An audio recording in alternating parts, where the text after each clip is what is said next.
This is a Wizard's Last Card. Volume 3 by Hitsujita. Translated by Byron Kun at JP Translations for Fun. Audiobook by Masquerade at Masquerade Audiobooks. Prologue. The vow of a certain girl. That day, the funeral was held solemnly. Oh, Lord Richard! How sorrowful it is. So young, and yet under the heavy rain clouds, the laments and sobs of the mourners dressed in black were drowned out by the sound of the cold, pouring rain. It was a cemetery reserved for the nobility. Though it was a beautiful garden where flowers of various colors bloomed in profusion, the solemn silence, loneliness, and sorrow unique to a graveyard could never be erased. Especially when a person beloved by many was being buried. The fact that the young lady was unharmed is the only consolation. But for such a thing to happen in the illustrious Dardrick, those damned prayer sect. Amidst the varied emotions of the mourners watching on, the coffin containing the deceased was slowly lowered into the grave with the help of several people using ropes. Finally, the mourners offered flowers towards the deceased at the bottom of the hole. The earth was then piled on top, gradually obscuring the coffin from view. The surrounding air, filled with sorrow and muffled weeping, grew even stronger with the sound of the rain. During this scene, one girl simply watched it intently. Still retaining the innocence of her youth, the blue-haired girl was the fiancée of the deceased. In the girl's eyes reflected nothing but the color of infinite emptiness. A vacant expression was fixed on the girl's face. In her hand, clenched tightly, was the white flower meant for the deceased. Now, it was cruelly crushed and mangled. It wasn't that the girl wasn't sad. It wasn't that she couldn't cry. She was a girl of profound emotion. She loved the deceased more deeply, more profoundly, than anyone else. And so, her tears, her emotions, had been entirely drained long before this moment. The girl was like ash. Simply, she was the white ash that had burned out completely. Eventually, the deceased was completely buried beneath the earth. A white, majestic tombstone that had been prepared in advance was erected above the grave, but the blue-haired girl did not move. She simply stared in silence, her vacant eyes fixed on the grave that had become the eternal resting place of the deceased. Her fiancé, a well-dressed nobleman, her father, placed a hand on the girl's shoulder and quietly urged her to return. But even so, the girl did not move. She remained as if she were a 1,000-year-old rock. With clear resolve, she stayed where she was. Eventually, her father gave up. Unable to find words for his daughter who had lost her fiancé, he decided to let her do as she wished for a while and left the place powerlessly. In time, the girl was alone. Technically, her father, who had left, was secretly watching her from a distant hiding place. But now, out of the girl's consciousness, she was alone in this world. As night approached, the area, already dim with rain, grew darker. It seemed as if the girl might dissolve into the lonely darkness and disappear. It was precisely then, "Sister." Someone broke the silence and stillness. A girl with red hair and eyes, who was around the same age or slightly younger than the blue-haired girl, approached. Like the blue-haired girl, she seemed to be of noble birth, and her attire was fine. Yet, without an umbrella or attendants, the red-haired girl, breathless, came to stand beside the girl at the grave in the rain. "I'm sorry for being late. I never expected Lord Richard to end up like that in Dardrick." It seemed that the deceased was also a close person to the red-haired girl. Beside the blue-haired girl, who stood motionless like a statue, the red-haired girl, tears streaming down her face, spoke through her sobs. "But what are you doing just standing there? Your body is freezing. If something happens to you, Lord Richard can't rest in peace, can he?" Perhaps it was the advantage of their age, or perhaps the straightforwardness of their youth.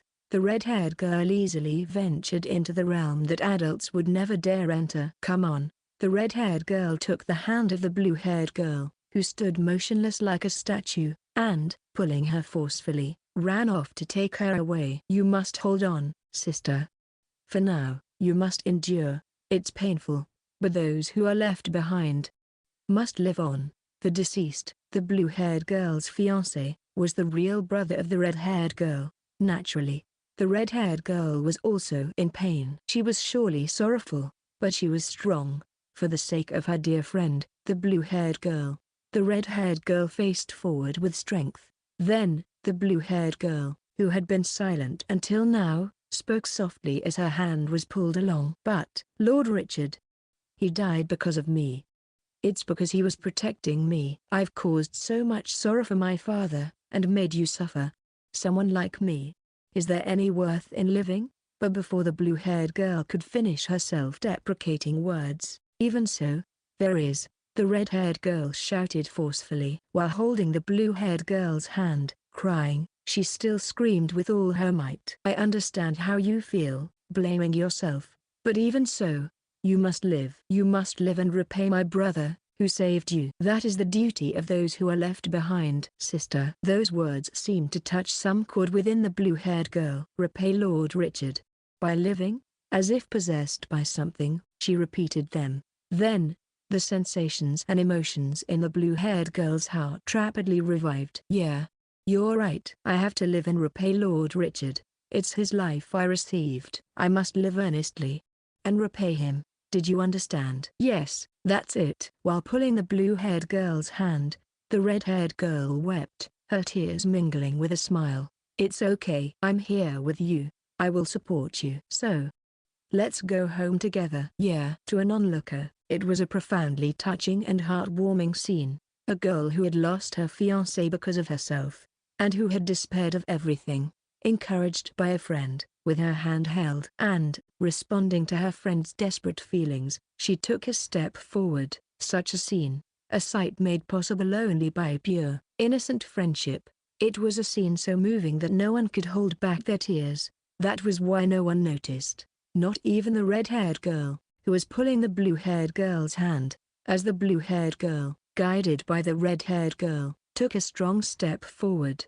The expression on her face at that moment was, Chapter 1, Student Council President. This is bad, everyone. During lunch break at Estoria Magic Academy, Annie's panicked shout echoed through the academy's courtyard as she rushed in breathlessly. "What's wrong, Annie?" "Did something happen?" Randy and Serafina, who had been relaxing in one of the summer house in the courtyard, looked up, while Shino, who had been thoroughly annoyed, closed the book she was reading. Annie approached them, bent over with her hands on her knees, catching her breath for a moment before looking up and speaking in a rush. Rick's-kun is in trouble." "Again? It's Rick's." "Looks like it's Rick's again." "Just as I thought, it's Rick's again." Randy, Serafina, and Shino's lines synchronized perfectly. "Did something happen with Rick's?" Tran tilted her head in confusion, and Randy shrugged. "Well, I don't know what happened, but the weather is nice. So we planned to have lunch in the courtyard. Sending Rick's out to buy supplies seems to have been a mistake." "Indeed. That's why I said I would go shopping with Rick's." "Handling him is too much for a gentle person like Annie, isn't it?" Serafina, with her vivid red hair flowing as she puffed out her chest, spoke proudly. "The only one who can handle him is none other than the future emperor of the Aldoran Empire. None other than me, Serafina Aldoran." HMPH. At that, Shino, looking somewhat displeased, muttered, "I wonder about that. Can a princess raised in a greenhouse really handle the clueless and unreasonable fool?" "What? Are you saying you could handle him better, Shino?" "Who said that? Not me." All right, let's cut the under-the-table rivalry short." Randy sighed as he mediated between Serafina and Shino, then turned to Annie. "So, what exactly did Rix do? Did he steal bread from the shop?" "Ha ha ha, of course not. Despite his antics, he's a man who knows right from wrong. At most, he might just be short on cash and is asking passing students for some change. You all really don't understand Rix, do you? He probably went to the shop, found the bread he wanted was sold out, and ended up taking hostages or something like that." "What is Rix to all of you?" Annie could only give a vague smile. "That's not it. Rick's-kun is really in trouble right now. He got caught up with some scary upperclassmen and was taken away." "What? What did you say?" "What's that?" The three lines synchronized perfectly. "Those upperclassmen. They're notorious for their bad behavior at this academy, right? I'm so worried." Annie looked down with a troubled expression. "This is bad. We need to act fast." "Yes, if this continues, he'll end up in serious trouble. If that happens, he might not recover." "Annie, lead the way." "Okay." Everyone stood up and hurried off, following Annie's lead. Section. In a dimly lit spot behind the school building, facing a thicket of trees, Rix, clutching a pile of bread and sandwiches in both hands, stood with his back against the wall of the building. Hey hey hey, hee hee hee. A group of upperclassmen, each carrying a magic staff over their shoulders, surrounded Rix. They looked like troublemakers, with their hair dyed in flashy colors or styled in unnatural spikes. The gang of delinquents all tilted their heads at a sharp angle, glaring menacingly at Rix. "Ah, I came because you asked for my face. Is there something you need, senpai?" Rix tilted his head in confusion and asked. The leader of the troublemakers, a mohawk-wearing upperclassman, spoke to Rix in an intimidating tone. "Hey, first year. You're Rix, right? You think you're hot stuff lately, don't you?" "Hot stuff? Me? You've been drawing a lot of attention recently.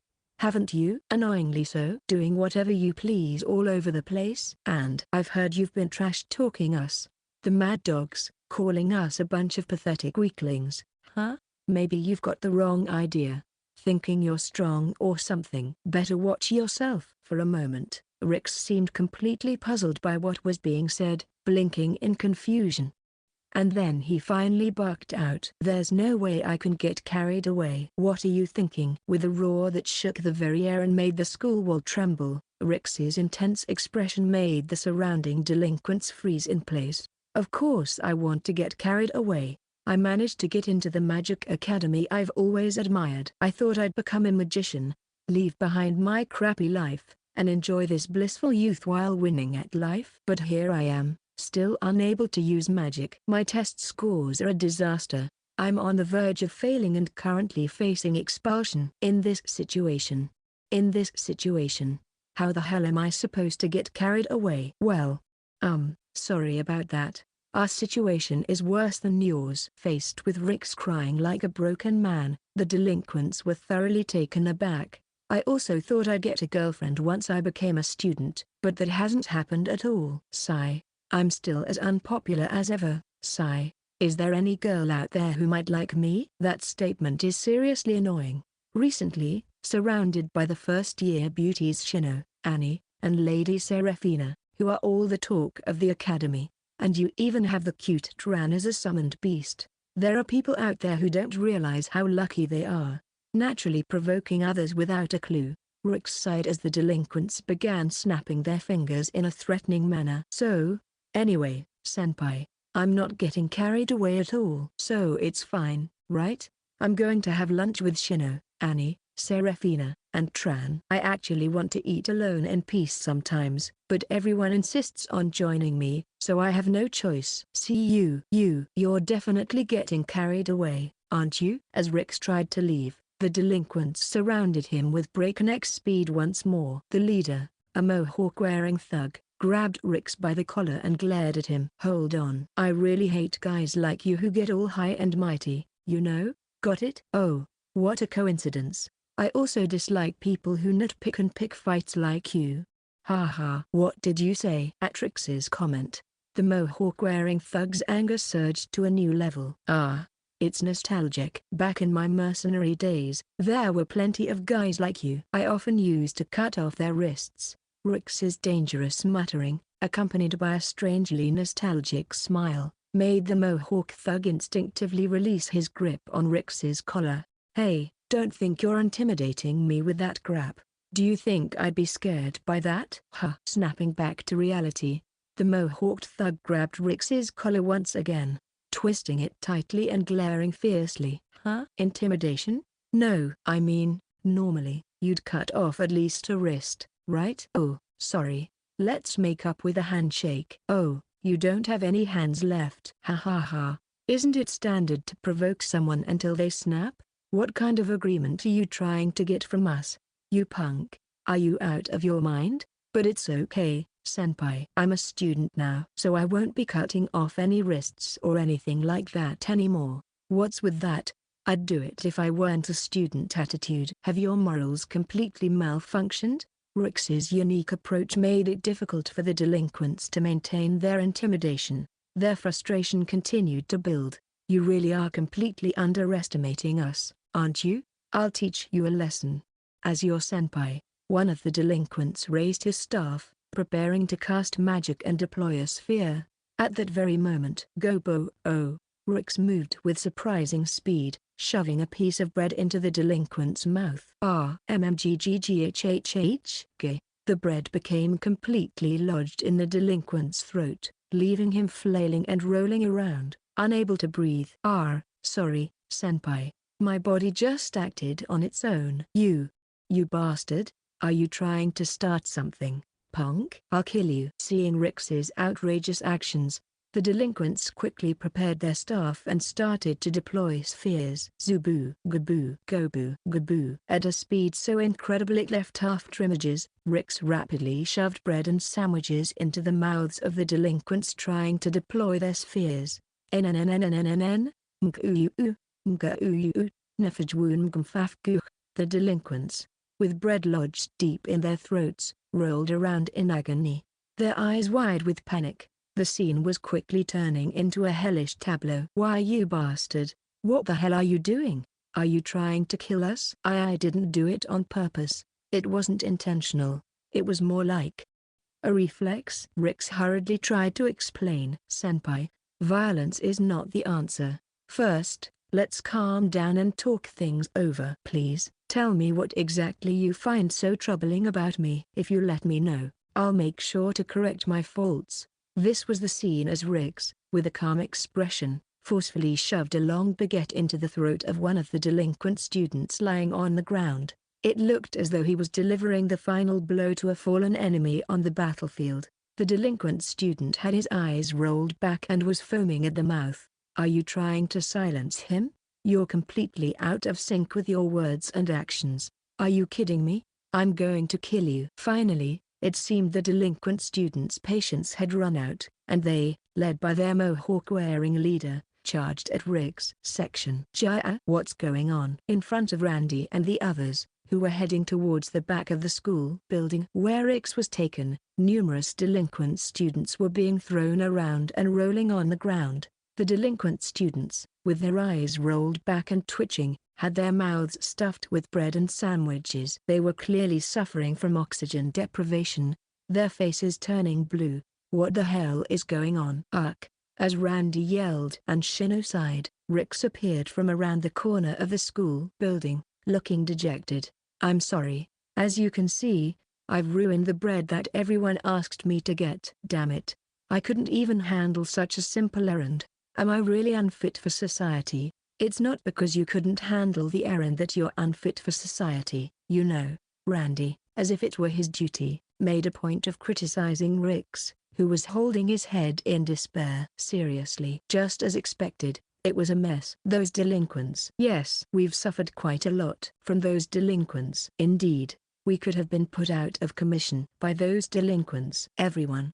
More than that, we need to treat the delinquent senpais quickly. As Annie anxiously looked around. Yuka, the delinquent students simultaneously pulled the bread lodged in their throats and stood up. Oh, they're still alive. Ha ha, I met my grandmother who died when I was a kid. It was nostalgic, damn it. Ha, you sneaky bastards, stuffing bread into us the moment we were about to cast magic. That's unfair, damn it. Didn't your mothers teach you not to waste food, huh? Panting heavily, the delinquent students surrounded Rix once more, raising their wands toward him. Up until now, Rix had been constantly thwarting their attempts with reflexive interventions, but they had finally finished deploying his sphere. Damn. This puts me at a disadvantage. As Rix braced himself in caution. I don't really get it, but does that mean, Aniki, are we fighting? An excited Tran dashed over to Rix with a quick motion. Fighting and brawling are the pride of a mercenary. Tran will assist. With a proud puff of her chest, Tran lined up beside Rix. Oh, thanks, Tran, but don't kill them, okay? Understood. I'll spare them, just breaking a few bones at most. Haha, that's not good. Make sure to at least rupture their internal organs and let them off with that. Oh, Aniki, you're so kind, even to the enemies. I just love that about you. At this, Randy, Shino, and Serafina each readied their magic wands. Hey, I'm here to help. Yes, I can't just stand by and watch. Indeed, such tyranny is absolutely unacceptable. Thank you, everyone. It's truly important to have comrades like you. Overwhelmed by the deep friendship of his comrades, Rix was moved to tears. But why are you all standing with the delinquents? Randy, Shino, and Serafina were lined up with the delinquents, their wands pointed at Rix. You're an idiot. Have you considered the difference in strength? If we don't stop you, these delinquents will probably die. You know, as friends, we can't overlook such tyranny. Isn't that a bit harsh? The leader of the delinquents, a mohawk-wearing bully who had been ridiculed by Rix and other first-year students, had finally reached the peak of his anger. Damn it! Everyone's underestimating us. Do you know who we are? The feared martial arts magic clan, Mad Dog? Actually, today is the first time I've heard about you senpais. What? Stop lying and mocking us. Anyway, I'm going to kill you. The delinquents' wands crackled with flames and lightning. In response, Rix drew his sword. Tran's right hand transformed into a dragon's claw with extended talons. Whatever will be, will be. Indeed, Randy, Shino, and Serafina also began to increase their magical energy.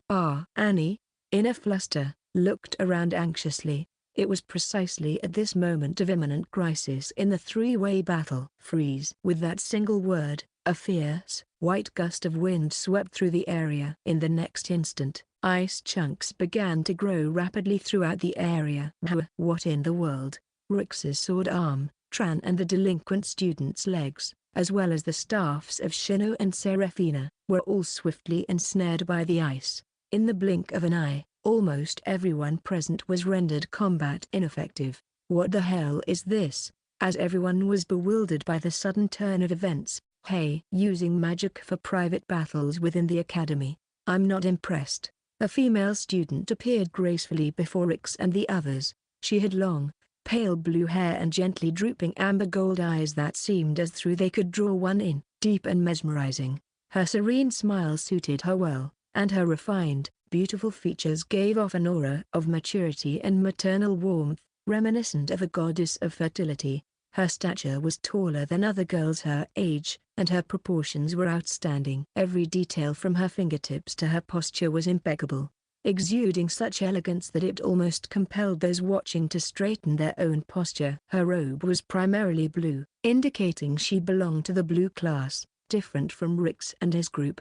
Judging by the color of her tie, she was a second-year student, an upperclassman. This upperclassman, with a serene demeanor, appeared before the frozen Rix and his group, smiling warmly and making a declaration with a queen-like presence. For now, I will take it upon myself to resolve this situation. Everyone, could you please accompany me to the student council room? Upon seeing this upperclassman, the delinquent students' eyes widened in shock, and they trembled as they shouted, "Why you are, Rutil Estoria? Why is she here?" At the delinquent's exclamation, Rix also widened his eyes in realization and shouted, "I can't believe that person, that Rutil Estoria, is here." "So, who is she? Don't you know?" "Well, I guess that's not surprising," Randy interjected with a slightly annoyed look. "She's the president of the Academy's Student Council, which is the top governing body of the students here. In other words, she's the highest authority in the Academy,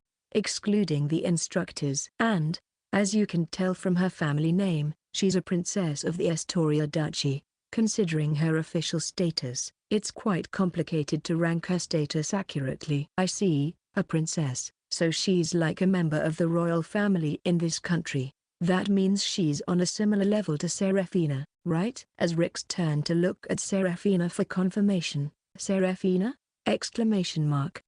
Serafina, despite her arm being frozen along with her dagger, stared at Rutil with an intense gaze, filled with a mix of contempt and confusion. Leaving Serafina behind, Rutil continued to address everyone with unwavering calm. "Regardless of the circumstances, duels within the academy are strictly forbidden. As student council president, I must clarify the events of this commotion and impose appropriate measures on those involved. Will you please accompany me?" Her tone was very gentle, but there was an undeniable pressure in her words that sent chills down their spines. The delinquents, however, were not easily intimidated. Are you kidding me, you bastard? Always looking down on us and trying to control everything. You're all just an eyesore to the student council. Whether you're the president or a princess, it doesn't matter. We're going to crush the student council. We're the heads of this academy.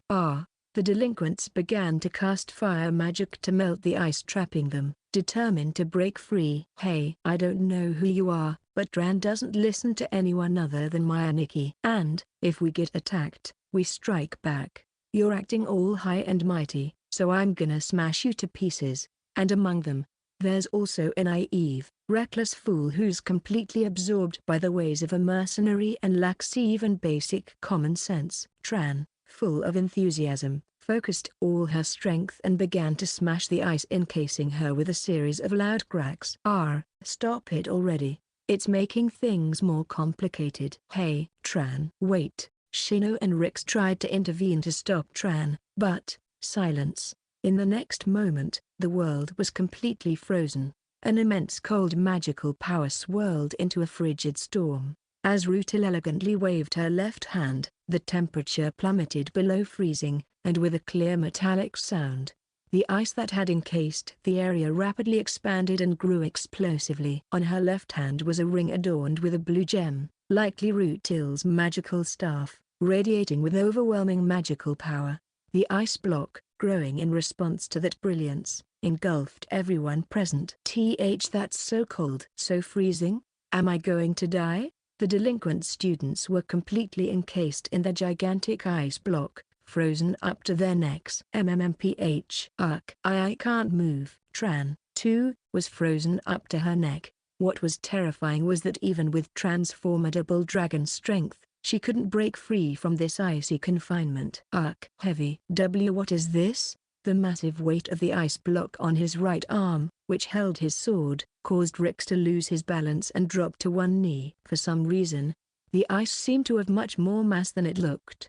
If she was serious, they would have frozen completely. With such a heavy ice block attached to his arm, it was impossible to reach his usual speed. Shino, too, looked down at her wand, which was firmly frozen and completely prevented her from casting magic, and clicked her tongue in frustration. What overwhelming magical power! With my current meager abilities, I can't break this curse due to the sheer magic power difference. Rutil had instantly neutralized not only the delinquent students but also the strong individuals like Rix, Tran, and Shino. Faced with this fact, Randy trembled and shouted, "Hey, seriously? The student council president of this academy is this strong? This is beyond the level of a student. This power, could it be that even the teachers are surpassed by her?" Annie, who had been observing from the sidelines, could only cover her mouth in stunned amazement.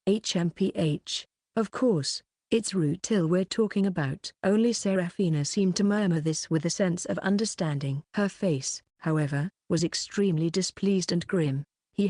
I'm quite skilled with ice magic. Rutil spoke calmly and gently. In this situation, her calm demeanor and gentle tone were terrifying. But, I'm a bit of a klutz, so I sometimes mismanage my control. For instance, if I were to slightly mismanage my magical power and the ice grew a little too much, covering your mouths and noses, well, that would be quite the problem. What should we do? The delinquent students could only turn pale with dread. Everyone, please accompany me to the student council room. The delinquent students could only nod vigorously in agreement. It seems we have no choice but to comply. Yeah, I guess I'm getting expelled this time for sure. Shino and Rix sighed. In front of the now subdued group, Rutil clasped her hands over her chest and smiled brightly. Thank you very much. I appreciate your cooperation, everyone. Don't worry. I won't do anything bad. Her smile was so radiant, so divine, it was like that of a goddess. Chapter 2.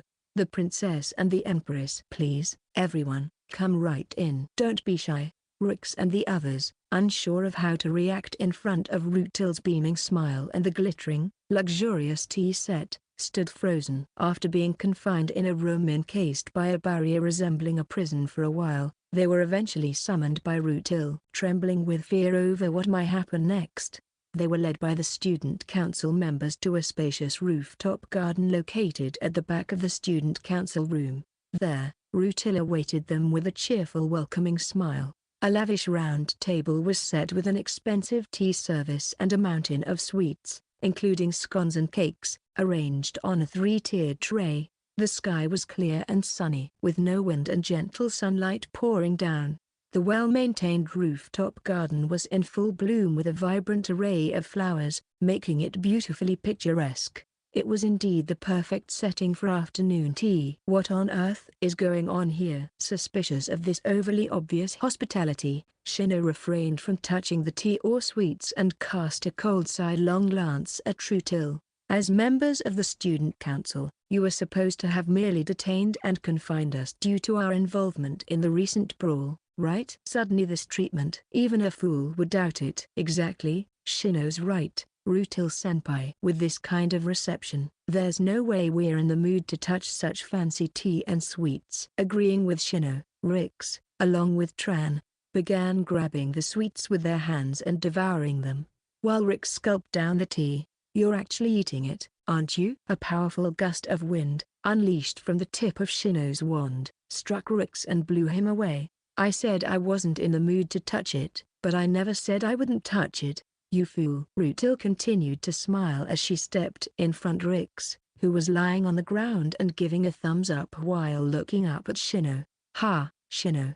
You don't get it. A mercenary eats whenever they can. Otherwise, you won't become a great mercenary in the future, you know? This is a magic academy. Just stop eating already, Shino barked at Tran, who was still eating with tremendous gusto.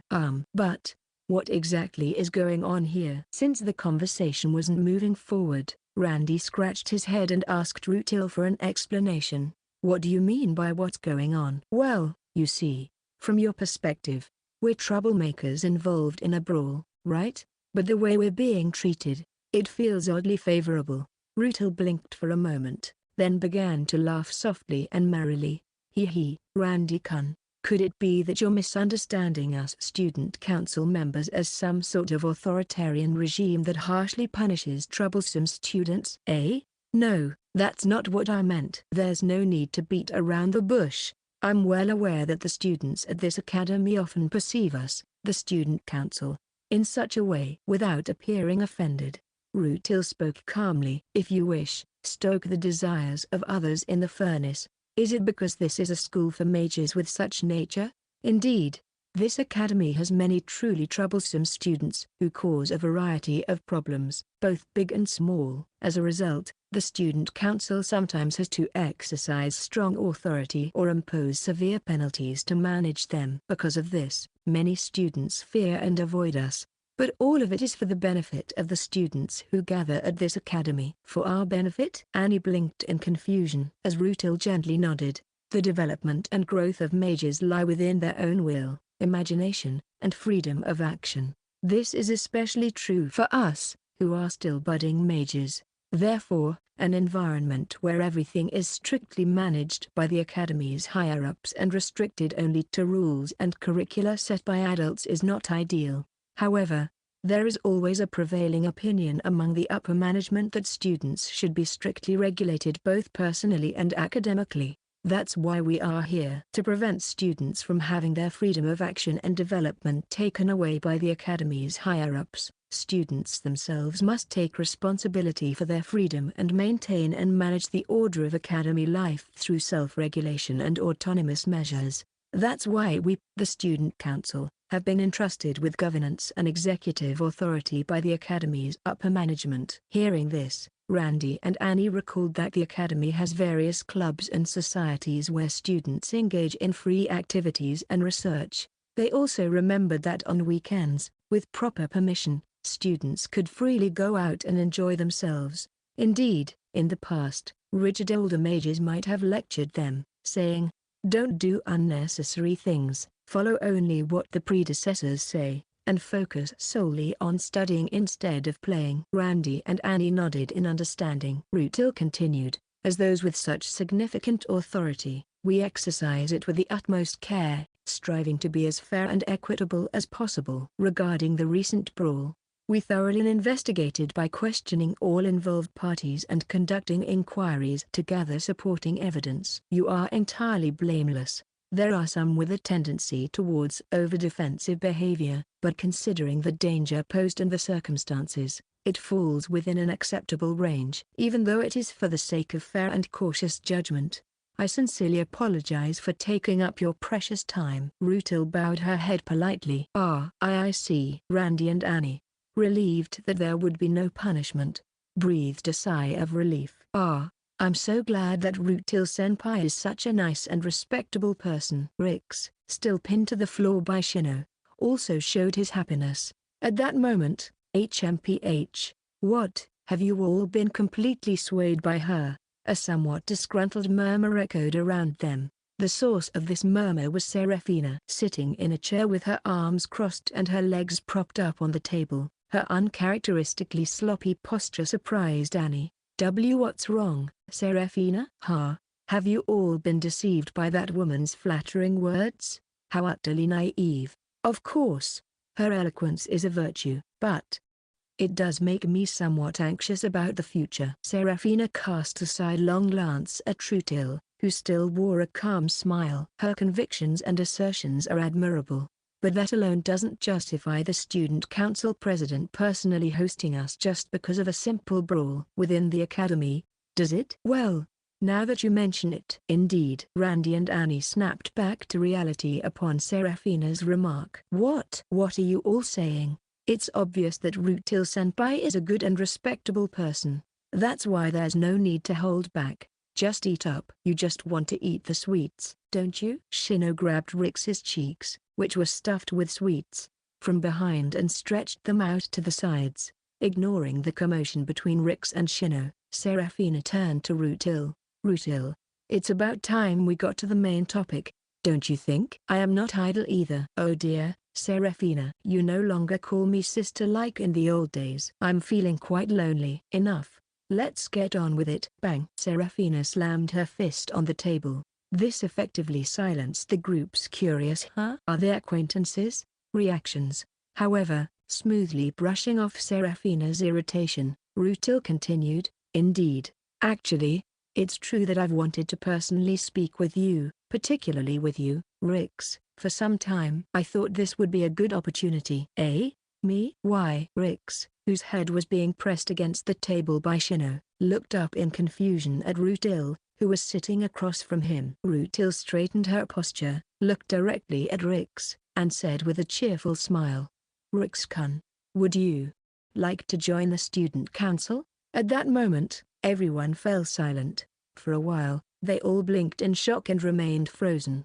Soon after, Seraphina, Randy, and Annie let out bewildered exclamations. Of course, you wouldn't become a full-fledged member of the student council immediately. For a while, you would participate as an external collaborator.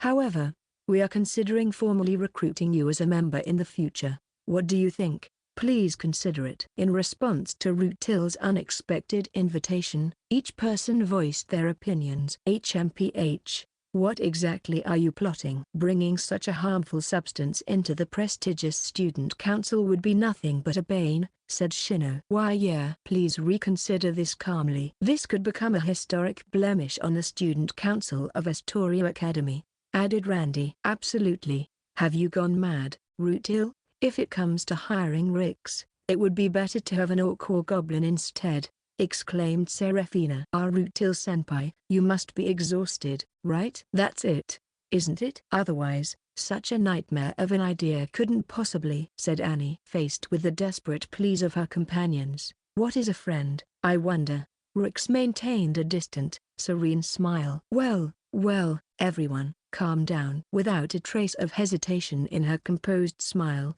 Rutil continued, I'm not making this invitation out of whim, you know. Oh? Then why Rix? Seraphina asked Rutil. Hey Seraphina, you are quite perceptive. You know Rix-kun's worth better than anyone else, don't you?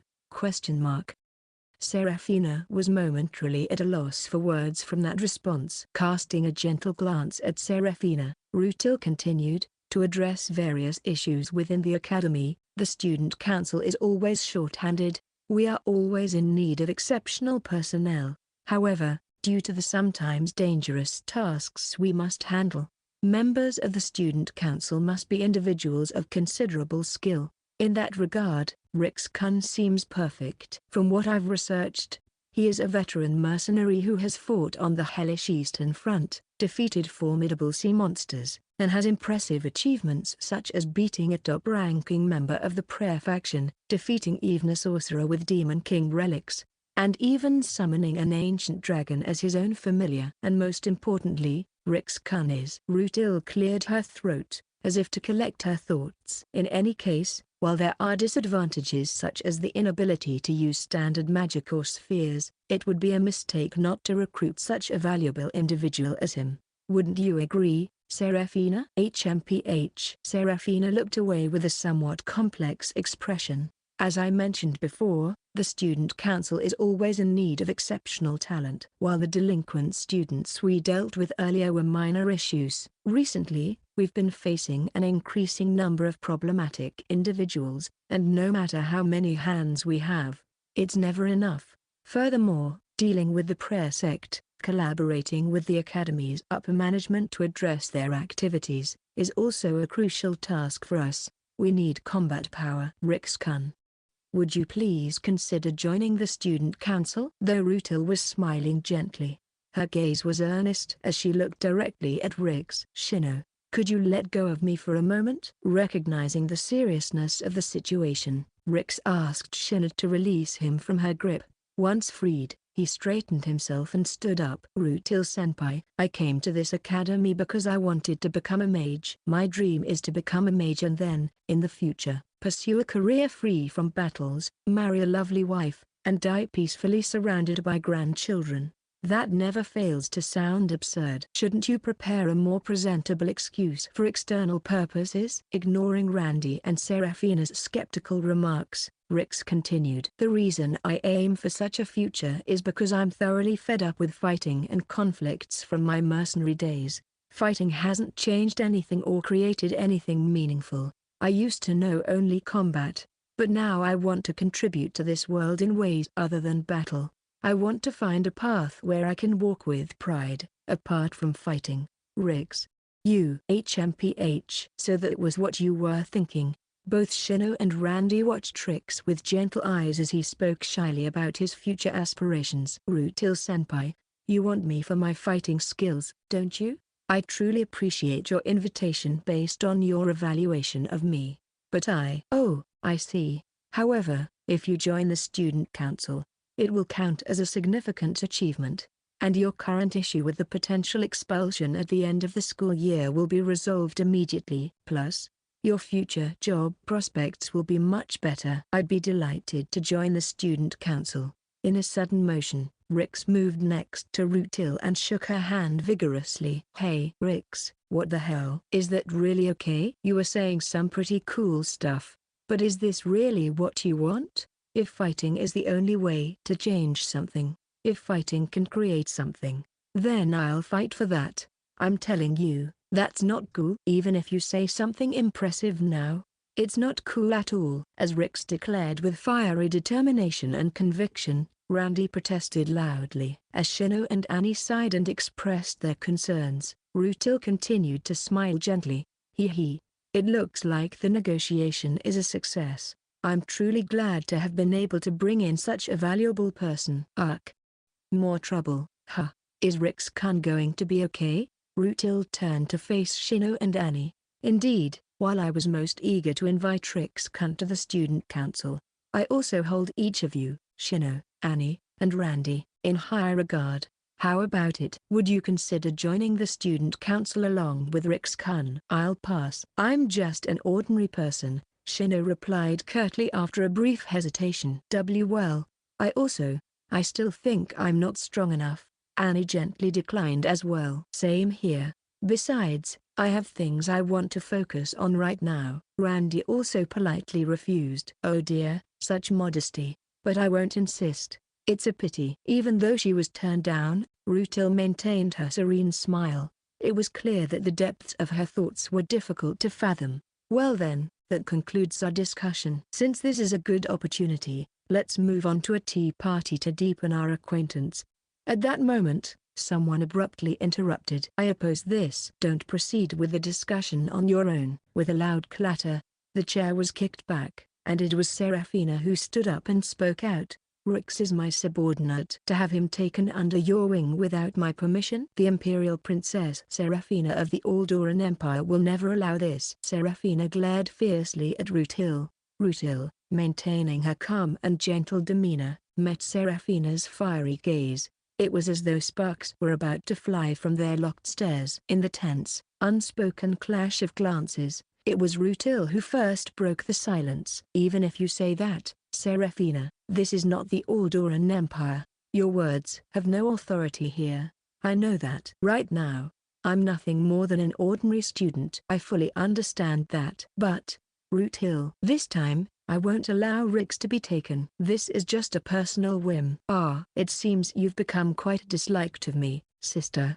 You used to be so cute, calling me sister all the time. It's quite sad. Be quiet. How insincere. Shouting at Rutil's deliberately sad act, Seraphina turned to glare at Rix. Rix, answer me. Whom do you wish to serve? The future ruler of this world, the Imperial Princess of the Aldoran Empire, or this dubious, upstart Duchy of Astoria's Princess Rutil? Rutil-senpai, damn it, I knew it, but it still angers me to hear it plainly. With tears welling up, Seraphina buried her face in her hands and shook her head. Well, Rix-kun has spoken, but does anyone else have any objections? Not really. If Rix wants it, I have no right to stop him. I see. Honestly, I wouldn't really recommend it, but if Rix wants to. Yeah, it's a bit worrying, but I don't really get it.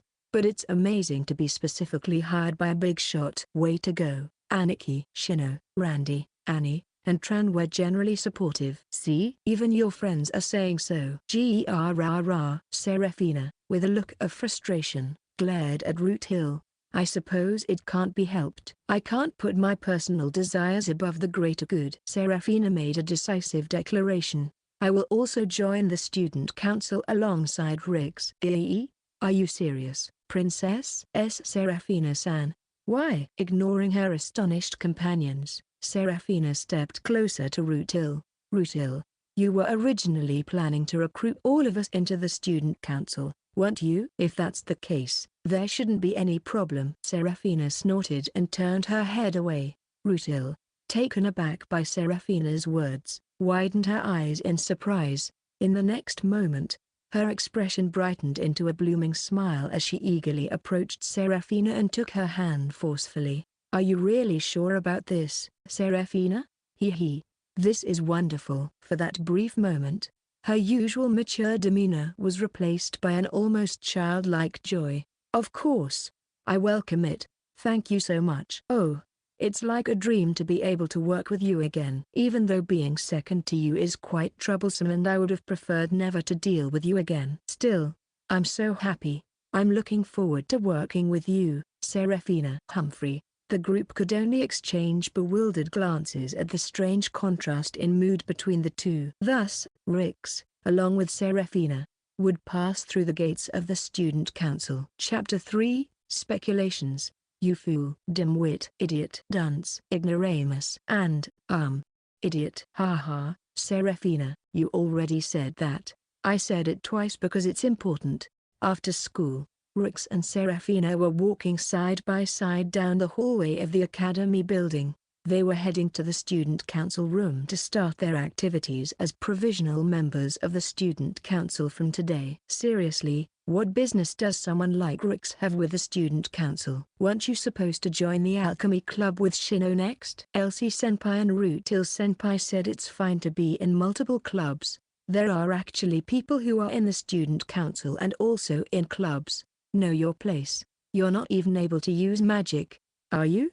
It's a different story for those who excel in various magical talents and have outstanding grades. Seraphina poked Rix's chest with her finger and launched into a tirade. That's why I'm forced to join a student council I don't even want to be in. I've ended up getting involved with that woman again. What are you going to do about it?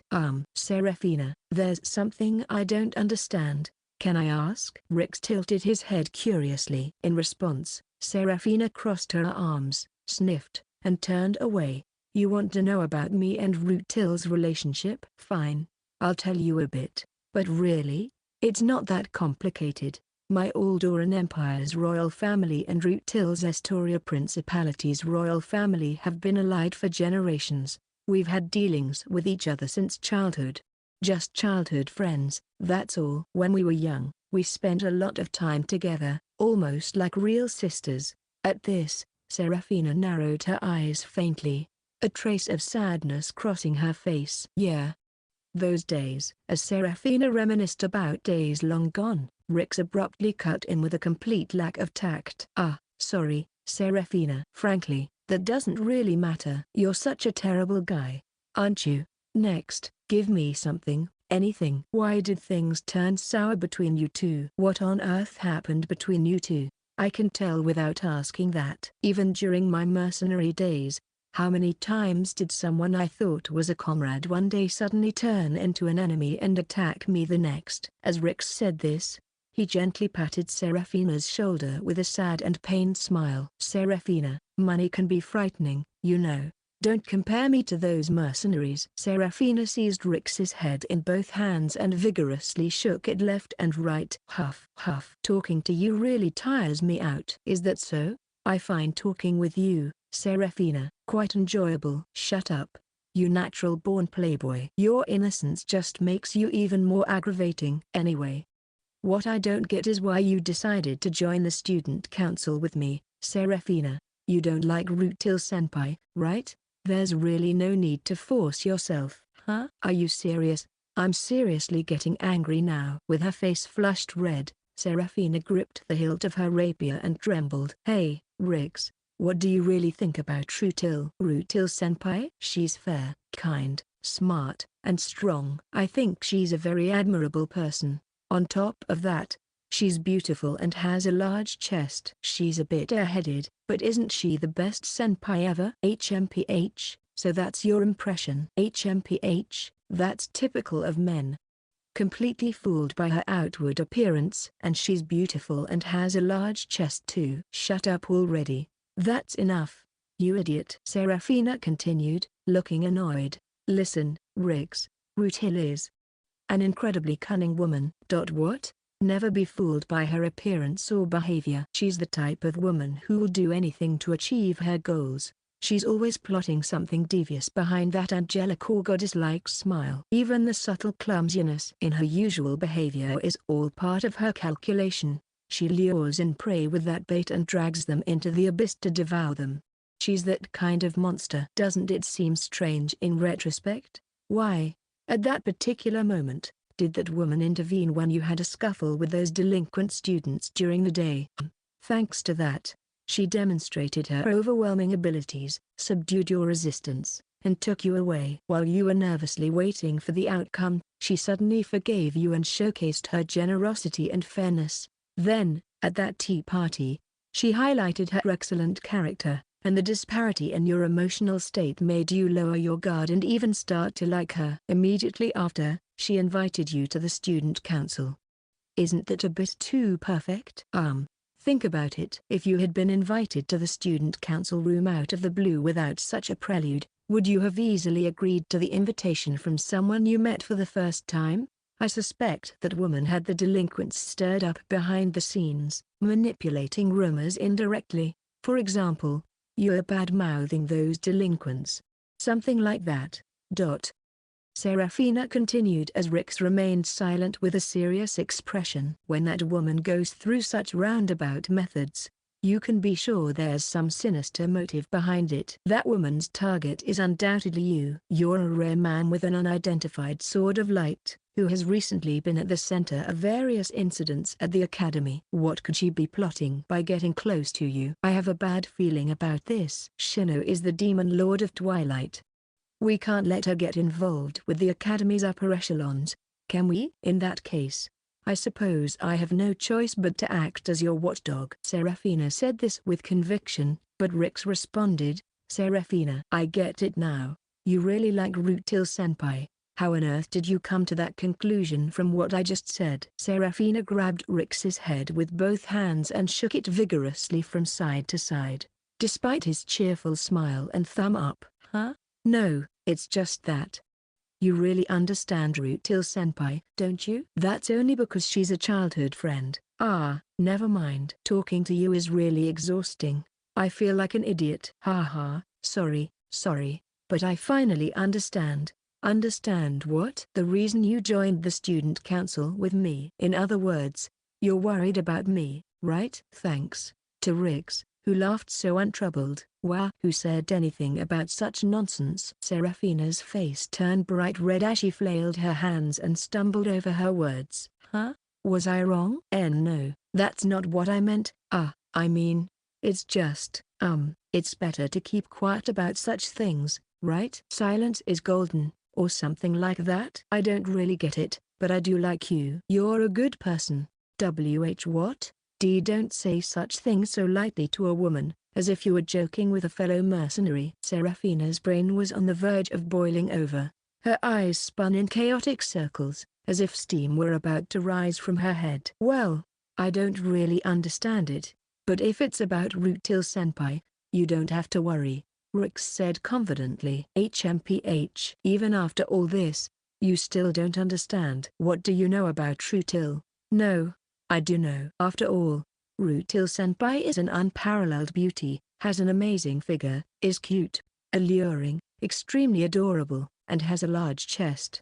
And above all, she's beautiful. You're just being swayed by that woman's charm, aren't you? This is why men are so. Just as Serafina was about to lose her temper again, Rix said. Besides, I think Rutil-senpai is probably a good person too, just like you. Serafina was momentarily disarmed by Rix's candid and confident statement. So, what do you know about her? On what basis do you? It's a gut feeling. It's been pretty accurate. It's what's kept me alive until now. Rix smiled with a grin. With her face still red, Serafina frowned deeply and sighed. It feels like trying to give serious advice to you is just pointless. Forget it. Do as you like. All right. I'll do as I please. I'm really looking forward to student council activities with a beautiful senpai. Good grief. I can see why Shino's usual struggles are so tough. As they continued their conversation and walked, they finally arrived in front of the student council room. In front of the door, Rutil greeted them with a small wave and a smile. Section. All right, everyone, attention please. These are the new candidates I would like to introduce as new members of the Student Council Executive Board, Rix Fustat and Serafina Aldoran. Let's give them a round of applause. Upon being shown into the Student Council room, Rix and Serafina were introduced to the Student Council members waiting inside and received scattered applause. The members consisted of 3 students with varying genders, grades, and classes. Wow. So, you're the ones approved by the president? I'm Harold Trevor from the 2nd year of the white class. I handle public relations. I'm also a senior in the same class as you. Nice to meet you, said a tall, slender, kind-looking male student with a gentle demeanor. Blue class, 2nd year. Liz Lepule. Secretary, murmured a short-haired girl with glasses, who didn't look up from her book. Well, I don't really care, but I'm Rami Ryo-Hart from the 3rd year of the red class. I handle accounting. A small girl who looked no older than 10, with a size that only made her appear like a child, looked Rix and Serafina up and down with a scrutinizing gaze as she spoke. Rutil-senpai? Are these the only members of the student council? Rix asked, sounding surprised. Not quite. There's one more member who isn't here right now. Essentially, it's just the 5 of us, including myself and that person, who handle the operations. Seriously? I thought, given that it's the organization overseeing the students of this academy, it would be a larger group. It's surprisingly small. Well, we are the Student Council Executive Board, after all. For practical work, we have various committees as our subordinates. We are in charge of directing and overseeing those committees. I see. So it's like a council of leaders and their respective squad leaders. However, Rix glanced around at the members present. Each of them seemed either very curious, indifferent, or somewhat annoyed towards the newcomers. but none were particularly hostile or wary.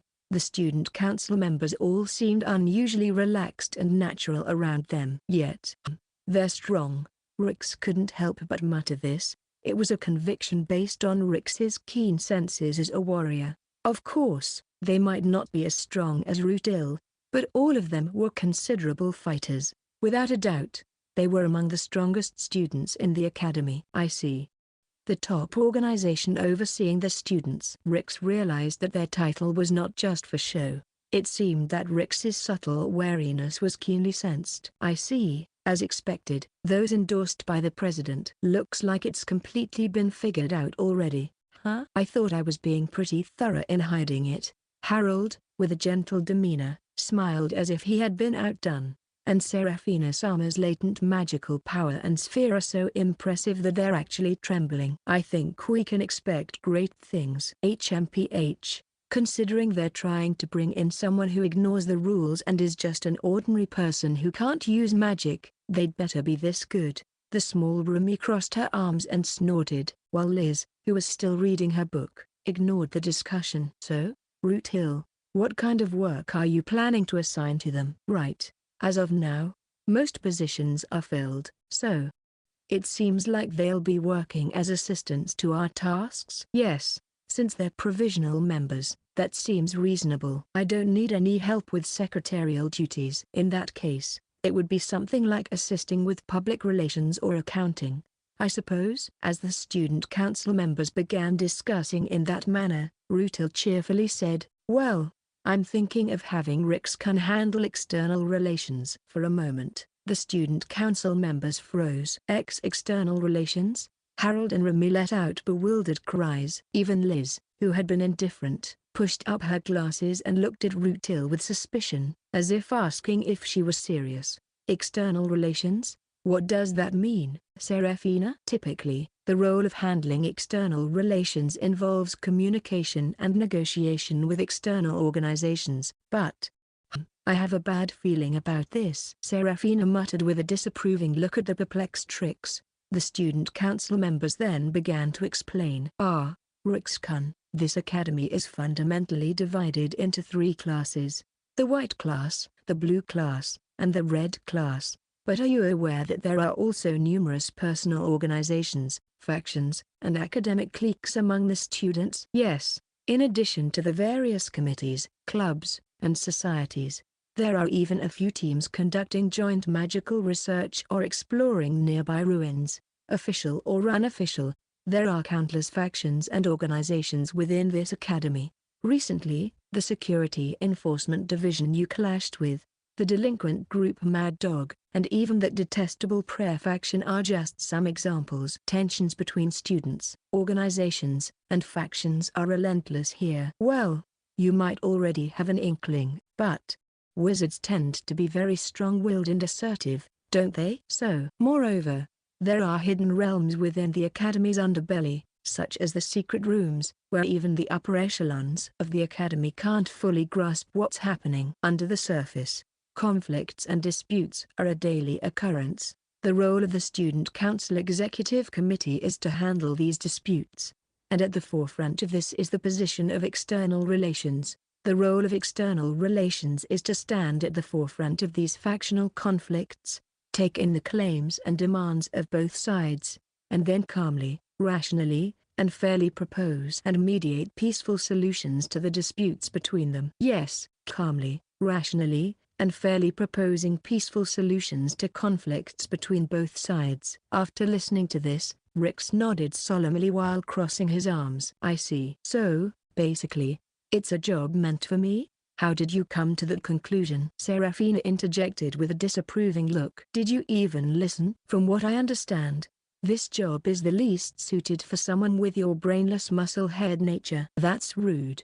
I'm actually very skilled at negotiations and mediation. Rix glared back at Seraphina with a slightly irritated look. HMPH. You seem awfully confident. Experience and results, you know. Rix puffed out his chest and continued with a proud expression. I used to handle adjustments and negotiations with other mercenary groups and clients when I was with my previous mercenary band. Seriously, you were doing such a significant role? Mercenaries and their clients are full of quirks and eccentricities. There were many conflicts, and it often escalated into fierce disputes. Was the leader who entrusted you with this role sane? But even so, I, being the intellectual one among the mercenaries, took the lead in negotiations and mediation, solving various problems quite brilliantly. How did you manage to avoid war?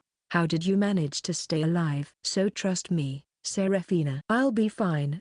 Was there really no one better for the job? And, wasn't it possible that your successes were just illusions or hallucinations? Is there a chance you lost your sanity due to the stress of the battlefield? How little trust do you have in me? As Rix and Serafina argued back and forth, Rutil and the other members were also engaged in a heated discussion. Student Council President Rix Kun says that, but isn't it too harsh to assign the role of external relations to a first-year provisional member? Why yeah. All the senpais who have served in external relations in the past ended up in the hospital with stomach pains. That's why the position of external relations was abolished, and the duties were rotated among everyone. Rutil, are you trying to kill the new recruits? Despite the accusing stares from the members, Rutil maintained a calm smile. However, the role of external relations is absolutely necessary for the student council moving forward. Please refer to the student handbook for the regulations. Only by officially holding the title of external relations can one wield the necessary authority. In recent years, the authority of the student council has declined, and some inconsiderate students have begun to act freely, which was partly due to the negligence of the senpais who let things slide to avoid trouble. Don't you think it's time to restore it, for the sake of the students in this academy? Well, that's certainly true. But, I also thought so. But, Rix-kun, you can't use magic, right? The members glanced at Rix with concern. At that moment, Rutil casually leaned towards Rix and, with a subtle touch, whispered sweetly into his ear. How about it, Rix-kun? The role of external relations. Will you give it a try? Rutil-senpai? Rix-kun, you are someone I have high expectations for. I believe you will excel in this role. I'd love to see the impressive and capable side of you in action. What do you say? At that moment, Serafina quickly interjected. Rix, this scheming woman is using obvious charm to persuade you. Don't be swayed. Think carefully and answer. I understand. I'll think it over carefully. Rix then placed his fingers on his temples, closed his eyes, and remained silent for a while. I'll do it. I knew it. Rix's nonchalant answer caused Serafina to bury her face in her hands. I told you to think carefully and not be swayed by charm. I thought it over, and since I don't fully understand it, I figured, why not? Besides, being swayed by someone as beautiful as Rutil-senpai is something a man would naturally want. That's right. It was foolish of me to make you think about it. Don't worry. I really was good at negotiations during my mercenary days. Your negotiations are probably all about negotiation, physical. Too naive, Serafina. Do you think I'm just a musclehead? There were negotiations involving money and hostages too. That makes it even worse. As Rix and Serafina continued their banter, Rutil chuckled and continued. By the way, Serafina, what about your role? Grumble, grumble. You've trapped me. Rutil. Ugh. Serafina snapped at the always cheerful and calm Rutil. I can't just leave Rix like this in this situation. Fine. I'll take the role too. I'll be in charge of external relations. No complaints. Oh, thank you so much, Serafina. I'm really happy. We're in a serious shortage of personnel, so this really helps. How insincere. Serafina barked back at Rutil's smiling face. When suddenly, enough already, Rutil. The room was filled with a reprimand as cold as a splash of water. Before long, the door to the student council room was flung open, and a male student appeared. He had golden hair with loose waves, shining like the sun, and eyes as blue as jewels. He possessed a sharply aggressive beauty, was tall, and looked every bit the nobleman. He wore a red robe, typical of the red class. Who is that? Rix murmured the question quietly, and Harold, with keen ears, picked it up. That's Carcass Savis, a third-year student. He serves as the vice president of the student council. Well, He's essentially Rutil's right-hand man. Oh, right-hand man. Casting a disdainful glance at Rix, Carcass approached Rutil with a form that was anything but gentle, maintaining an angry expression. What is the meaning of this? Do you plan to add these people to the student council without consulting me at all? Even if you are the president, do you think such arrogance is allowed? At this, the eyes of the student council members gathered with disapproval, all turning to Rutil. Rutil, did you, by any chance? You didn't discuss this with Carcass? Yes. I thought it would lead to trouble if I did. What the hell is that supposed to mean? The student council members, showing no sign of embarrassment and speaking so boldly, were holding their heads in frustration. Hey, Seraphina? What's going on here? Well, it seems like things are starting to get stormy. Rix and Seraphina could only watch the exchange between Rutil and Carcass while muttering to each other. Anyway, I won't accept this. From what I see, these are first years. The rules state that student council membership is only for second years. That's the rule. However, it's a fact that we're short on personnel. We can't just stick to outdated regulations forever. After all, we have made a public commitment to reform the old and obsolete school rules and customs for a better future for the academy, haven't we? Why yes, that's true. But there are procedures to follow. And to admit these inexperienced first years, who lack the necessary abilities, into the prestigious student council is absolutely out of the question. Especially to entrust them with external affairs. That's impossible. We are the student council, which sets the standard for the academy's students and upholds order. Anyone who belongs to such a student council must, of course, possess the skills appropriate for the title and the dignity to serve as a model student. In the face of this exchange, Seraphina shrugged and said to Rix, the dignity of being a model student, huh? I see. Well, that's too bad, Seraphina, but I'll do my best even if it's just me. Just what is this invincible self-confidence of yours? Seraphina muttered with a disgruntled look, her temples twitching. Oh, Carcass-senpai, what do you know about these two? I know about them. They're famous. After all, the girl over there is Seraphina Aldoran, the imperial princess of the Aldoran Empire. They praise her as a genius and all, but she's just from a country with backward magic. It's nothing to write home about. Not needed here. And the boy over there is Rixfstat.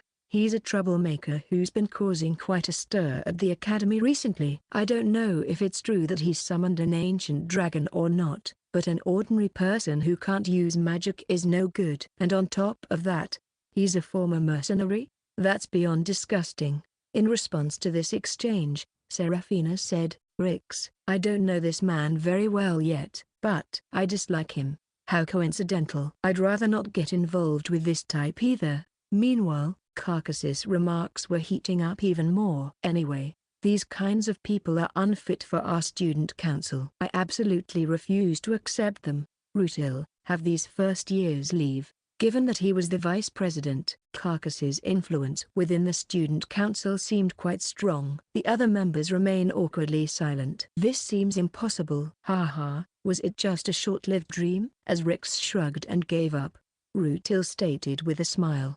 Rejected, Carcass. Rix and Seraphina will be accepted.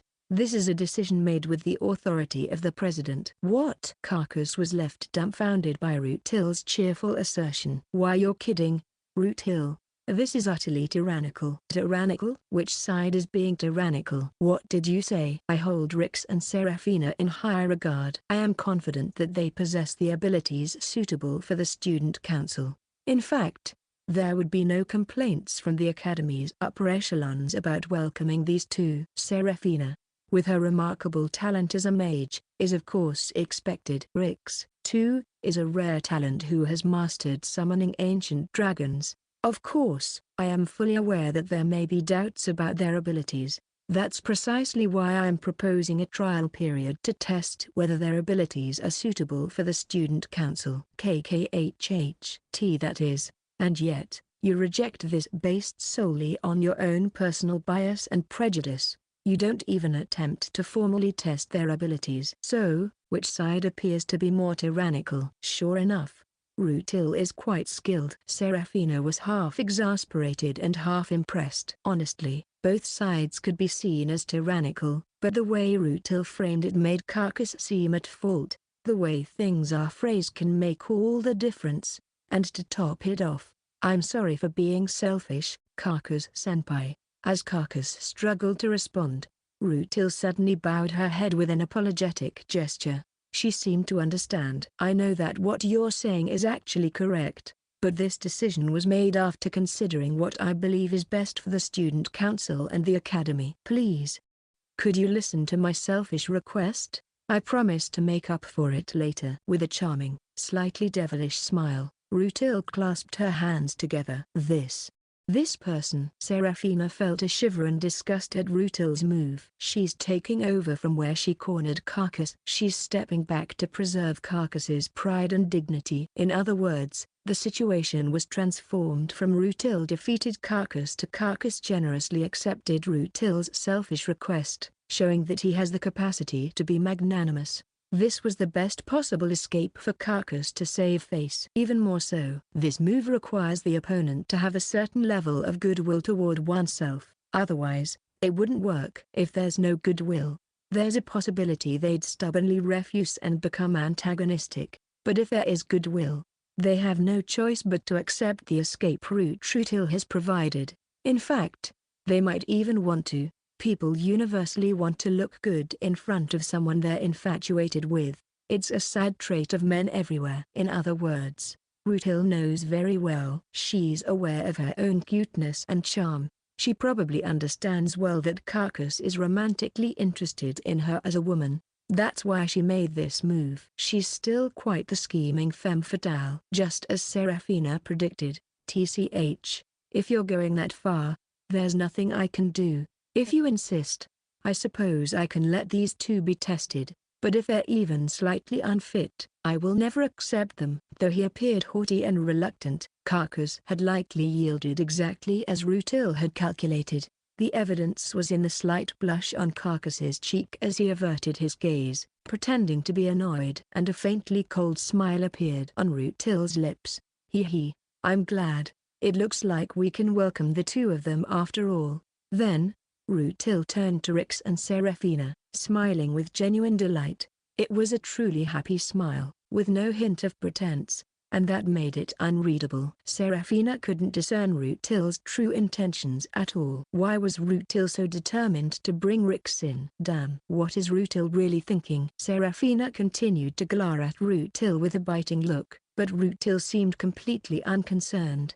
Well then, Rix-kun, Serafina. I look forward to working with you from now on. Yes. TCH. Faced with the visibly difficult road ahead, Serafina could only click her tongue in frustration. Chapter 4, Rutil's Offensive. And so, we have become the student council's representatives. It's quite a task. Thank you for your hard work. The next day, after the first period of Professor Elka's black magic class ended, since there were no more classes until the afternoon, Rix and the others headed towards the white class dormitory, walking through the academy grounds filled with trees. As Serafina recounted the events from the previous day's student council meeting, Shino sighed deeply in sympathy. But, no matter how you look at it, it's unsettling. To be honest, Rix is exceedingly unfit for the student council. Why is Rutil so obsessed with Rix? As Serafina tilted her head in confusion, Shino sighed again. If I weren't the Demon King of Twilight, I would also join the student council. Indeed, you should avoid getting close to the academy's upper echelons. Leave that to me for now. At that moment, Tran innocently shouted as usual. I'm not sure what's going on, but Aniki, what are we doing for lunch today? Lunch? Let me think. Since it was just after the first period, there was still some time before lunch break. We could wait until the cafeteria opens. But how about trying to eat out somewhere for a change? Eat out? Huh. Getting permission to go out is a hassle, and I'm tight on money this month. As Rix voiced his concerns, Randy showed hesitation. Well then, would you join me? Suddenly, a cheerful girl's voice came from behind them. When they turned around, Rutil-senpai? When did you? There stood Rutil, always smiling cheerfully. Hee. Actually, I was waiting for Rick's-kun. I thought it would be nice if we could have a meal together today. Huh? What do you mean by that? The dormitory has a kitchen, doesn't it? I often cook there myself, and I was planning to make lunch for myself today. But if you'd like, maybe Rick's-kun could join me? Eh? Does that mean you're offering to let me taste your cooking? Hee, that's right. Just for you. Seriously? All right then. Rix raised both hands in excitement and joy. Watching this exchange between Rix and Rutil, Serafina was inwardly screaming, her mouth moving silently. This person. She's blatantly trying to win him over through his stomach. It was so obvious. Far too obvious. For some unknown reason, Rutil seemed determined to get Rix under her control. Looking back, it was always like this. With the face of a saint untouched by corruption, Rutil was actually a fearsome predator. Rutil, once a pure and innocent girl devoted to one man, now used every means to captivate the man she set her sights on. Even so, Riggs, realize it. You're being targeted. Sniff. Hick. Ugh. I've always dreamed of having a girl cook for me. Please, I'd love it. He'd never realize it. Huh. This simple-minded guy. To me, food has always been either tough battlefield rations or disgusting field food made carelessly by dirty, rough men. Eating a beautiful girl's cooking like yours feels like a dream come true. Aniki, don't forget trans here. When you were in charge of cooking, it was always freshly slaughtered raw meat. How many people do you think got food poisoning and had to leave the front lines? Mutts, it's everyone's weak stomachs, not trans' fault. How pitiful. Serafina couldn't help but feel sympathy for Rix's tragic past with food. But really, what is Rutil thinking? Doing such blatant seduction? Serafina glanced over at Shino and Annie. Shino looked at Rutil with a cold stare. Annie maintained her smile, but her eyes did not reflect it. She seemed quite irritated by Rutil's obvious attempts to flatter Riggs. Of course, I'm irritated too. It's not like Riggs is my lover or anything. I have no right to complain about Rutil hitting on Riggs. Still, it's frustrating. I dislike her sneaky, underhanded tactics. It's not a matter of logic. It's a matter of emotions. And so Serafina decided to strike back. Is that so, Rutil? If you're planning to cook for lunch today, then perhaps I should also try cooking for once. Then, yes, it does seem a bit bland to always rely on the cafeteria. It would be interesting to try cooking ourselves for a change. Annie agreed. Yeah, let's do that. Let's all cook and compare our dishes. Sounds good, right, Rix? Shino chimed in. Of course, it was inevitable that Rix, being his straightforward self, would be excited. Eh? Really? We're all cooking together? That sounds awesome. Then let's make lunch together and see who cooks the best. What do you say, senpai? Serafina was pleased to have derailed Rutil's plans. HMPH? How's that? I've thwarted your scheme brilliantly. Serafina glanced triumphantly at Rutil, who responded with an unruffled demeanor. Yes, of course, Rick's-kun. Then let's make this a cooking competition to see who can make the best dish. Hee. It looks like today's lunch is going to be quite fun. Rutil maintained her calm, as if this development was well within her expectations. This only added to Serafina's irritation. She continued to glare at Rutil's cheerful face with a sour expression. And then, what's wrong, Randy? This is too entertaining. I never get bored when I'm with you. Rick tilted his head in confusion as Randy tried to stifle his laughter with a grin. So, here's the situation. Somehow, it has ended up that the three of us are going to taste and judge the lunch made by Shino, Annie, Serafina, and Rutil-senpai. But why? It's your fault. Well, I don't mean it since it's a nice benefit for me. Yay, food.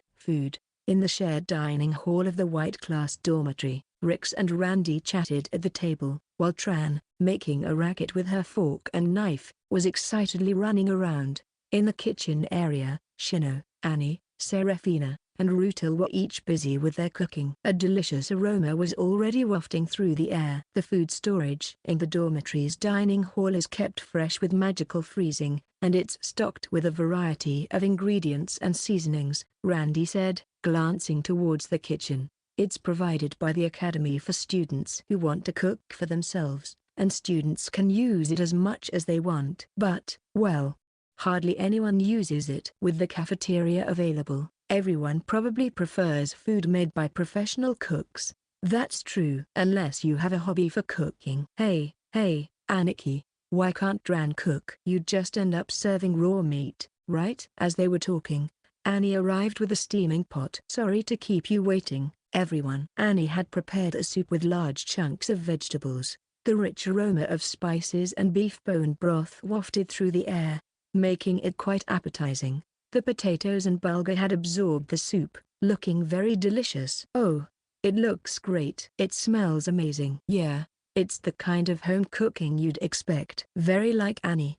Ahaha. I hope it suits everyone's taste. Blushing slightly, Annie ladled the soup into bowls and served it. Immediately, Rix and the others took up their spoons and took a mouthful of the soup. It's delicious. Yeah, the simple flavor really resonates with a commoner like me. Rix and Randy praised the soup's gentle taste.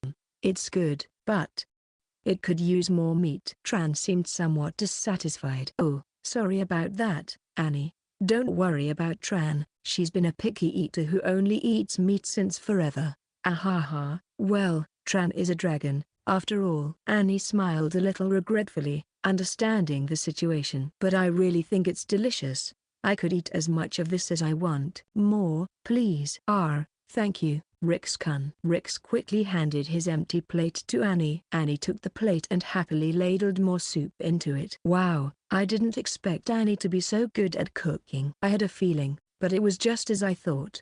Randy, who was also enjoying the soup, was quite talkative as he continued eating. Even though this cooking competition started off on a strange note, I'm looking forward to the other three's dishes too. Yeah. As they exchanged these remarks, Shino approached with a tray carrying her dish. Here, I made mine too. Eat up. When the dish was placed in front of Rix and Randy, they both stared at it in shock. Rix and Randy were momentarily speechless. What Shino had brought was a sandwich, a simple dish where various ingredients are placed between slices of bread, usually a reliable and consistently good meal. However, this sandwich was unmistakably unappetizing at first glance. The sandwich was covered in blood. What's wrong? Eat up already. Shino, noticing the stunned silence of Rix and Randy, urged them with a hint of irritation. Shino, let me see your hands. Shino quickly hid her hands behind her back without saying a word. For a brief moment, it was clear that her hands still bore numerous, not fully healed marks from healing magic. Shino, is this your first time cooking? The term magician refers to someone who, with their own will and resolve, opens up unknown knowledge, a noble fool.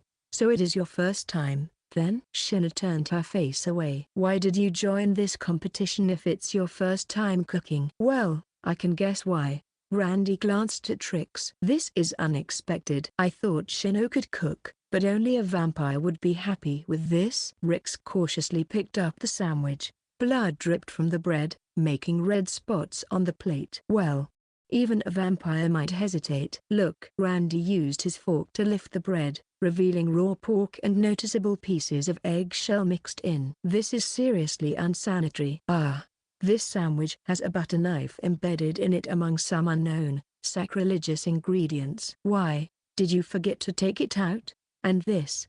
Ugh, what is that smell? It smells terrible. Oh. So that's what it is? What is this gross purple sauce? Ugh. What is this? A mix of rotten fish and vomit. I feel nauseous. Rix and Randy were inspecting Shino's cooking with tearful eyes. Shino, I respect you for trying cooking for the first time. I'm infinitely grateful for what you made for us.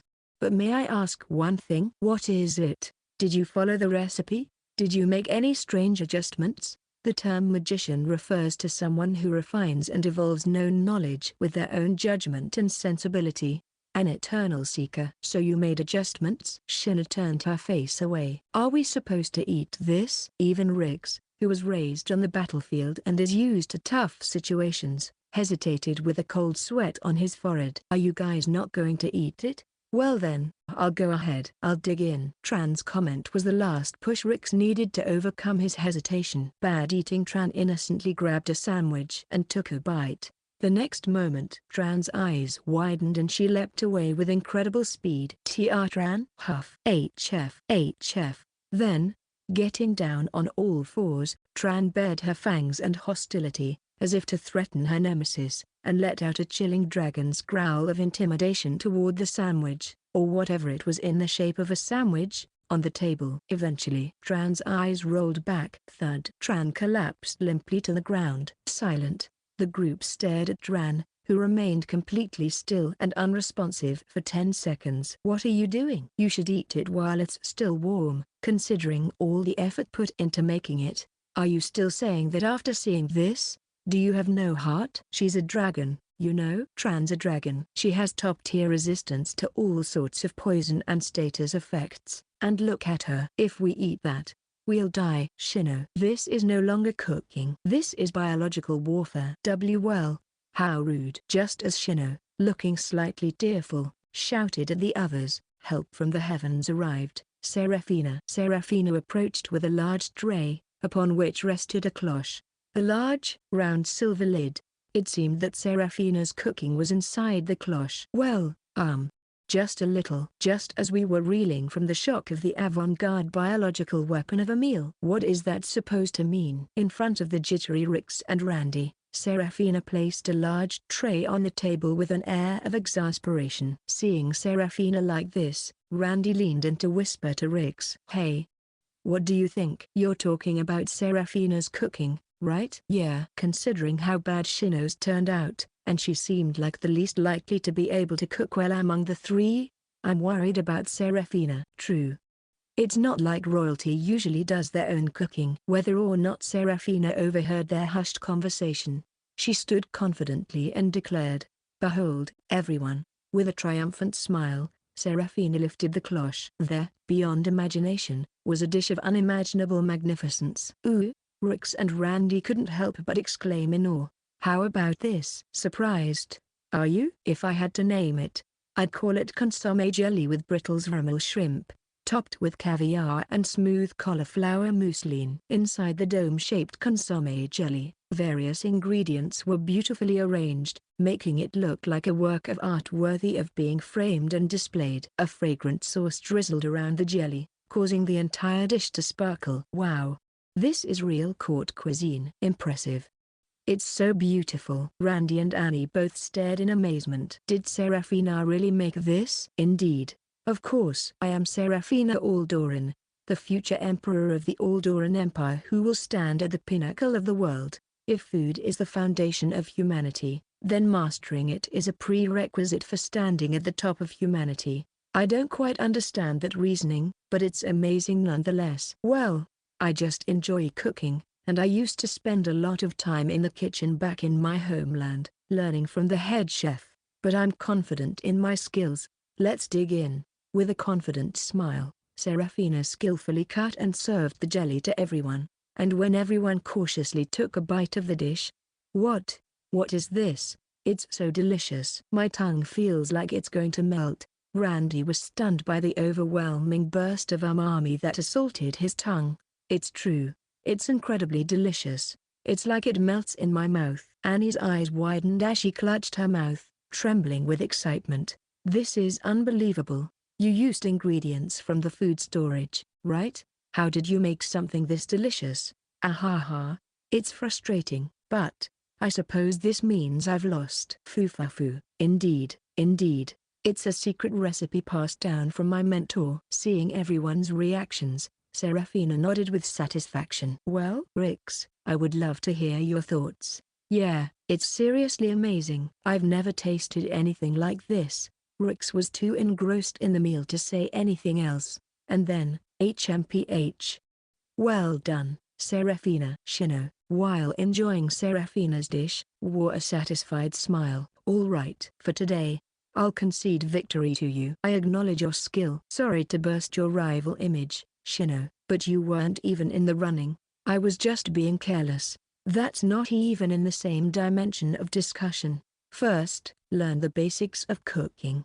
Rix and Randy gently admonished Shino, who refused to accept reality. "But this was so unexpected." "But I guess this settles it, right?" "What do you mean?" "Come on, the winner of this cooking competition. That was the whole point, wasn't it? Oh, right. Seriously. Anyway, with this level of cooking, it's definitely the princess's win. As everyone, more or less, agreed with Randy's view. Impressive, Serafina. To make such amazing dishes in such a short time, I guess I might lose. At that moment, Rutil brought out a dish covered with a silver cloche. With a serene smile on her face, Rutil showed no sign of being unsettled by Serafina's dish and its reputation. She seemed to have considerable confidence in her own cooking. HMPH, it's a competition. Rutil, let's settle once and for all which of us has the superior cooking skills. Now, show me your dish. Fufu. There's no need to rush. Without being provoked by Serafina's triumphant taunts, Rutil carefully placed the dish on the table and removed the cloche. What emerged was an unexpected dish. What is this? Is it just meat that's been grilled? Randy and Serafina whispered in surprise as they looked at the dish. Rutil's meal was a large chunk of meat, simply seasoned with spices and rock salt and grilled robustly. It seemed that the meat was to be sliced with a knife and eaten on bread, with both the bread and knife provided. However, the bread was not the luxurious, fluffy white bread typically considered high-end. It was a low-cost, hard white bread that lasts longer. Of course, it was prepared with care. The meat, in particular, was likely cooked to perfection. The meat used was of good quality, and the aroma of the spices and roasted fat was very appetizing. The side dishes, such as the potatoes and pickled cabbage, were also handled with care, but the overall dish was too simple and mundane. It was a dish that anyone could easily make. Essentially, a man's meal. Given that they had not seen any hint of difficulty from Serafina's skillful dishes, everyone had braced themselves for something extraordinary. This, however, was a letdown. In fact, both Randy and Annie were bewildered by the situation. Fufu. You're perfect in everything, but Rutil, it seems there's a field you're not good at after all. Woo-oo-ah. There was someone who let out a surprisingly loud cheer. It was Riggs. He leaned so far forward that his face nearly touched the table, his eyes sparkling with excitement. Riggs. See, can I eat it? Can I eat it? This fufu. Of course, go ahead and eat, Riggs-kun. Thanks. I'm digging in. Immediately, Riggs took up a knife and, with practiced hands, cut a piece of meat from the chunk, placed it on the rye bread along with some pickled cabbage, and took a bite. Ah, delicious. That's it. This is it. Since coming to this academy, I felt like something was missing. He was so enthusiastic that he nearly cried with joy. It's definitely good, but is it really worth getting that excited about? Randy, like Riggs, cut some meat, put it on the bread, and ate it, but he tilted his head in confusion. And to me, it's a bit too salty. Sour. What's up with this cabbage? It's so sour. Annie and Shino had similar reactions, and only Riggs was extravagantly pleased. Concealing her agitation, Serafina looked triumphantly at Rutil. It's clear who the winner is. But just as Serafina was about to declare victory, it happened. Ha! You don't understand this deliciousness, do you? Everyone's so childish. Cooking this while trembling at the risk of being discovered by the enemy on a battlefield. This is the ultimate luxury and feast. It's like experiencing life itself. It's the will to survive just to have this again tomorrow. Is that really how it is? Well, you know, it makes me want some beer, too. That's a no-go. We have classes in the afternoon. Or, in front of Riggs and Randy having this exchange. Have I been outwitted? Having figured out the whole trick, Serafina could only bury her face in her hands and flap her mouth in frustration. Fufu. It's decided. Victory is mine. As usual, Rutil had a gentle smile. But to Serafina right now, it looked like a victorious smirk. Rutil, you misled me. At first, you deliberately announced it as a cooking contest to shift everyone's perception of this match. Oh? It seems you've realized it, Serafina. Serafina's frustrated attempts were effortlessly deflected by Rutil with a cool demeanor. Indeed, this contest wasn't about competing in culinary skills but about making a dish that Riggs would enjoy. What mattered was not the skill, but the ability to guess what Riggs's favorite food might be. He's a former mercenary. Commoners have common tastes, nobles have noble tastes, and mercenaries have their own. The flavors they are used to, and the tastes from their hometown, don't easily change. So, naturally, the answer becomes clear, if you understand him deeply. Serafina recalled. Now that she thought about it, Rix always chose hard, unappetizing black bread over soft and delicious white bread at meals. He enjoyed roast beef, but complained that while it was good, the sauce was too sweet and didn't suit him, or that the seasoning was too bland, or that the meat was too tender. When everyone went out for sweets, he was the only one who chewed on sugar cubes. When she tried to feed him cake, he said the rich cream was too cloying and made him feel ill. So that's it. I underestimated Rix's plain taste. And to think this is considered a feast. How miserable must his previous start have been. I'm about to cry. In front of Rix, who was enthusiastically devouring his meat-loaded bread, Serafina could not hold back her tears. Thank you so much, senpai. Wow, I didn't know you were so good at cooking too. I really respect you. Oh, not at all. If you like this kind of cooking, I'd be happy to make it for Rix-kun anytime. Really? All right, all right. In front of the innocent Rix, Serafina clenched her fists and thought further. Rutil's wife. She did it. By deliberately involving me as a pawn in this lunch gathering, she has raised Rix's opinion of her even more. She's brilliantly seized the position of the best cook among the girls close to Rix with one move. This was all part of her plan. I was merely dancing in her palm. Rutil had deliberately extended the lunch invitation in front of Serafina and the others to ensure this outcome. In the end, they had been completely used by Rutil. Honestly, it was infuriating. It was infuriating, but it was an undeniable fact that Rutil had won this round, and it seemed that Shino and Annie were equally upset with Rutil. I don't know this senpai very well yet, but I don't like her. She's kind of annoying. I also might find her a bit difficult. Don't worry. I feel the same way. This woman has always been like this. She's always sneaky about grabbing the best parts. I absolutely hate her. Oh dear. Have I been disliked again? I'm so sad. Rutil smiled cheerfully, looking like she wasn't at all upset. Even though she didn't appear to be gloating or condescending, it was truly hard to see through what she was thinking behind that smile. She was a person with a completely unfathomable depth. In front of the girls exchanging glances full of sparks, Randy patted Rix's shoulder. Rix. What? Munch munch. Hang in there, ? With a very good-natured smile and a thumbs up, Randy made Rix tilt his head in puzzlement while he continued munching on his meat and bread. Chapter 5, Teach Me, Rutil-sensei. Well then.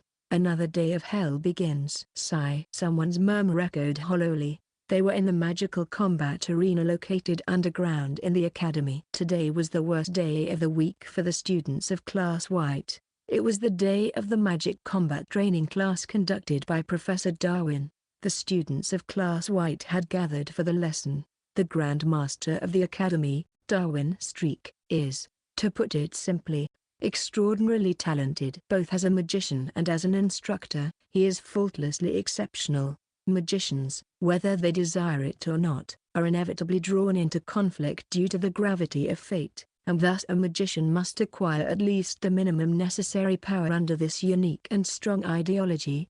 He teaches students how to fight using magic, that is, the techniques of magical combat, and Darwin's instruction was remarkably efficient and precise. Every student who received Darwin's training, without exception, showed continuous improvement. Their skills as combat magicians steadily advanced. For students whose temperament wasn't suited for battle, he taught defensive strategies to survive by avoiding conflicts. For students lacking a combat sense, he provided strong tactics regardless of natural aptitude. For students with distinct strengths, he further developed and utilized those strengths. For students with critical weaknesses, he devised strategies to compensate for them. Darwin tailored his teaching to each individual student, applying the most suitable methods for them.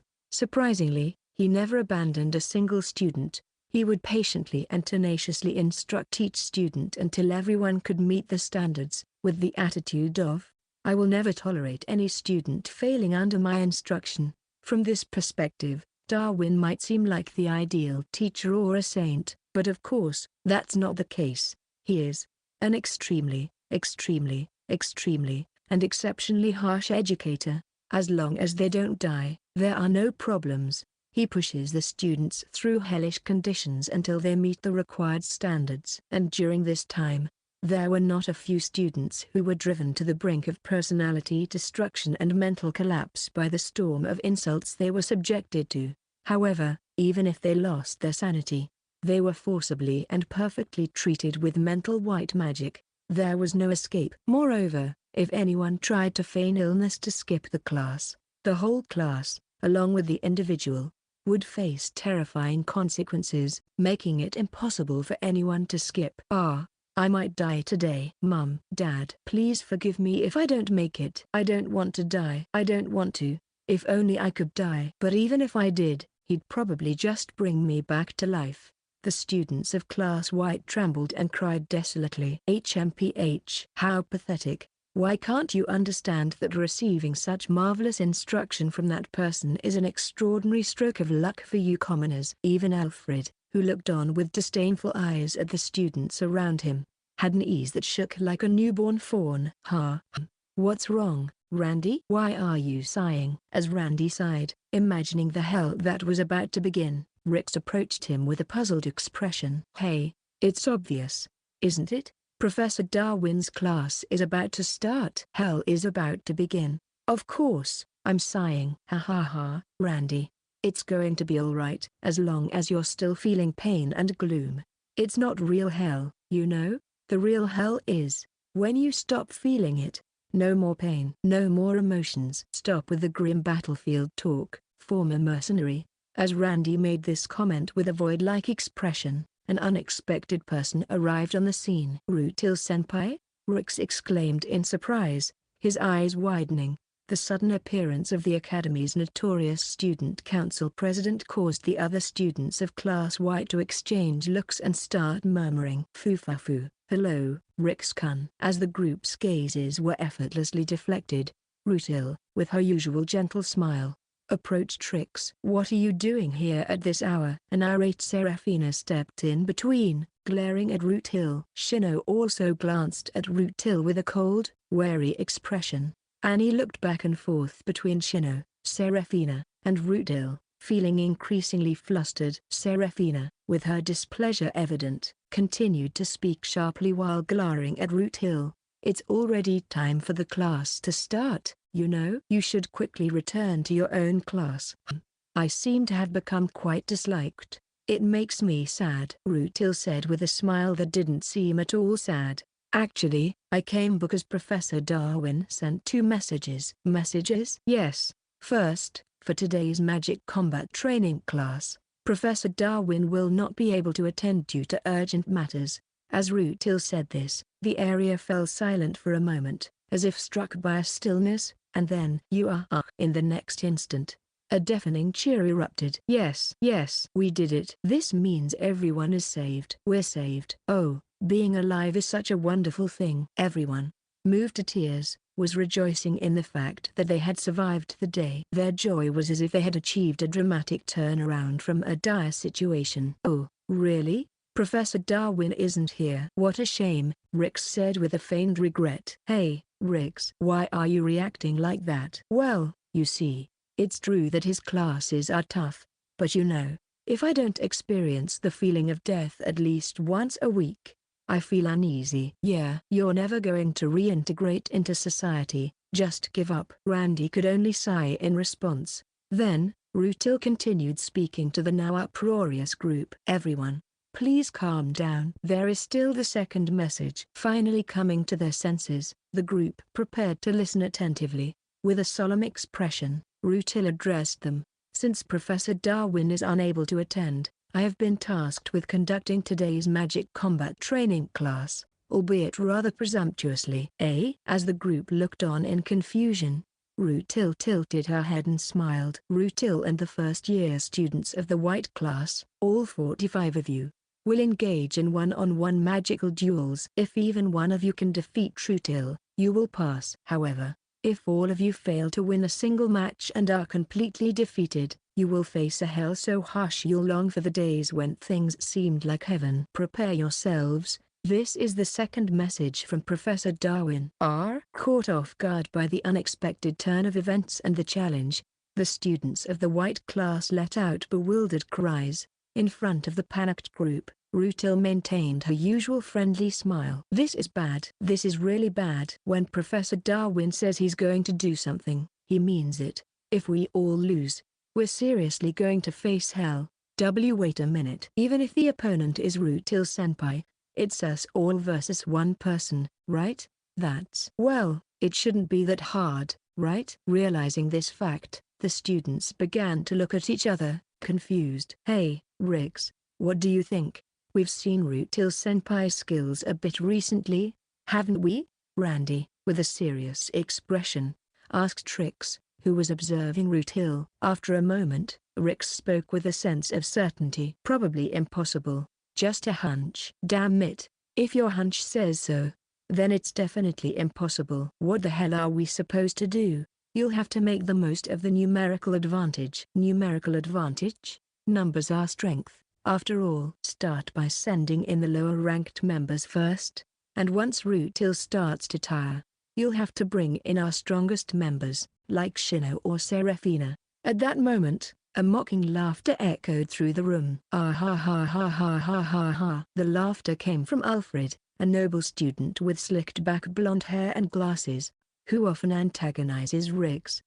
Riggs, so, in the end, you're just a lowly commoner, like a pathetic mercenary. Alfred approached Riggs with a mixture of disdain and anger. Indeed, a mage will use every card at their disposal, sparing no means for their own goals. Such a cold, rational aspect does exist in a mage, but that is only within the context of oneself and one's own cards. You, a commoner without knowledge, will never understand. Magic is a refinement of the nobility, and a mage is inherently a noble. They possess power and simultaneously must fulfill their duties and bear their responsibilities, and yet, to use and trample upon weaker others for one's own goals? You are truly unworthy of even being considered a mage. Shame on you. Oh, no, sorry. I didn't actually mean we should do that, Rix said apologetically.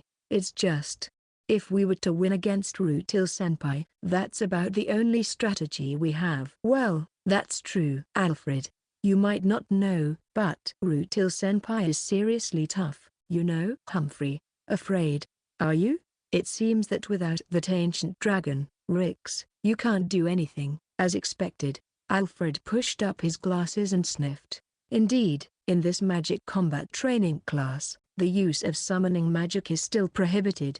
Therefore, Rix's summoned creature, Tran, cannot participate in the class. Tran is currently somewhere on a walk around the academy. Moreover, since Rix is only bound by a contract and cannot summon Tran from afar or enhance her with magical power, Tran's use is not permitted anyway. Certainly, Rutil-senpai is a second-year student and has considerable skill. I understand that you might not be able to handle it with just your level of ability. But, have you forgotten? This white class has me, Alfred Lordstone. Boom, Alfred declared with a confident expression, as if victory was a given.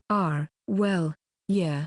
Alfred, we get that you're quite skilled, but, Rix and Randy made ambiguous faces. HMPH, Rix's incredible physical power, the flashy Serafina, and the extraordinary techniques of Shino have overshadowed me in class. But, let me tell you, if I were to get serious, you would be nothing compared to me. The only reason I haven't stood out is due to some bad timing. Well, it really was bad timing, wasn't it? I wonder why. Ignoring Randy's interjection, Alfred drew his short staff and stepped forward.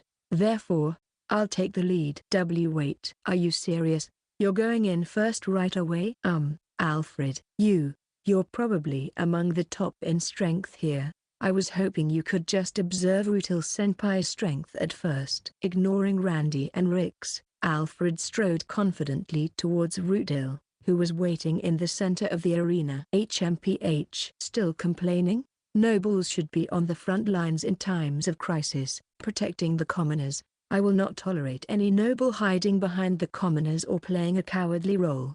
I swear on the name and pride of Lordstone that I will not be such a disgraceful noble. True strength needs no observation. I am going first. But, Alfred. Wait, don't worry. I have a trump card. No one has ever stood after receiving this magic. I'll finish this in an instant. Don't set yourself up for failure. Stop. Go back. I understand you have a trump card, so just go back. Well, even if Rutil-senpai turns out to be stronger than I expected, I'll weaken them enough for you to win easily. Though that's an impossible scenario. That's precisely the kind of setup that leads to instant defeat. Well, putting aside that unlikely scenario, I must admit I feel a bit guilty. By winning so quickly, I would be making your entire class time worthless. But it's okay for me to win, right? Alfred. Randy wept at the myriad of ominous signs. Tears were flowing uncontrollably. Oh, the first challenger is. Let's see, you are from the Lordstone family? Alfred Lordstone. Alfred, standing confidently before Rutil in the arena, declared his name with a smirk. Begin. With Seraphina serving as the referee, the signal to start the match was given. Alfred swayed his short staff and prepared his stance. At the same time, Rutil also readied herself, showing off the ring on her left hand. I recommend you come at me with your full strength, Rutil-senpai. Just so you know, I can't hold back. Oh my, you're quite confident. As expected of the Lordstone family, I'm really looking forward to seeing what kind of magic you use. With a cheerful smile, Rutil began to emit an overwhelming cold aura from her entire body. The freezing magic swiftly enveloped the arena, starting to freeze everything around them. However, upon seeing Rutil, Alfred sighed with apparent boredom. Well, is that all you've got? To be honest, it's already over. I've won. Section. The crowd was abuzz with confusion at the unexpectedly sudden turn of events. Immediately after Rutil and Alfred had faced off in the arena and Seraphina declared the start of the match, Rutil suddenly rolled her eyes back, collapsed onto her knees, and remained completely still. Rutil had done nothing. She hadn't even cast her signature ice magic or released a single gust of cold air. HMPH. Alfred glanced at the prostrate Rutil with disinterest and sheathed his staff. What is going on? What just happened? Rutil-senpai incapacitated in an instant? The students of the white class stared in shock. Alfred, adjusting his glasses with a smug expression, addressed the bewildered students. This is my trump card, Pale Dream, a mental domination spell. As all eyes were on him, Alfred continued explaining. I've completely taken control of Rutil-senpai's mind. Right now, she is still unaware of her defeat within her own mental realm, endlessly engaging in a futile magical battle. Upon hearing this, Shino's eyes widened in disbelief. Could it be, Alfred? Did you cast the mental domination spell on Rutil with just the motion of your staff when you first prepared? Haha, you're quite perceptive, Shino Whitelite. That's exactly right. Strength and skill in manipulating magic are not the only measures of a sorcerer's power. A true sorcerer wins without a fight. What? To think that just that would allow someone to control the mind of a magician as skilled as Rutil. What kind of skill is that? This is insane. Alfred-kun. Amazing. Both Seraphina and Annie blinked in surprise. Then, the students of the white class erupted in cheers. Work. Awesome, Alfred. You're incredible, Alfred-kun. The cheers for Alfred grew louder. Nice job, Alfred. Yes, just as I thought. You're really amazing. Randy and Rix hugged Alfred from both sides, putting their arms around him. TCH. Alfred turned away with annoyance at the two who were being overly familiar. Man. Thanks to Alfred, we really dodged a bullet. We won't have to face Darwin-sensei's punishment now. You're our savior. That's right. I guess I just can't compete with you. I feel kind of bad. HMPH. You fools. That's only natural. I am Alfred Lordstone. After all, you commoners don't need to feel indebted. Nobles exist to protect the common people, after all. Wow. As expected from Alfred.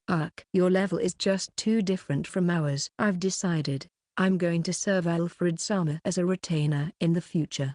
I'll do the same. I'll be a mercenary or whatever for Alfred-sama. I think I'll also dedicate myself to the Lordstone family in the future. Yes, me too. I'll do anything, even be a maid. And, I might even consider marrying you. the future head of the Lordston family. Surrounded by Rix, Landy, Shino, Annie, and Serafina, who were showering him with praise, Alfred found himself the center of admiration. Alfred Sama. Alfred Sama. Long live Lordston. Now, everyone in the class was extolling the greatness of Alfred. TCH. What a hassle, you guys. Alfred, although somewhat annoyed, still looked satisfied as he declared, "Fine. This is also part of a noble's duty. I, Alfred Lordstone, will take care of your future." The crowd erupted into a frenzy of excitement and joy, engulfing the entire scene. Section. So, what exactly happened? Alfred became combat incapable in an instant. In the midst of the murmuring students, Alfred was the center of attention. Immediately after Serafina announced the start of the match, Alfred had swayed his staff slightly, and the next moment, he had slumped to the ground, eyes rolled back, and collapsed. "It's unavoidable. The commoners are useless without me." Now, Alfred merely mumbled incomprehensible things like a broken phonograph. Phew. It was quite close, but still not quite there. In front of Alfred stood Rutile, who was smiling as usual. At the tip of Rutile's left hand, which was posed to show off the ring, was a mirror-like object made of ice. Mirror of Reflection. This spell reflects any magic or curse back at the caster through the icy mirror surface. Your mind control magic. It was indeed formidable. If not for this spell, I might have been in danger myself. It was rare to see even a hint of tension in Rutile's smile. It seemed that Rutile's usual composure had been slightly shaken by Alfred's spell. It was likely that the magic duel had been very close. However, hey, Riggs. What is it, Randy? I'm still a complete amateur, but I can sense that there was an incredibly sophisticated magic's battle between Alfred and Rutile just now. I can tell, but, yeah, well. Riggs also looked somewhat troubled. Indeed, as Randy said, it might have been a very high-level magic's battle. However, objectively speaking, Alfred, who had talked big, had made an impressive show of moving his staff in a strange manner right after the match began, only to suddenly collapse with his eyes rolled back. That was all there was to it. It was an incredibly high-level but disappointingly anticlimactic magic duel. What the heck? He's all talk. Seriously, what a letdown. Alfred was so uncool. He's kind of gross. As expected, the classmates who couldn't grasp the difference in the level of the duel looked at it with disdain. I can't help but shed a tear. Funny, I'm doing the same. Randy and Rix could only choke up with tears. Well then, ignoring Alfred being carried off to the infirmary, Rutile turned to face the rest of the group. The students, who had barely understood what had just happened between Rutile and Alfred, were completely overwhelmed by Rutile's presence and aura as a magician. Since we're on a tight schedule, please step up quickly. Who's next? Damn. There was no escaping it. If they ran out of time without fighting, the fear of facing Professor Darwin later was too great. Despite being overpowered by fear and despair, the students timidly raised their hands and volunteered for the next magic's battle. Section. Thus began the one-on-one magic battles between Rutile and all the members of the white class. In short, Rutile was overwhelming. Dance and swirl, winter storm. Eek. Sometimes Rutile was overwhelming with her area-wide ice magic. Freeze. My stuff. At other times, she used pinpoint, high-speed ice magic with dazzling precision. Eek. My feet. And at other times, she employed clever maneuvers and strategies. The students of the white class were being defeated one after another. Section. Damn it. Rutile-senpai is way too strong. After the match, Randy, who was visibly exhausted, plopped down next to Rix and Annie. By the way, the damage from the match had already been fully healed by Rutile's recovery magic. Good work, Randy-kun. That was a close one. Close? Where was it close? Ignoring Annie's attempt to comfort him, Randy glared up at Rix with a sharp look. I couldn't land a single hit. I tried various tactics, but in the end, I was frozen all over and ended up like this. Well, to begin with, you're just not well matched against Senpai. Randy's magic's battle style involved using wind magic to accelerate himself, enhance his defense by wrapping himself in wind, and concentrating wind pressure in his fists to blow away opponents in close combat. Rutil, on the other hand, could handle both close and long-range attacks with ease using her freezing magic, making them a terrible match-up. That said, your last desperate charge. That was really unfortunate. If you had broken off the frozen left foot and taken another step with the right foot, maybe you could have landed a punch. How the hell could I do that? You idiot, huh?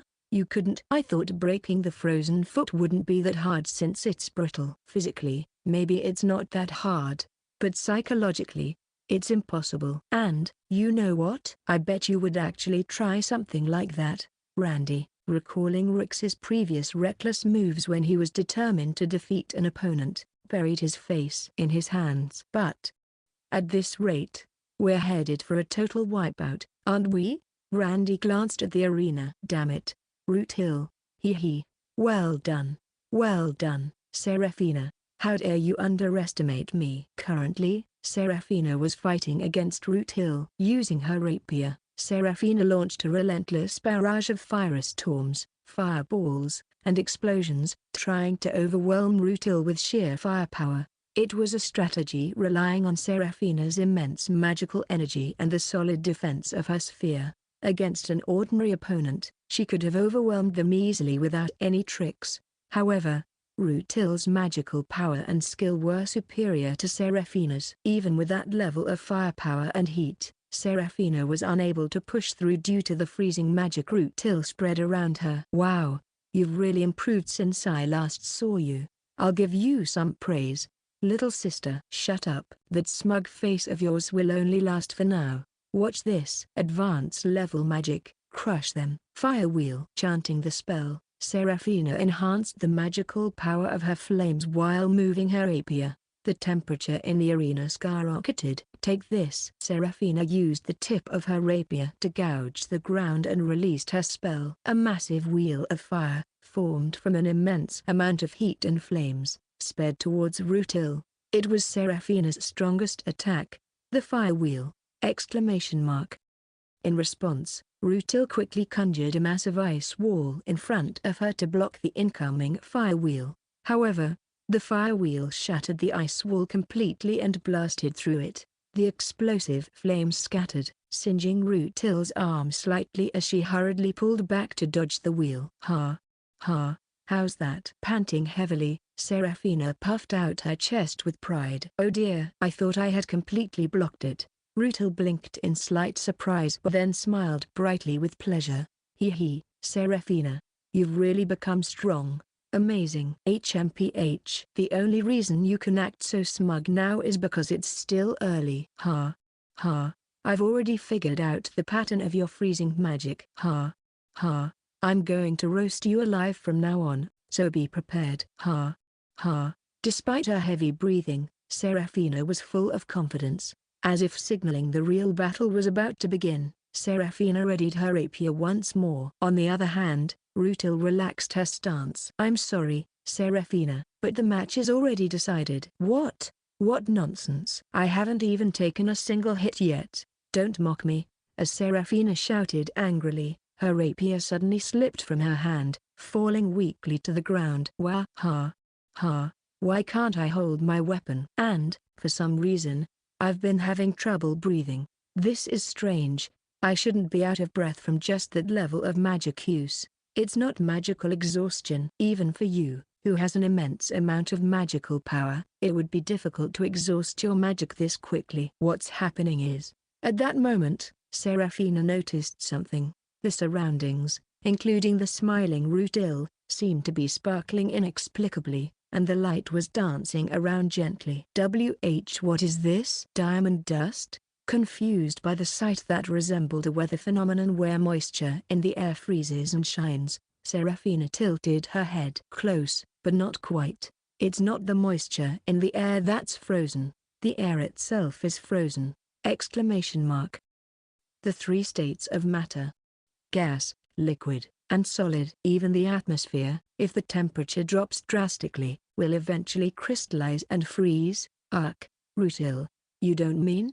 You've realized it? Yes, while fighting, I've been manipulating the freezing magic to selectively freeze only the oxygen in this area, drastically lowering the oxygen concentration. Right now, it's like you're holding your breath while still trying to breathe. You're in a state of oxygen deprivation! Exclamation mark.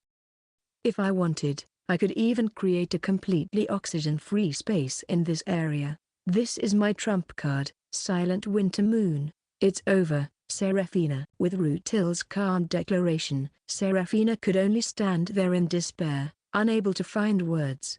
Observing the battle between the two. Looks like the princess is out of luck too. Yeah. Randy and Rick's sighed. Eventually, as expected, Seraphina, her face pale, staggered back. Cough. Cough cough. Hey. Good work, Seraphina. Rutil-senpai was just one step ahead. Damn it. That was so unfair. What are we supposed to do? Then, Shino sighed and said, you were too focused on the struggle within each other's sphere.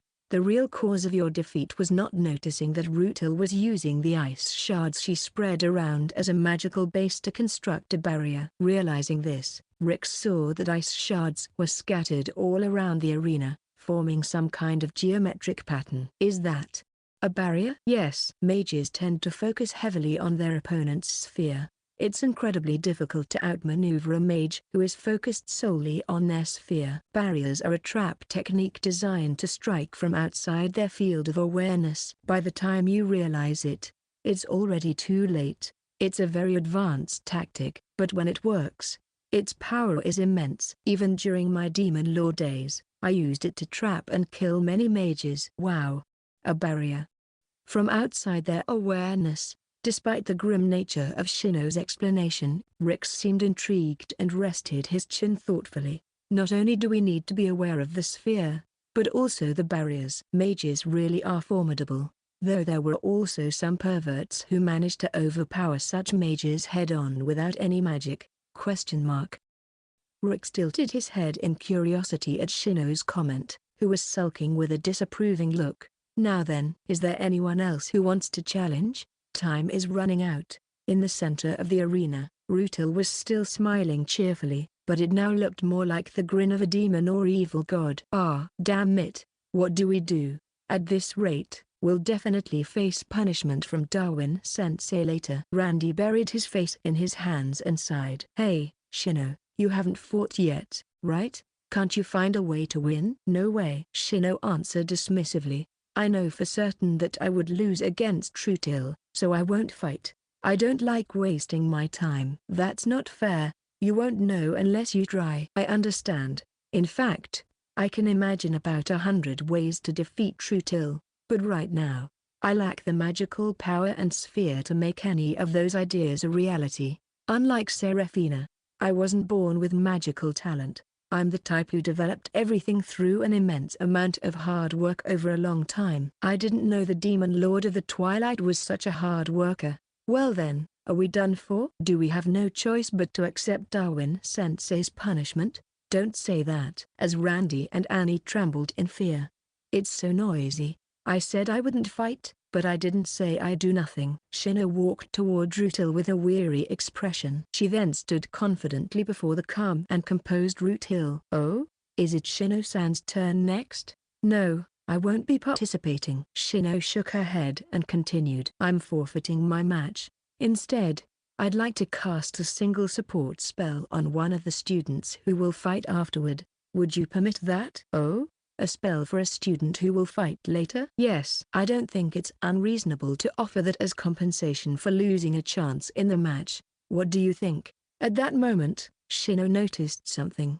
For some unknown reason, Rutil had a clear expression of someone who had been waiting for those words. What's with that expression? Did I make a wrong choice? Feeling a shiver from Rutil's ever unpredictable demeanor. Yes. That's fine. I'm curious to see what kind of strategy you'll employ. In the next moment, the deep, dark expression vanished completely, and Rutil allowed it with a gentle smile. The die was cast. There was no turning back, and there were no other options. TCH. Shino clicked her tongue in frustration and returned to Rix and the others. As she walked back, she pulled out a single strand of her hair, muttered something, kissed the hair, and infused it with magic. She then took Rix's hand and tied the hair around his ring finger. It was a lifeline magic spell to keep Rix grounded as a human. "Shino, you heard what I said, right? Go on. It's your turn, Rix," Shino said, looking directly at Rix. "Don't worry. This lifeline has been improved. It will last for quite a long time." "Right. There's Rix's sword flash of light. If you can use that." Randy clapped his hands as if understanding. "Yes. Honestly, I'm not thrilled about this. But you are our trump card. If you can't win, there's nothing more we can do." Then, the surrounding students looked at Rix with desperate eyes. Please, Rix-kun. I don't really understand what's going on. But it looks like Rix-kun is our only hope against Rutil-senpai. I don't want to face Darwin-sensei's punishment. Do your usual, outrageous thing. Got it?" Rix smiled and nodded firmly, checked his sword, and began walking toward Rutil. "Everyone, don't worry. Leave it to me. I've taken it on for 100 per person. You're charging us? Are you kidding?" With the collective outcry from his classmates behind him, Rix faced Rutil. Section. "Well then, I look forward to it, Rutil-senpai." Likewise. I look forward to it, Rix-kun." In the center of the arena, Rix and Rutil faced each other. Rix stood with his sword sheathed, adopting a relaxed half-turn stance with his hand resting on the hilt. Rutil stood with both hands clasped behind her back, concealing them. The two faced each other, maintaining a distance of about 10 meters, staring each other down. The signal to start the match had already been given. Now, both were focused on observing each other's first move, assessing the situation. The tension in the air was palpable, like sitting on pins and needles. For the students watching, this was the critical moment that would determine whether they would face Darwin's harsh punishment. Everyone watched the two with bated breath. As expected, Rutil-senpai is impressive, Rix thought, keeping his eyes on Rutil. She's standing there so naturally. Yet there's absolutely no opening. She's like a seasoned veteran. Rix could only marvel inwardly at Rutil's evident skill just from her standoff.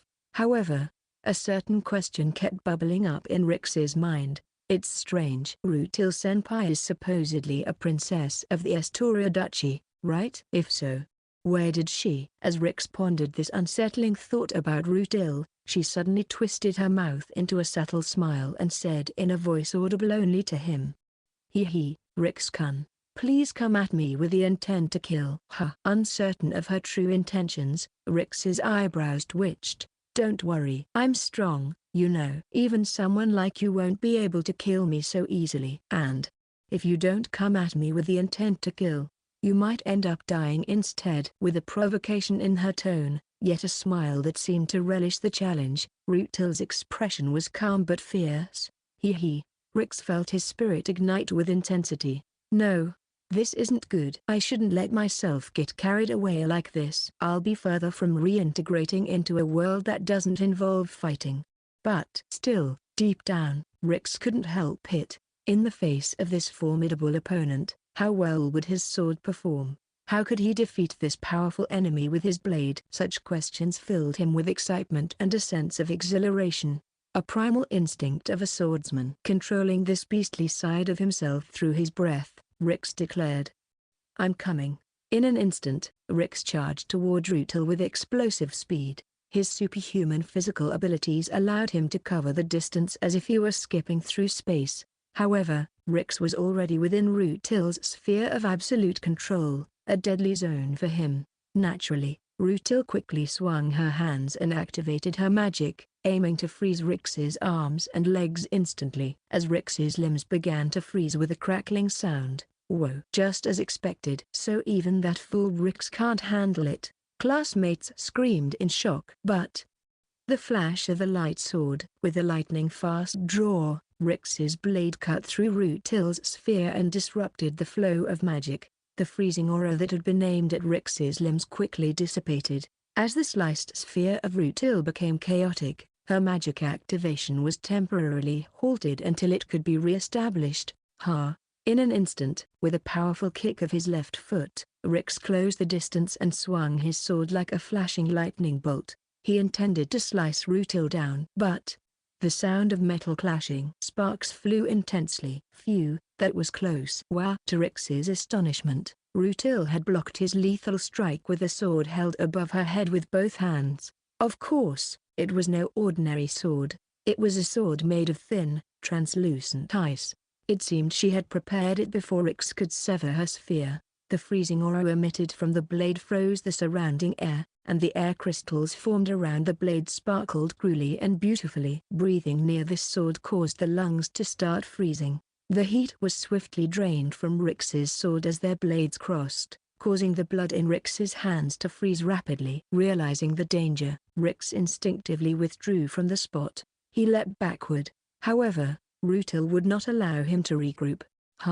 In response to Rix's retreat, Rutil advanced sharply, maintaining the exact same distance between them. The eerie cold emitted from the ice sword continued to freeze Rix. Furthermore, Rutil wielded the ice sword in a dance-like, graceful manner. She executed a series of star-like slashes in high, middle, and low stances. Rix barely managed to parry and deflect the slashes with his sword, but each time he came into contact with the ice sword, the freezing aura would chill his blood through the blade. And as a finishing move, Rutil elegantly spun her body, using the full force of her momentum, and unleashed a thrust like an arrow aimed directly at Rix's throat. However, this was immediately shattered by a flash of light from Rix's sword. Rix cleaved through the ice sword that extended toward him like a laser, cutting it into two! In the next moment, Rutil's ice sword shattered into fragments and scattered. It seemed that even Rutil was caught off guard by how her attack was handled, as she widened her eyes in surprise. Yet, Rix's right arm, which held the sword, had been significantly frozen, leaving him unable to follow up with an attack. This time, he leapt back and retreated from the spot. Though the ice sword's freezing aura was formidable, its effective range appeared to be limited. By creating some distance, Rix's blood, which had been on the verge of freezing, quickly warmed up again, allowing his arm to regain its mobility. However, during this opening, Rutil had already conjured a new ice sword in her hand. The battle had returned to its starting point. Damn it! Rutil still had cards like that up her sleeve. Wait, she can use a sword too? And at a level where she can go toe-to-toe with Rix? Faced with Rutil's unfathomable tactics, Serafina was frustrated, while Randy buried his head in his hands. Despite the fleeting nature of the exchange, the high-level combat was so intense that even the classmates, who had forgotten their own predicament, were thrilled. Wow, Rix is really amazing. Can he really not choose magic with those skills? Forget everything else. Do your best. Give it your all. Rix is definitely better than Alfred. Amidst the classmates' comments, Shino let out a small sigh. Just to uphold Alfred's honor, I should mention that in terms of the dimension and level of magical duels between wizards, the brief exchange between Alfred and Rutil was far superior to what Rix and Rutil are showing now. Well, it's so advanced that it's hard for us to grasp. Annie could only give a vague smile in response to Shino's explanation. And then, ignoring the surrounding spectators, Rix fixed his gaze on Rutil with a cautious demeanor and said while brandishing his sword, "As expected, Rutil-senpai, I never thought you'd be skilled with a sword too." "Thank you. Compared to your swordsmanship, it's just child's play." "Haha, just kidding." "Compliments are a bit of a bother, you know." No matter how you look at it, Rutil's swordsmanship was not the refined parlor technique that nobles practice as a hobby. It was, in fact, practical and seasoned combat swordsmanship, just like Rix's. Rix thought that if he fought within his own sword range, he would have an advantage over Rutil, but that advantage was almost negligible. "Really? There aren't many swordsmen as skilled as you, senpai." "Haha, how many people did you have to cut down to reach that level?" So, Rix, with the casual attitude of a mercenary, asked such questions as if they were small talk. "Oh, Rix-kun, you're joking. It's not appropriate to speak like that to a lady, you know." Rutil calmly dismissed Rix's remarks without taking them seriously. But, Rutil-senpai, you've probably accumulated quite a number of kills, haven't you?" With a puzzled look, Rix said this with curiosity but without any suspicion or hesitation. Rutil remained silent with a smile. What did you just say, Rix-kun? Well, I didn't quite catch that. Fortunately, it seemed the other students hadn't heard Rix's words. But an awkward silence lingered between Rix and Rutil. Why do you think that? Well, because you're the same as me. That was Rix's conviction. Of course. It wasn't that Rutil had killed innocent weaklings or committed crimes. Killing the weak doesn't provide experience points. Most likely, Rutil had been through intense battles, either on the battlefield or in conflicts. In other words, Rutil had gone through considerable trials as a warrior. Just like Rix. Rutil was someone on the same side as Rix.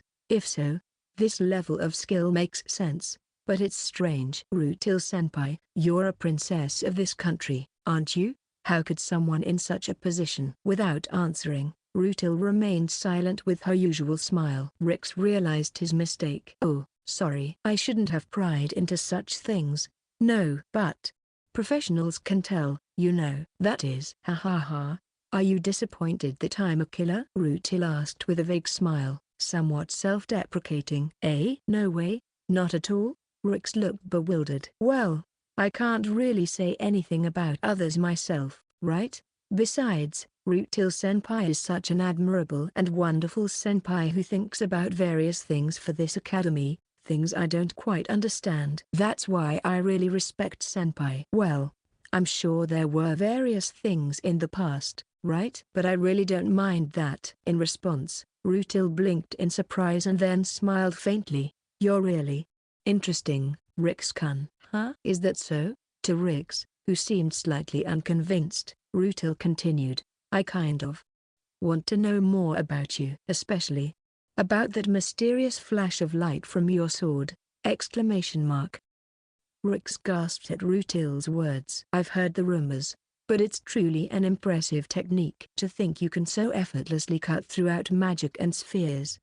It's almost more magical than magic itself. Really? Well, this is all I'm good at. I have no idea how the principle of this flash of light from my sword works, though. Ha ha ha. Rix laughed jokingly. But Rutil's mouth twisted into a cold smile as she muttered, that flash of light from your sword. It's a sword that cuts through concepts, exclamation mark.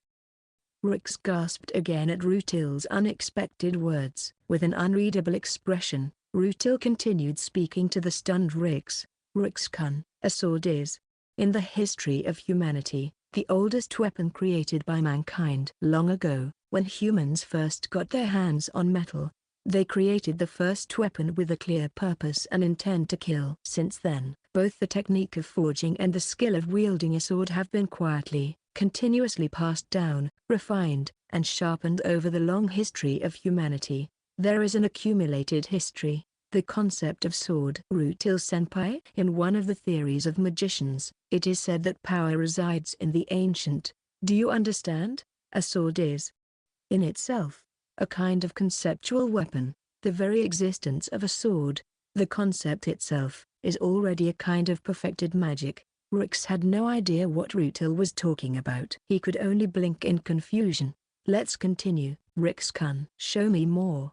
Show me more of your sword. With those words, Rutil intensified the freezing aura that surrounded her body. Section. Rix charged forward, with his sword poised. He headed straight for Rutil. HMPH. In response, Rutil gracefully raised her ice sword above her head. Above Rutil, an immense freezing aura swirled. In the next instant, countless ice spears formed above Rutil's head.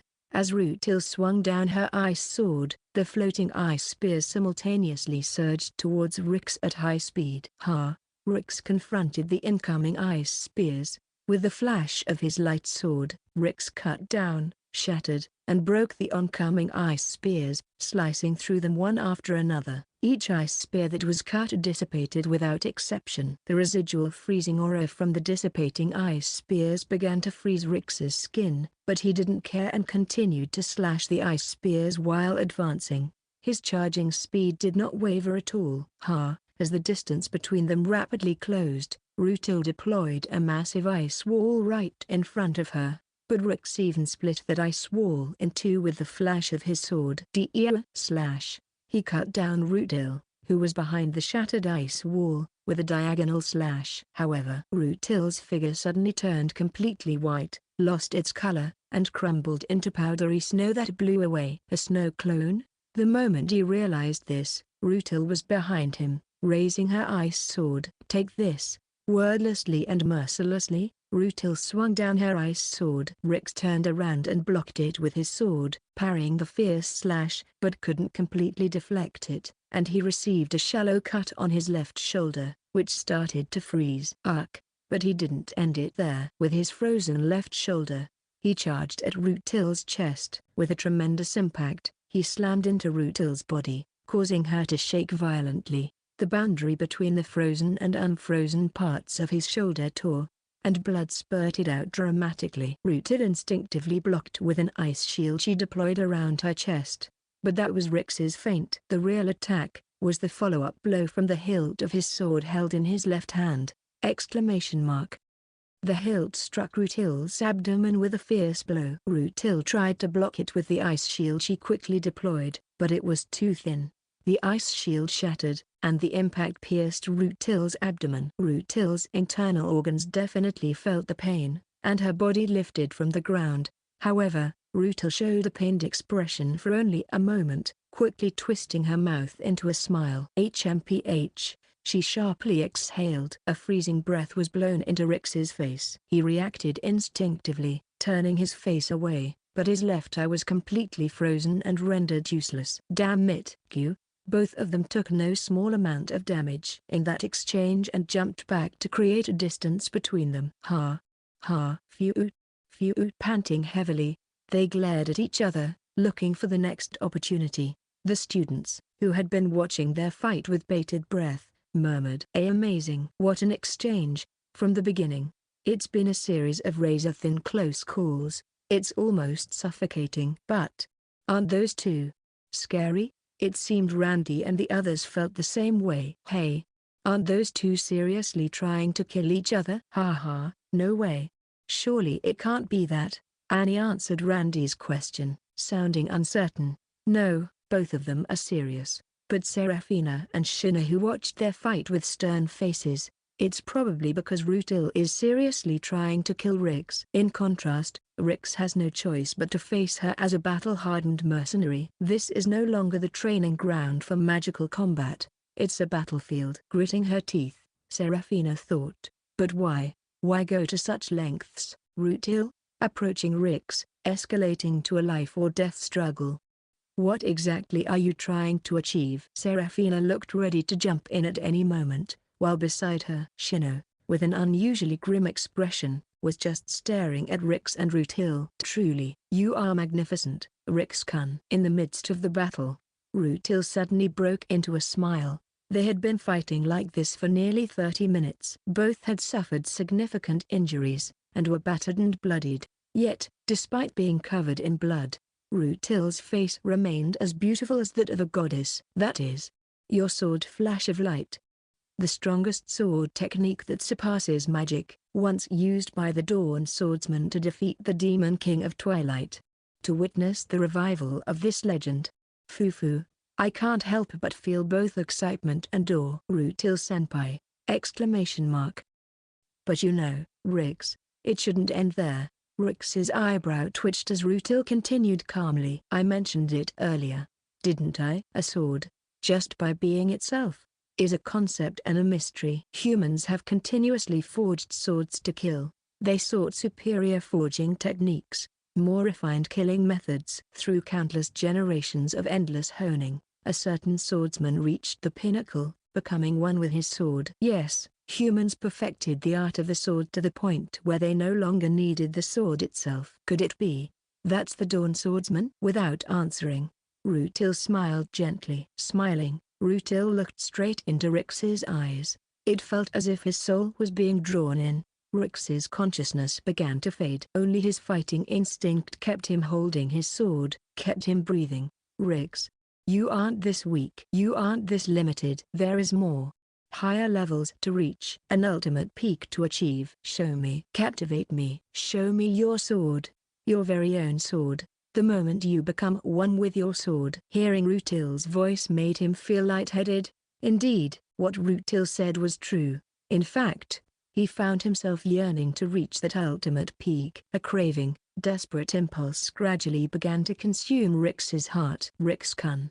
At that moment, a freezing aura swirled and raged around Rutil's entire body. Crystals of icy air danced and sparkled around Rutil and Rix, casting a fantastical, eerie glow of death. It was the barrier that had completely defeated Seraphina earlier, Silent Winter Moon. Despite his caution, it seemed he had been caught in a trap without realizing it. This is a barrier far beyond what I used when I rolled Seraphina earlier. The countdown to your death has already begun, Rutil said coldly, taking up her ice sword. Do you understand, Rix-kun? In this dire situation, Rix twisted his mouth into a grimace. His warrior instincts recognized the truth. This Rutil senpai was serious about killing him, and would show no mercy. Rix was overwhelmed by anxiety, fear of death, and despair. Yet, his heart was thrilled. A sword exists to cut down formidable foes. It achieves victory by standing over the fallen. No matter how much Rix might avoid battle or wish to live as a person, at his core, deep in his soul, lies the essence of a swordsman. Before him was the finest opponent he had encountered since arriving at the academy. A genuine warrior, unlike the unremarkable opponents he had faced until now. As a swordsman who lives for the sword, how many moments in a lifetime can one experience such fervor? This place was a frozen hell where even one's breath turned to ice. Yet, Rix's body, soul, and heart were boiling with heat like the bottom of a searing cauldron. So, it felt as if it were only natural, as if it had been destined from the start. Snapping, snapping, snapping. Rix began to shut off all his sensory switches. He would cut down this woman. To do so, he eliminated all unnecessary and futile aspects. The light of the sword tip, which he had so detested, now seemed like the divine guidance of a goddess leading him. Rix now vaguely understood the meaning of what Rutil had said earlier. At the end of perfecting the sword, one becomes the sword itself. In other words, that's right. At this moment, facing Rix, who was rising to new heights as a swordsman with astonishing force, Rutil wore an expression of longing and dreamlike admiration. Finally, I've found it, with this. Finally, her expression was like that of a lovesick maiden. And yet, it was also like a doll that had long since been broken. I'm coming. At that very moment, as Rutil and Rix were about to clash with everything they had, a tremendous gravity pressed down on both their shoulders. Ugh! The sheer weight caused both Rix and Rutil to kneel. It's fine to lose. Suddenly, it became clear. Shino had stepped between Rutil and Rix. Standing protectively in front of Rix, Shino looked down at the kneeling Rutil. It's fine to consider Rix defeated. The match is over. Shino said this curtly, turning away from Rutil as if she didn't even want to see her face. Shino stood before Rix, who had just come to his senses and was blinking in confusion. Shino glanced at Rix's ring finger and confirmed that the hair wrapped around it was completely burned away. Then, Shino reached out with both hands, grabbed Rix's cheeks, and pulled them from side to side. Ow, ow, ow, ow. Ow! What's going on? What's the matter, Shino? Be quiet, you fool. Continuing to scold Rix, Shino twisted his cheeks back and forth with mechanical precision. Watching this exchange between Rix and Shino, the classmates began to groan in despair. Did we lose? We lost? So, does that mean we're all going to be subjected to Darwin-sensei's training? What the? Rix was actually doing pretty well. Shino, why did you have to do that? But then, what? Eek! Suddenly, Shino cast a freezing glare, causing them to fall silent in fear. Oh dear! Meanwhile, Rutil, seemingly disappointed by how abruptly things ended, watched Rix and Shino with a sense of letdown. Before Rutil, Seraphina stormed up with a furious expression. Oh? Seraphina? What's wrong? Smack! Without answering, Seraphina swung her hand up and slapped Rutil hard across the face. Rutil, without resisting, turned her face away. The surrounding students stared in shock, wide-eyed and paralyzed. Then, Seraphina grabbed Rutil by the collar and shouted, "Rutil, do you even understand what you were trying to do? Huh? What are you talking about? I don't quite understand. Don't mess with me." Seraphina's angry shout made the surrounding students flinch. "Stop playing dumb. You know something, don't you? Even a fool can see it. You know something about tricks. Something that gets to the core of this mysterious man. You've been meddling and scheming to get close to Rix for that reason, haven't you? Speak up, Rutil. What exactly are you planning to do with Rix next?" "That's harsh." Seraphina, with tears welling up at the corners of her eyes, Rutil gently turned her gaze away. "Indeed, I overdid it in the match earlier. I regret it. After all, Rix-kun exceeded my expectations with his strength. I got carried away and couldn't hold back. But Rix-kun is my cute junior, you know. To use him for some scheme. There's no way I would do such a thing." At that moment, Seraphina felt a shiver down her spine. She was scared of Rutil. The face Rutil made, pleading with tears, was so desperate and sincere that it was hard to believe it wasn't the truth. She knew she was being deceived. She knew it. Yet she was starting to be convinced.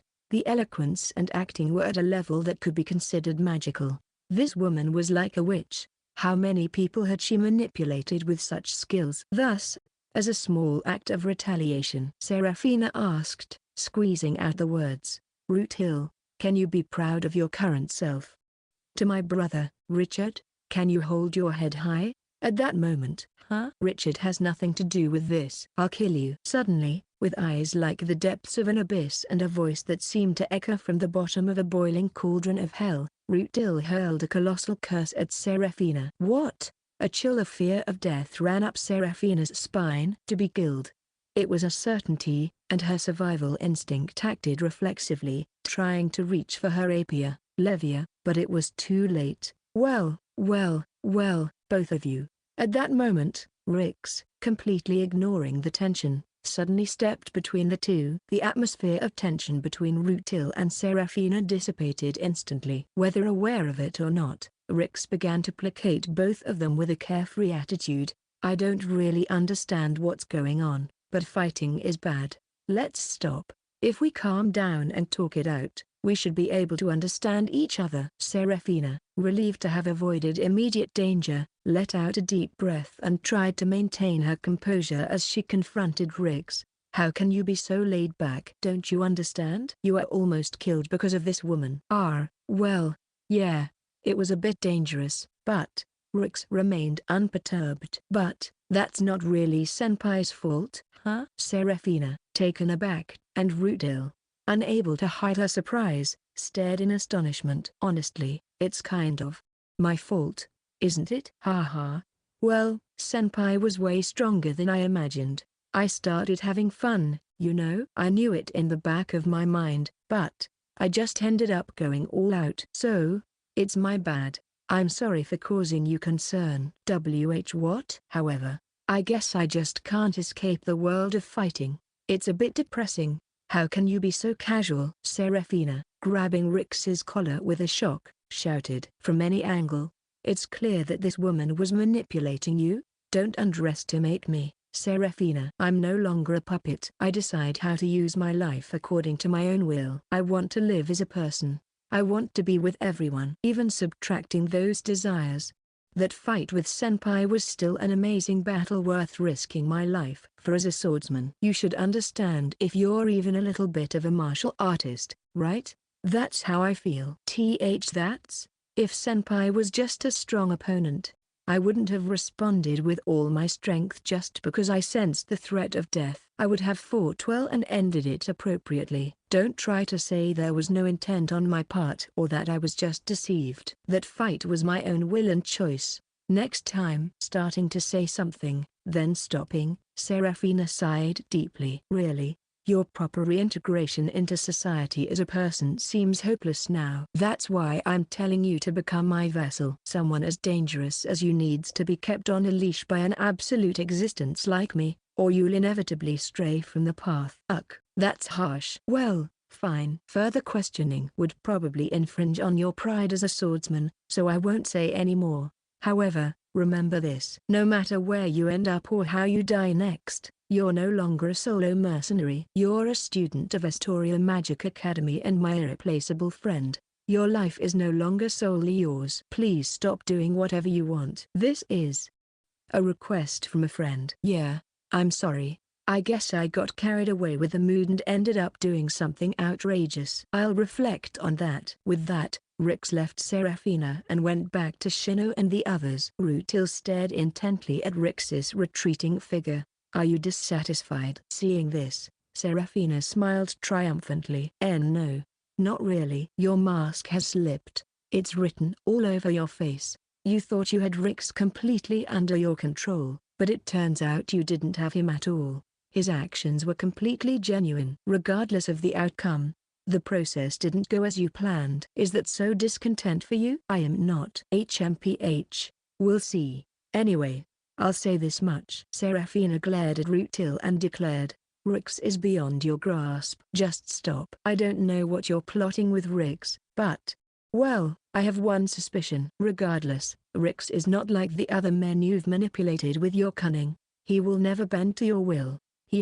Perhaps he does seem a bit different from the other dull men. But that's exactly why I like him even more. Seraphina's provocation was smoothly deflected by Rutil with a single smile, who then responded with an alluring grin. I just had to taste him. This time, I decided to be a bit bold. Of course, I had prepared about 20 different strategies to redeem his impression of me from this incident. Usually, 1 or 2 of them would be enough to win over most men. But I never expected to meet a man who wouldn't need any of them. Someone like him is a first for me. Indeed, who could tolerate such a man? I'm sure I'll make him mine. Don't take it the wrong way, Seraphina. With a provocative remark, she tossed her hair back and, as she turned on her heel to leave, the bell signaling the end of class rang out around them. Rutil. Seraphina could only watch her retreating figure with a look that seemed to want to say something. Chapter 6. The Rutil Countermeasure Meeting. So, as stated, we will now begin the first meeting to discuss countermeasures against Rutil. A week had passed since the altercation with Rutil during the magic combat training. Since then, Seraphina, frustrated with Rutil's constant attachment to Rix, had called a meeting with the usual members. Today was the weekend. In the lounge of the White Class dormitory, Seraphina took the lead with strong determination in front of everyone gathered around the table. Yes, I'm getting quite fed up with that woman's selfishness. I agree. I can't just ignore this any longer. I'm not quite sure what's going on, but it feels like one of those pre-war strategy meetings, right? Let's do it. Shino, Annie, and Tran were each full of enthusiasm. Normally, I'd be out of place here, but Rutil's obsession with Rix is abnormal. I have a bad feeling about this, so I want to make this meeting worthwhile. Randy nodded with a somewhat solemn expression as he crossed his arms. Indeed, as Randy said, Rutil clearly wants to bring Rix under her control. For Rutil, a princess of the Astoria royal family, to target Rix, a man of unknown origins, it's disgraceful for a proud noble to obsess over a lowly mercenary and shamelessly wag her tail to make him her subordinate. It's a shameful display for a noble. Know your shame. Doesn't that also apply to the princess? Shut up. Anyway, first, why is Rutil targeting Rix? Second, what does she intend to do by controlling Rix? We should start by clarifying these issues one by one. HMPH. As for the first point, I think it's already obvious. Shino snorted disdainfully as she spoke. Sword flash of light.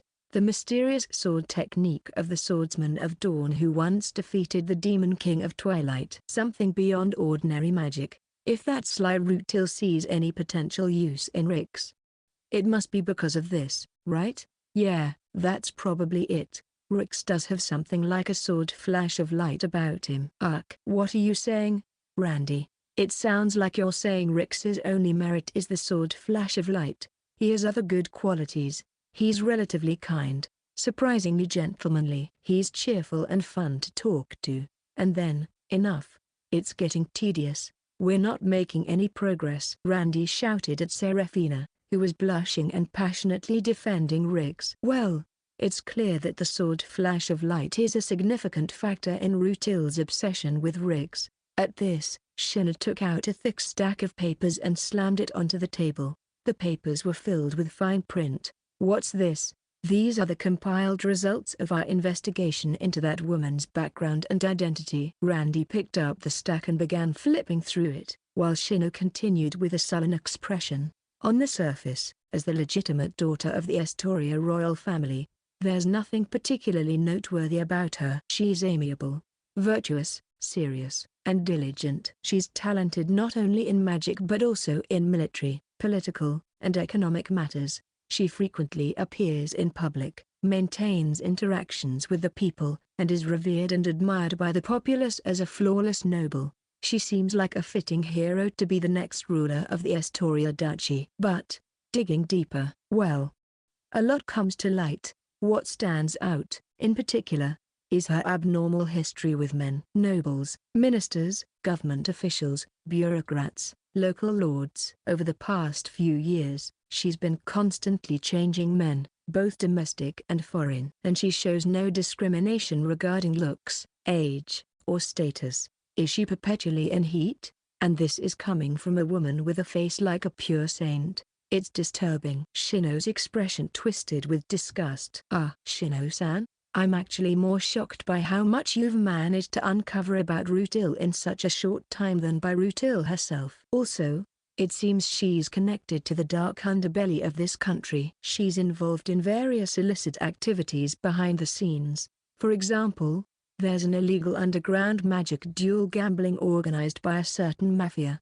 And for some reason, she's participated as a contestant and killed a significant number of people. If this ever comes to light, it won't just be a scandal. Why on earth is she doing such things? Shino-san, is this really okay? What if suddenly a group of mysterious men in black kicks down the door, saying you've learned too much and barges in?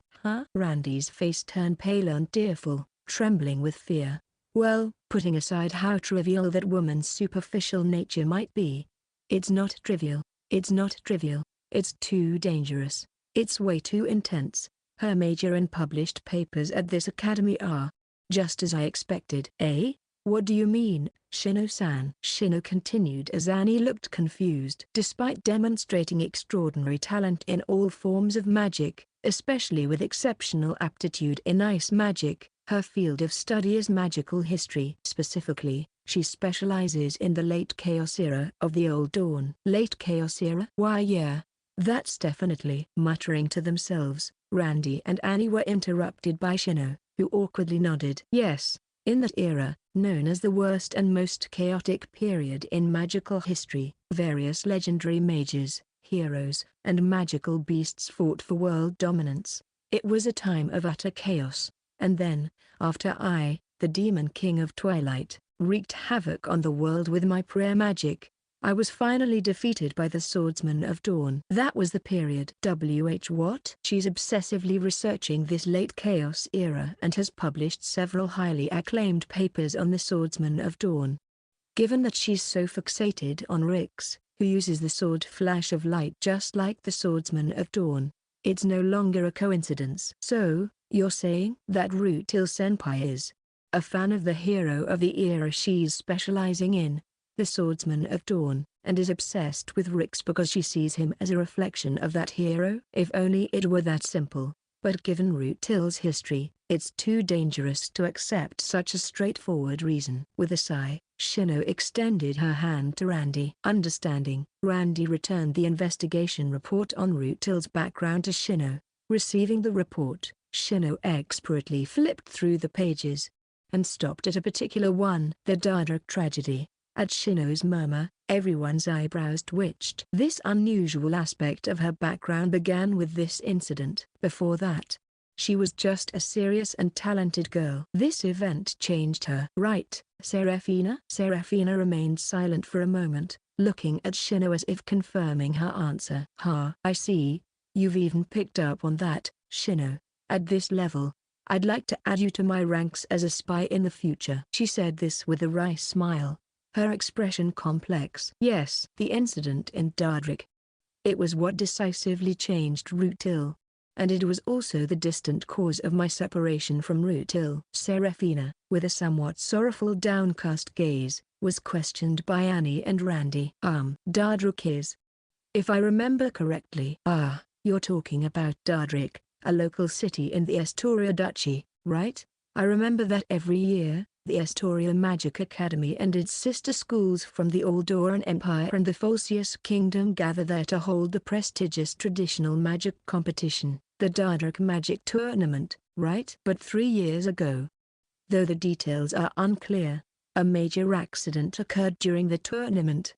And it's been cancelled ever since, right? That accident was called the Dardrik tragedy. I don't know many details since not much information gets out to the public, but I heard it was quite a serious incident. After a moment of silence, Seraphina eventually spoke with resolve. It's not good to have secrets when asking for cooperation to protect tricks from Rutil. Princess, the Dardrik tragedy, to put it simply, was a magical terrorist incident caused by the Prayer faction during the tournament. The Prayer faction. It was the dangerous academic faction within the dark side of the Estoria Magic Academy, dedicated to the study and refinement of the forbidden and supreme prayer magic wielded by the Demon King of Twilight. The Prayer faction isn't only lurking within the Estoria Magic Academy, it also exists in its sister schools, the Aldoran Academy and Pholcius Academy. These people collaborated during the Dardrik Magic Tournament, where all 3 schools gathered, to perform a grand magical ritual using the land of Dardrik as an altar. They aimed to resurrect the strongest prayer magic that the Demon King of Twilight excelled in. That magic, Shino murmured with a bitter expression, as if recalling something. But that magic, yes, naturally, it failed. The magic went out of control. Many people died. The members of the Prayer faction who initiated it were all killed. However, a brave young man fought valiantly and prevented the worst outcome. Though many died, many were also saved. But that young man never returned. His name was Richard Aldoran, a participant in the tournament and an unprecedented young genius mage. Richard Aldoran? Yes. He was my brother. With a distant look as if mourning a deceased person, Seraphina continued. Embarrassingly, among the current foolish, useless, and incompetent members of the Aldoran imperial family, he was the only man I truly respected. He was an exceptional individual with both character and talent among the top of the historical imperial lineage. Had he not been the 3rd son, he would undoubtedly have become the next Aldoran emperor. However, due to various political reasons, he was destined to be married off to another family. That family was the Estoria Duchy. You can probably guess where this is going, right? His fiancée was Rutil Estoria!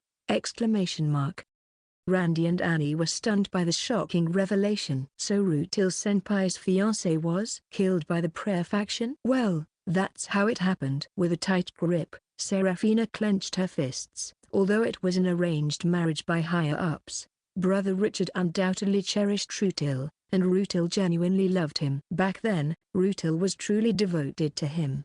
From morning till night, she would only talk about her love for him. Thinking back on it makes me so angry. Please hold it in for now, princess. Just continue, please. At Randy's urging, Seraphina took a deep breath and continued her story. However, after losing her fiancé in the Dardrik tragedy, Rutil changed. Though her somewhat hairy and naive demeanor remained, she began to act erratically. Not only did she participate in illegal underground magical dueling gambling, but more importantly, can you believe it? Despite being in mourning for her fiancé, she began to take on new men one after another. Just as Shino said, she indiscriminately replaced one after another. With a furious bang, Seraphina slammed her hand on the table. I am not saying that she should forget Brother Richard forever. I am not saying she must remain chaste for the rest of her life. People should always look forward and do the right to seek happiness. Brother Richard, even in death, would not want Rutil to be imprisoned by the past. But there are basic duties and principles she should uphold, don't you think? Since Brother Richard's funeral, she hasn't even visited his grave once, and furthermore, at that moment, a nightmarish memory surfaced in Seraphina's mind. Rutil, with a smile that seemed to flatter, snuggling up to a man of unknown background. The words Rutil whispered to that man at the time, "I hold you in great esteem. You are incomparable to Richard. You are the finest gentleman in this world." I could not forgive Rutil. Wasn't she supposed to love Brother Richard more than anyone else? The way they were close and affectionate, the loving words she whispered to Brother Richard, the happy stories she shared with me, were all of it. All of it. Lies? Was it all an act? I felt betrayed. It felt as though the brother I deeply respected was being desecrated. So I interrogated her. I demanded to know the true meaning of her infidelity, but what I got in return were words like these: "Don't bother me, Richard is already dead. It doesn't matter if I honor him or not." Why don't you try making a few men of your own? It'll change your perspective on life. I lost it. I ended up punching Rutil in a fit of rage. And that was the last straw. It wasn't until recently, through Riggs, that I got involved with her again. Randy and the others were left in silence for a while, processing Seraphina's past. Eventually, it was Shina who broke the heavy silence. "I see. While not everything is completely connected, there seems to be a pattern emerging." "Yes, the Dardrick tragedy caused by the Prayer faction. The fiancé of Rutil, who was a victim of that tragedy. Prince Richard Rix, who somehow wields the sword techniques of the swordsman of Dawn, who defeated the Demon King of Twilight. It seems that something related to the Demon King of Twilight is at the center of the situation." "So, if that's the case, then what exactly is Rutil trying to achieve by getting close to Rix? Isn't it simply revenge?" Randy tilted his head and mused. "Rix's sword flash of light can cut through the prayer magic of the Prayer faction, right? Maybe Rutil wants to use Rix for revenge against the Prayer faction that killed Prince Richard? That makes some sense, but it's unlikely." Seraphina shook her head. "Rutil's plan is too sloppy for that. Even if she became romantically involved with Rix, she wouldn't be able to guarantee that he'd help with her revenge." "True. No matter how much of a couple they are, no one wants to get involved in dangerous things. If anything, a partner would try to stop them from doing something foolish." In front of Seraphina and Randy's exchange, Shino fell silent, deep in thought. After a while, a heavy silence hung over everyone. Eventually, unable to make headway, Seraphina spoke up. "Anyway, Rix should avoid any further contact with Rutil from now on." "Yeah, I think that's wise." "Even though we don't fully understand Rutil's objectives yet, there's something fishy about it." "I agree. I have a bad feeling about this." "Same here." "Got it, Rix. I understand being flattered by an older, beautiful woman, but I strongly recommend staying away from her." Rix.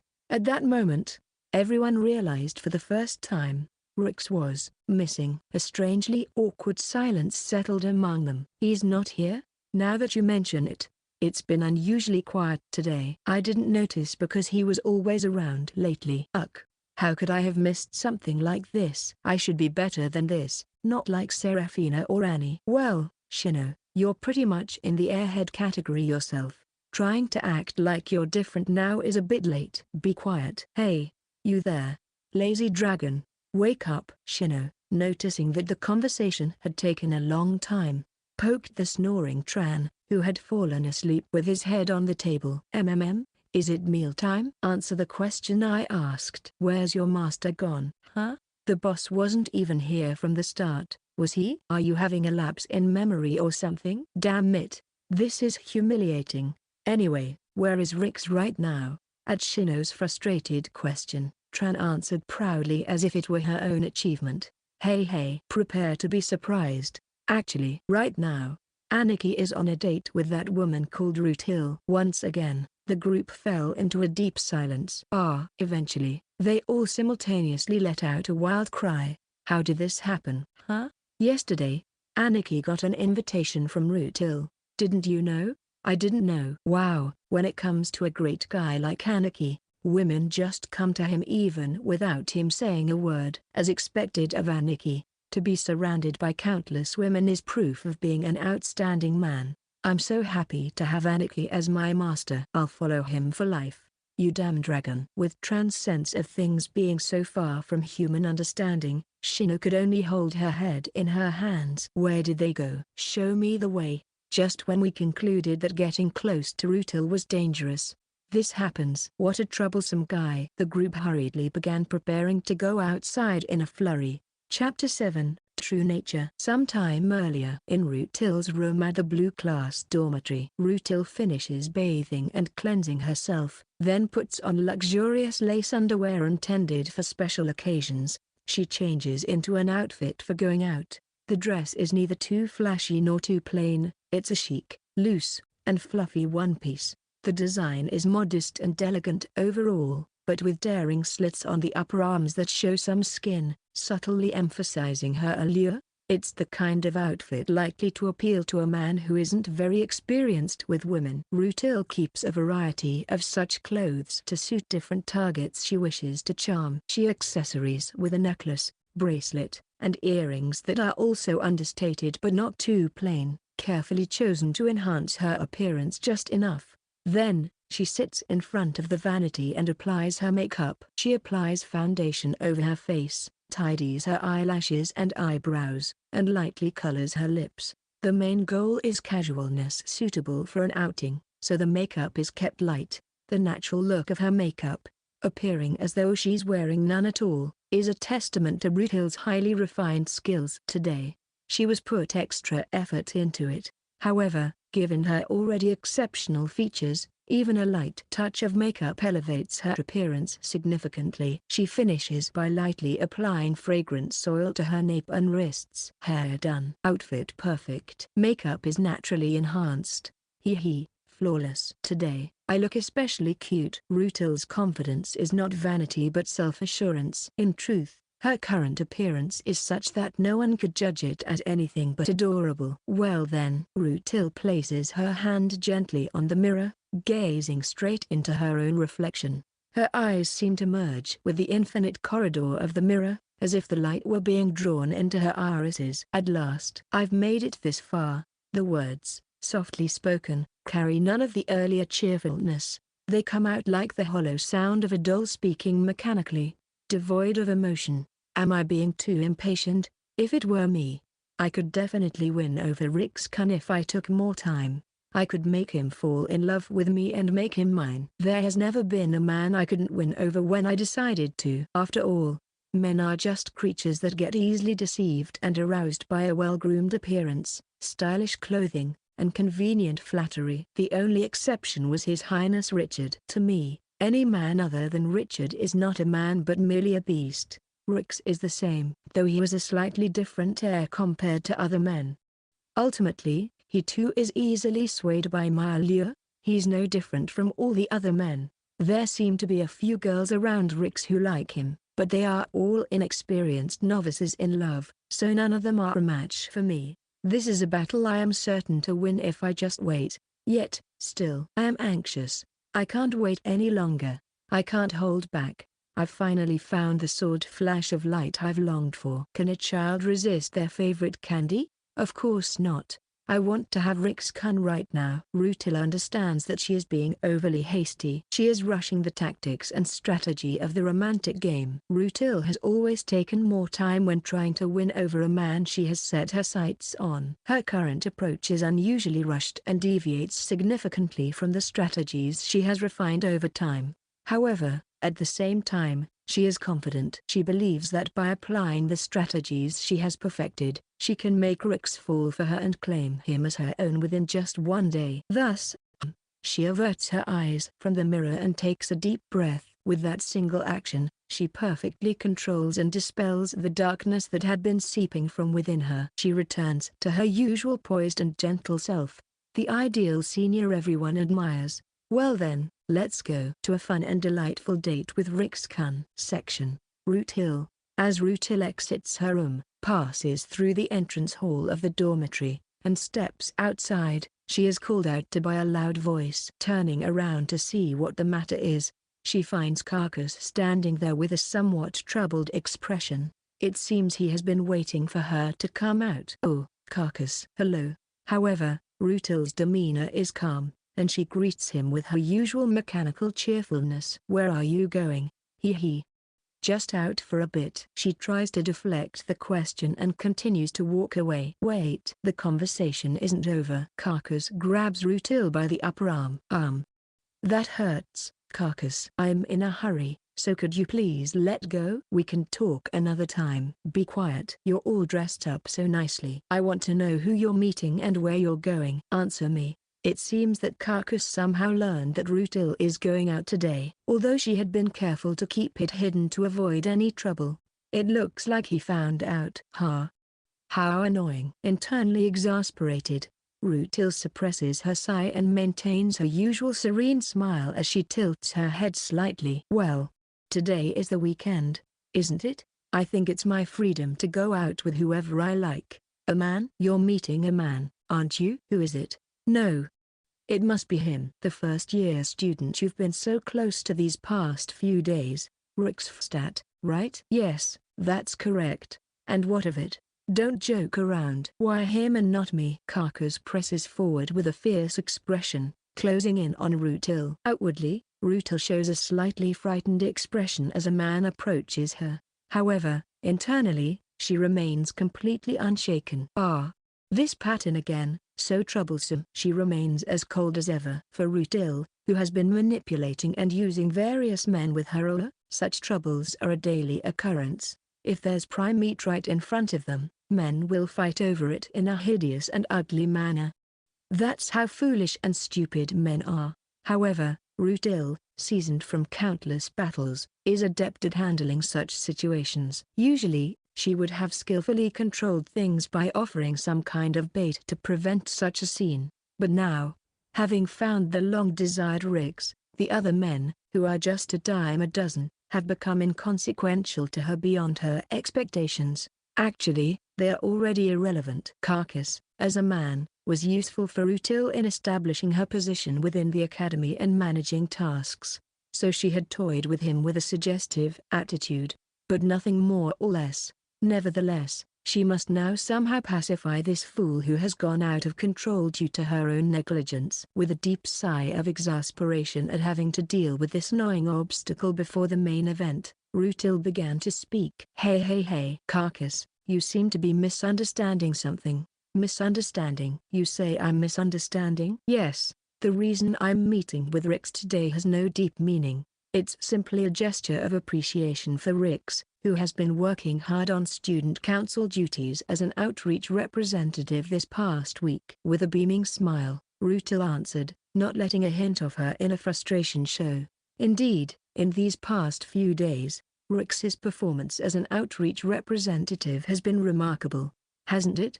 The conflicts between students, which even the veteran student council members couldn't resolve, have already been settled in 3 cases. Remarkably, this was the truth, without any exaggeration. Even Serafina was left to gape in astonishment. The conflicts and friction among various student groups within the academy are what the outreach role is meant to handle. Yet, as soon as Rix took on this role, 3 long-standing disputes were resolved almost instantly. His method was, well,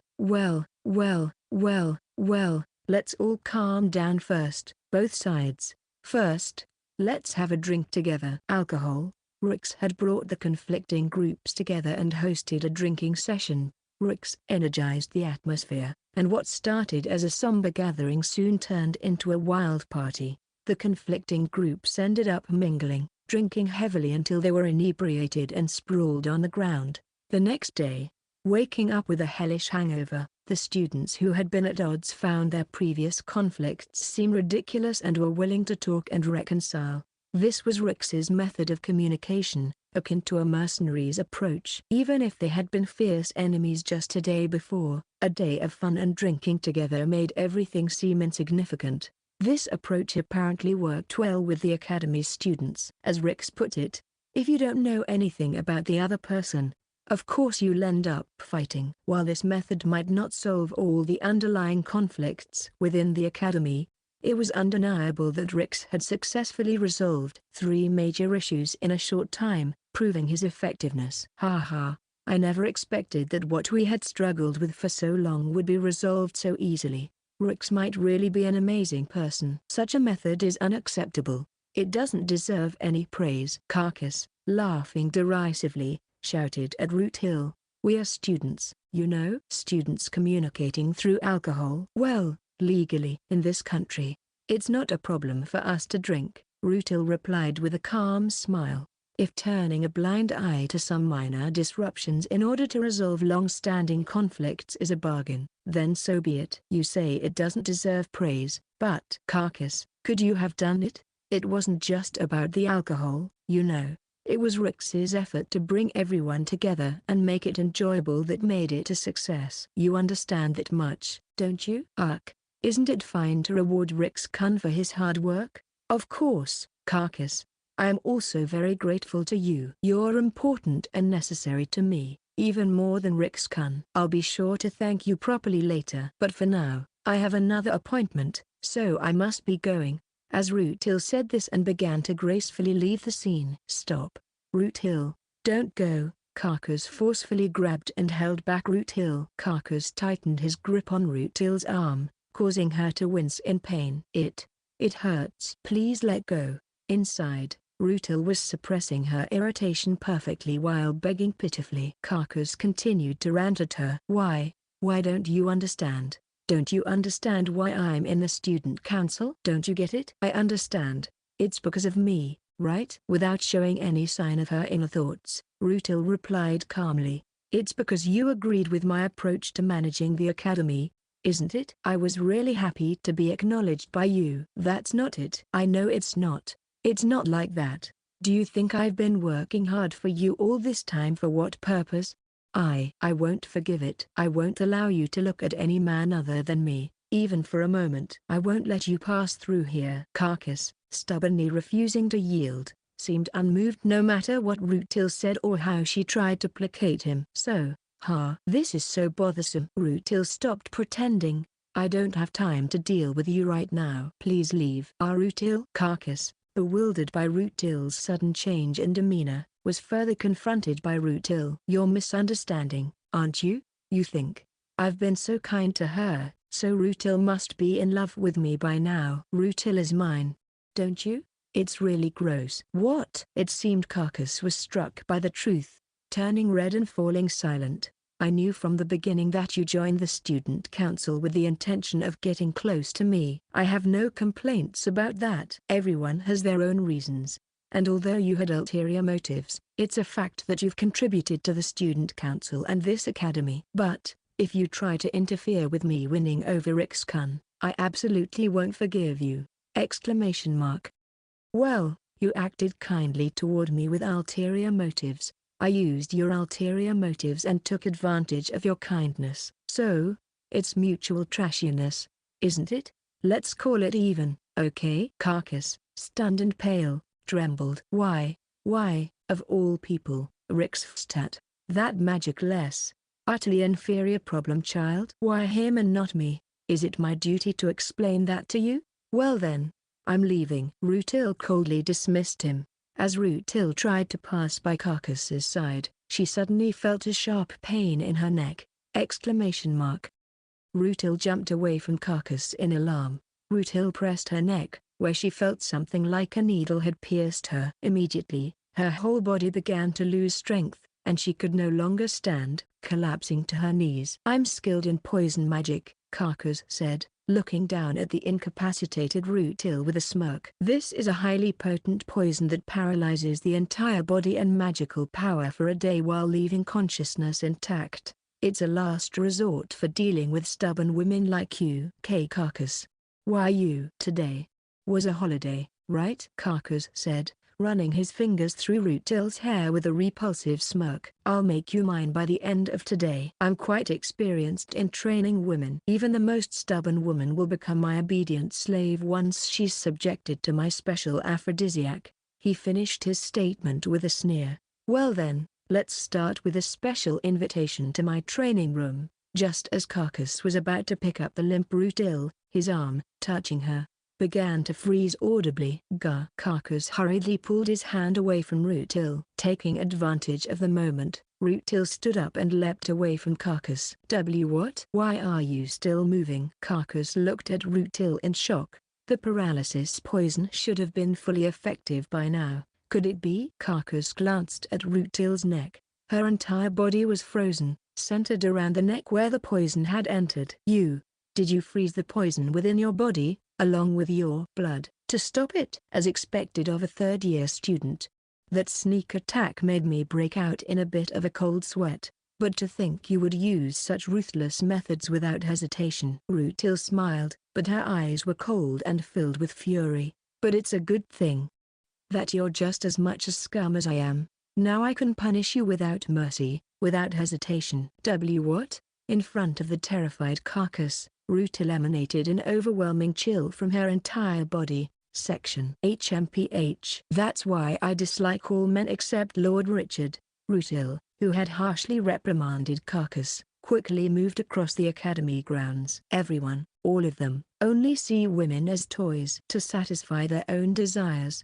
It makes me sick. Well, I suppose I'm no different. I'm just as much a wretched creature as the rest. She laughed self-deprecatingly. Yes, Rutil is aware. She sees herself as scum. She's used and manipulated numerous men for her own goals. In fact, she's planning to do the same to Riggs. She has no right to judge others. Yet, her heart does not ache. There's not a shred of guilt. Because my heart died that day. It was buried coldly beneath the earth along with Lord Richard. Surely, on the day she lost Lord Richard, she herself died. What remains now is a living corpse. A corpse that continues to move driven by obsession. The undead feel no pain. However, deep in Rutil's heart, there is a small, lingering pain, like a thorn from a tiny rose. That is Seraphina, the girl who was Lord Richard's real sister and once Rutil's irreplaceable friend. Practically like a sister. Only Seraphina's rejection and contempt still linger, even now.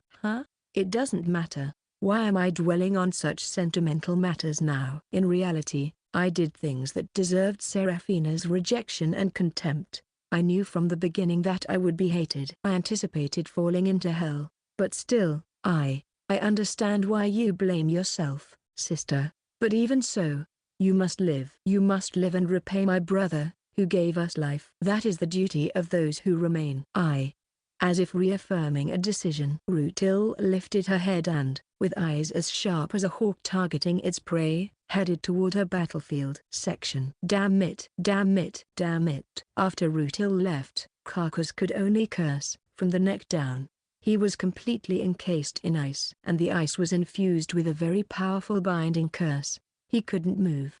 Nor could he cast even a single spell. At this point, Carcass could only scream. Rutil is mine. She's my woman. Do you have any idea why I've been dealing with the damn tedious job of being in the student council? What the hell? What the hell? I'll kill you, Rutil too, and that damn kid Riggs. I'll kill them all. However, someone quietly approached the furious Carcass. Sensing the approaching presence, Carcass showed no attempt to hide his irritation and barked in response. What the hell are you? Do you have a problem with me? Wait, why are you here? The person stood before the bewildered Carcass, extending a hand towards him and opening the hand he had been holding. On the open palm was a bone fragment marked with strange and ominous patterns. What is that? Carcass trembled at the eerie and unsettling aura emanating from the bone fragment. Yet, it also had a mysterious and alluring charm. Carcass couldn't look away. The person before him chuckled softly. Chapter 8, Date. Well then, although we had a strange man ruin our plans, it's been a while since I've had a date. Let's shake off the negative vibes and get going. After leaving the Astoria Magic Academy, Rutil headed towards Campbell Street in the western district of the central city of Astoria. The meeting spot with Riggs was the central Fountain Plaza. This spot was a classic rendezvous point for couples. As Rutil made her way to the Fountain Plaza, she glanced at her pocket watch. The time was 9:30 a.m., a full 2 hours before their scheduled meeting time of 11:30 a.m. All right, the reason for arriving so early wasn't because Rutil was particularly excited about the date, but rather it was part of her dating strategy to ensure that she was 100% guaranteed to be at the meeting spot before Riggs. She arrived 2 hours early. Naturally, Riggs would be arriving later than Rutil. At that moment, Riggs would surely say, "Sorry for making you wait." And she would respond, "Oh no, not at all. I just arrived a moment ago." This is the important part.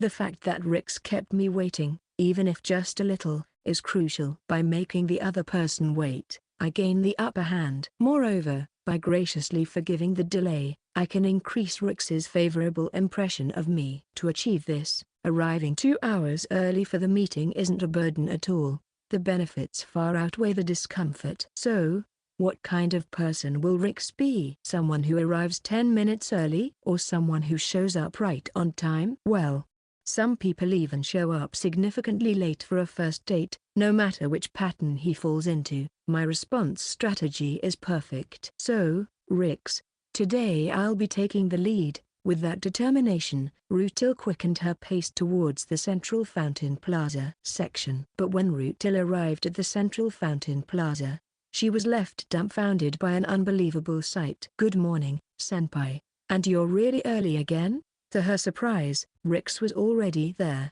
dressed in a casual shirt and slacks, with silver jewelry like bracelets and necklaces. Though slightly out of touch with current trends, his fashion sense wasn't too bad. Rix was already waiting there, even though it was still 2 hours before their agreed time. This scenario is way too unexpected. It was a situation Rutil had never experienced before. "Ah, Rix-kun, I'm sorry, did I make you wait?" "Don't worry, senpai. I just arrived a moment ago." "I've had my lines stolen." Rutil began to feel a bit dizzy. "Ah, well.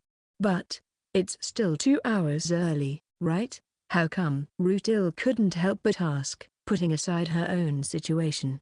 "And also, your clothes are a bit damp from morning dew. It doesn't really look like you just arrived." "Ha. Did you figure it out?" "As expected of you, senpai." Rix responded cheerfully. "Actually, I was really looking forward to today's date. So I've been waiting here since yesterday." "Yesterday? Since yesterday?" "What is wrong with him? No, he's definitely an idiot." "Well, I'm really sorry." "I truly am." Even though Rix was being incredibly foolish, Rutil couldn't help but feel a sense of guilt. Unintentionally, she had proven her own dating strategy correct. No, it's totally fine. I'm good at waiting. I've waited 3 days and nights in the bushes for an assassination target to show up. What is he saying on a date? And I know that arriving early for a meeting is advantageous! Exclamation mark.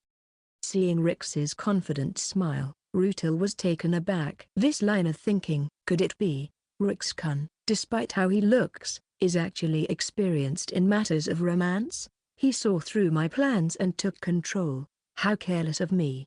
As Rutil glared at Rix with trepidation, he continued. "Once, I had to settle a dispute with a fellow mercenary through a duel. I tried to get ahead and ambush him, but turns out he had the same idea and had already set up an ambush. I ended up getting caught off guard and had a tough time." TCH. It seems soldiers value speed, right? There's no way that's true, right? He's just an idiot after all.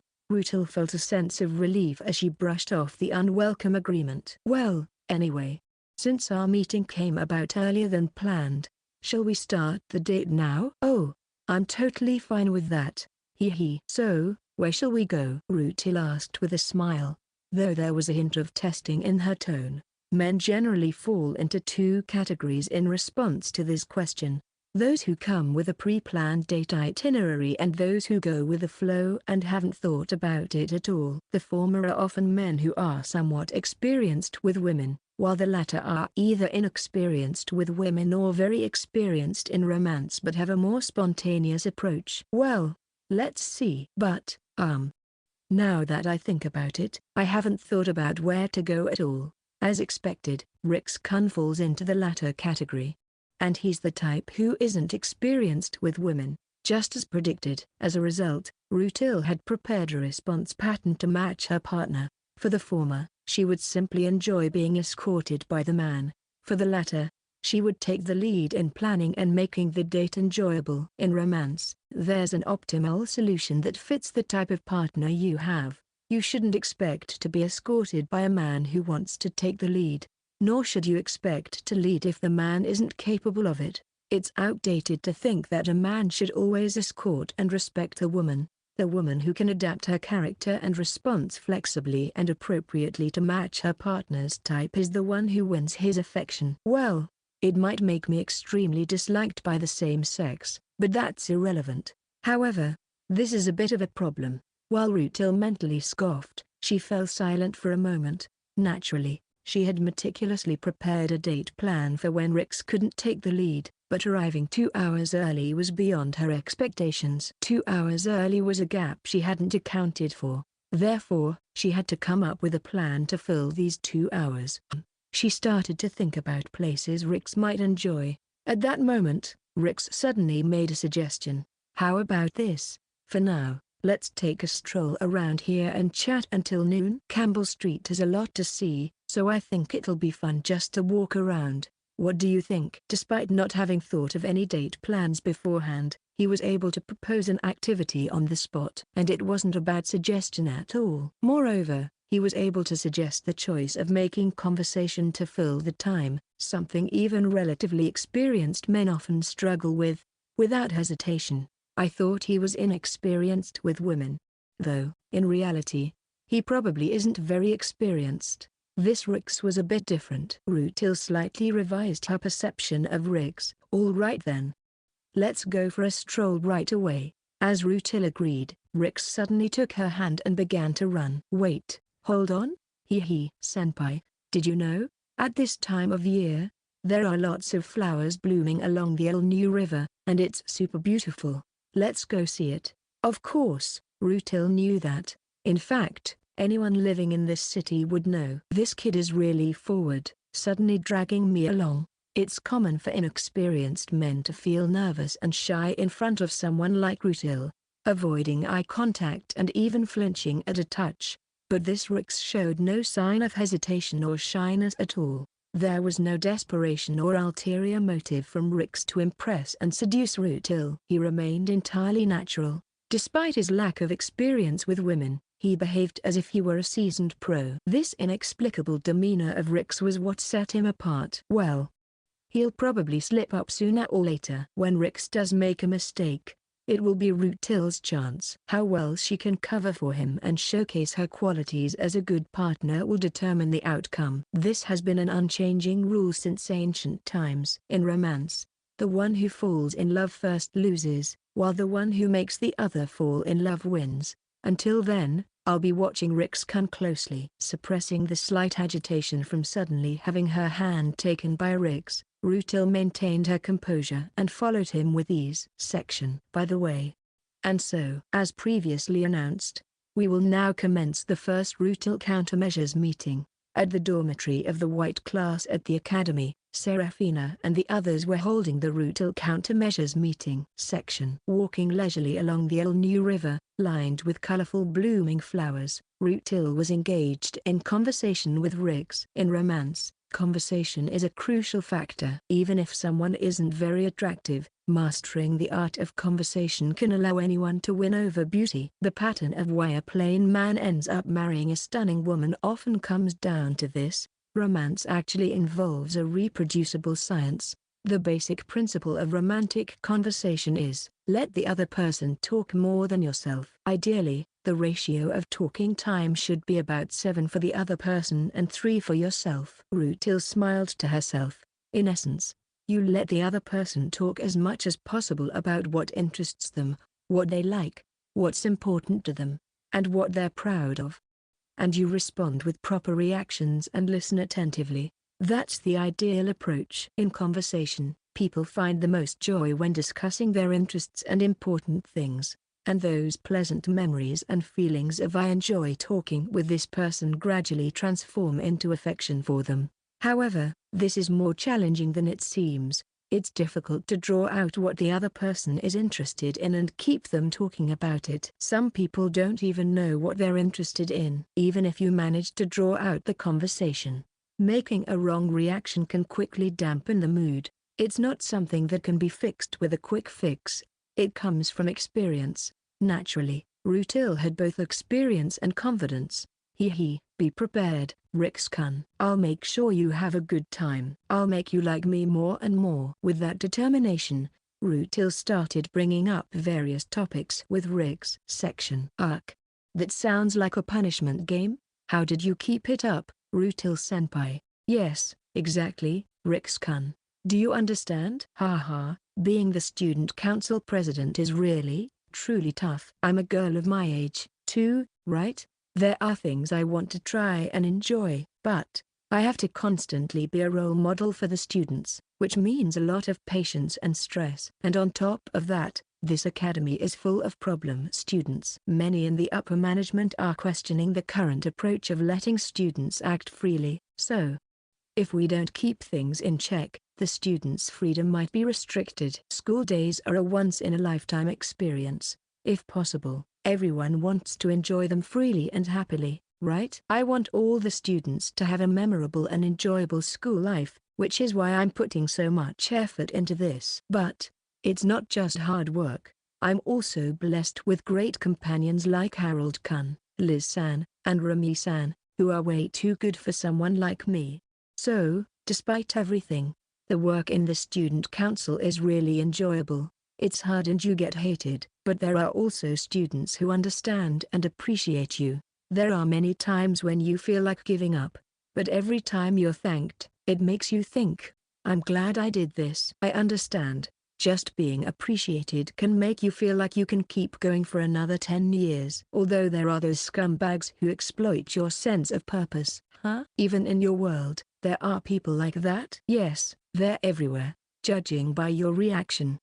It seems you've had your fair share of dealing with those exploitative types too. My condolences. Yes, exactly.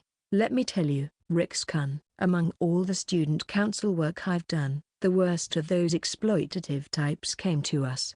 At first, he came to us with a seemingly sincere request for help. But wait. Suddenly, Rutil snapped back to reality. What? Am I the one talking non-stop? Overwhelmed by the unexpected turn of events, Rutil was holding her head in frustration. The opposite. I'm supposed to let Rix-kun talk, not me. Why is this happening? Well, upon calm reflection, the cause quickly became clear. No matter what Rix says, his reactions are consistently positive. He responds with genuine interest to everything Rutil talks about, unlike the typical men who listen half-heartedly and only react because they feel they have to. Of course, Rutil knows this is mutual. She has always performed her reactions at their highest level to make those men feel good about their tales of valor and bragging, thus maintaining her superior position. But Rix is different. No matter how trivial the topic, he listens with genuine enjoyment and engagement. This positive reaction makes Rutil forget herself and continue talking. And that's how things had been flowing. Could it be that he's doing this intentionally? Is Rix really a seasoned veteran in romance? She can't help but doubt it. Wow, ha ha ha. Senpai's behind-the-scenes stories about the student council are so interesting. I've been raised on battlefields all my life, so I'm really out of touch with school life. That's why your stories are so fresh and enjoyable. No, this is genuine. He's being genuine. Rutil concludes from Rix's completely genuine demeanor that if Rix were acting with such skill that even she couldn't see through it, he would be an extraordinary opponent, one she could never defeat. Is there really such a man? Oh? What's wrong, senpai? Rix asks. No, it's nothing. Nothing at all. Rutil tries to hide her inner turmoil and cover it up. Then, suddenly, Rix exclaims, with an unexpected voice. Blinking in surprise, Rutil follows Rix's gaze to the nearby clock tower. Look, senpai, I was getting a bit hungry and thinking about lunch, and it turns out, oh haha, it's already past noon. The clock tower shows the time is 12:30. Rutil hurriedly pulls out her pocket watch and checks the time again.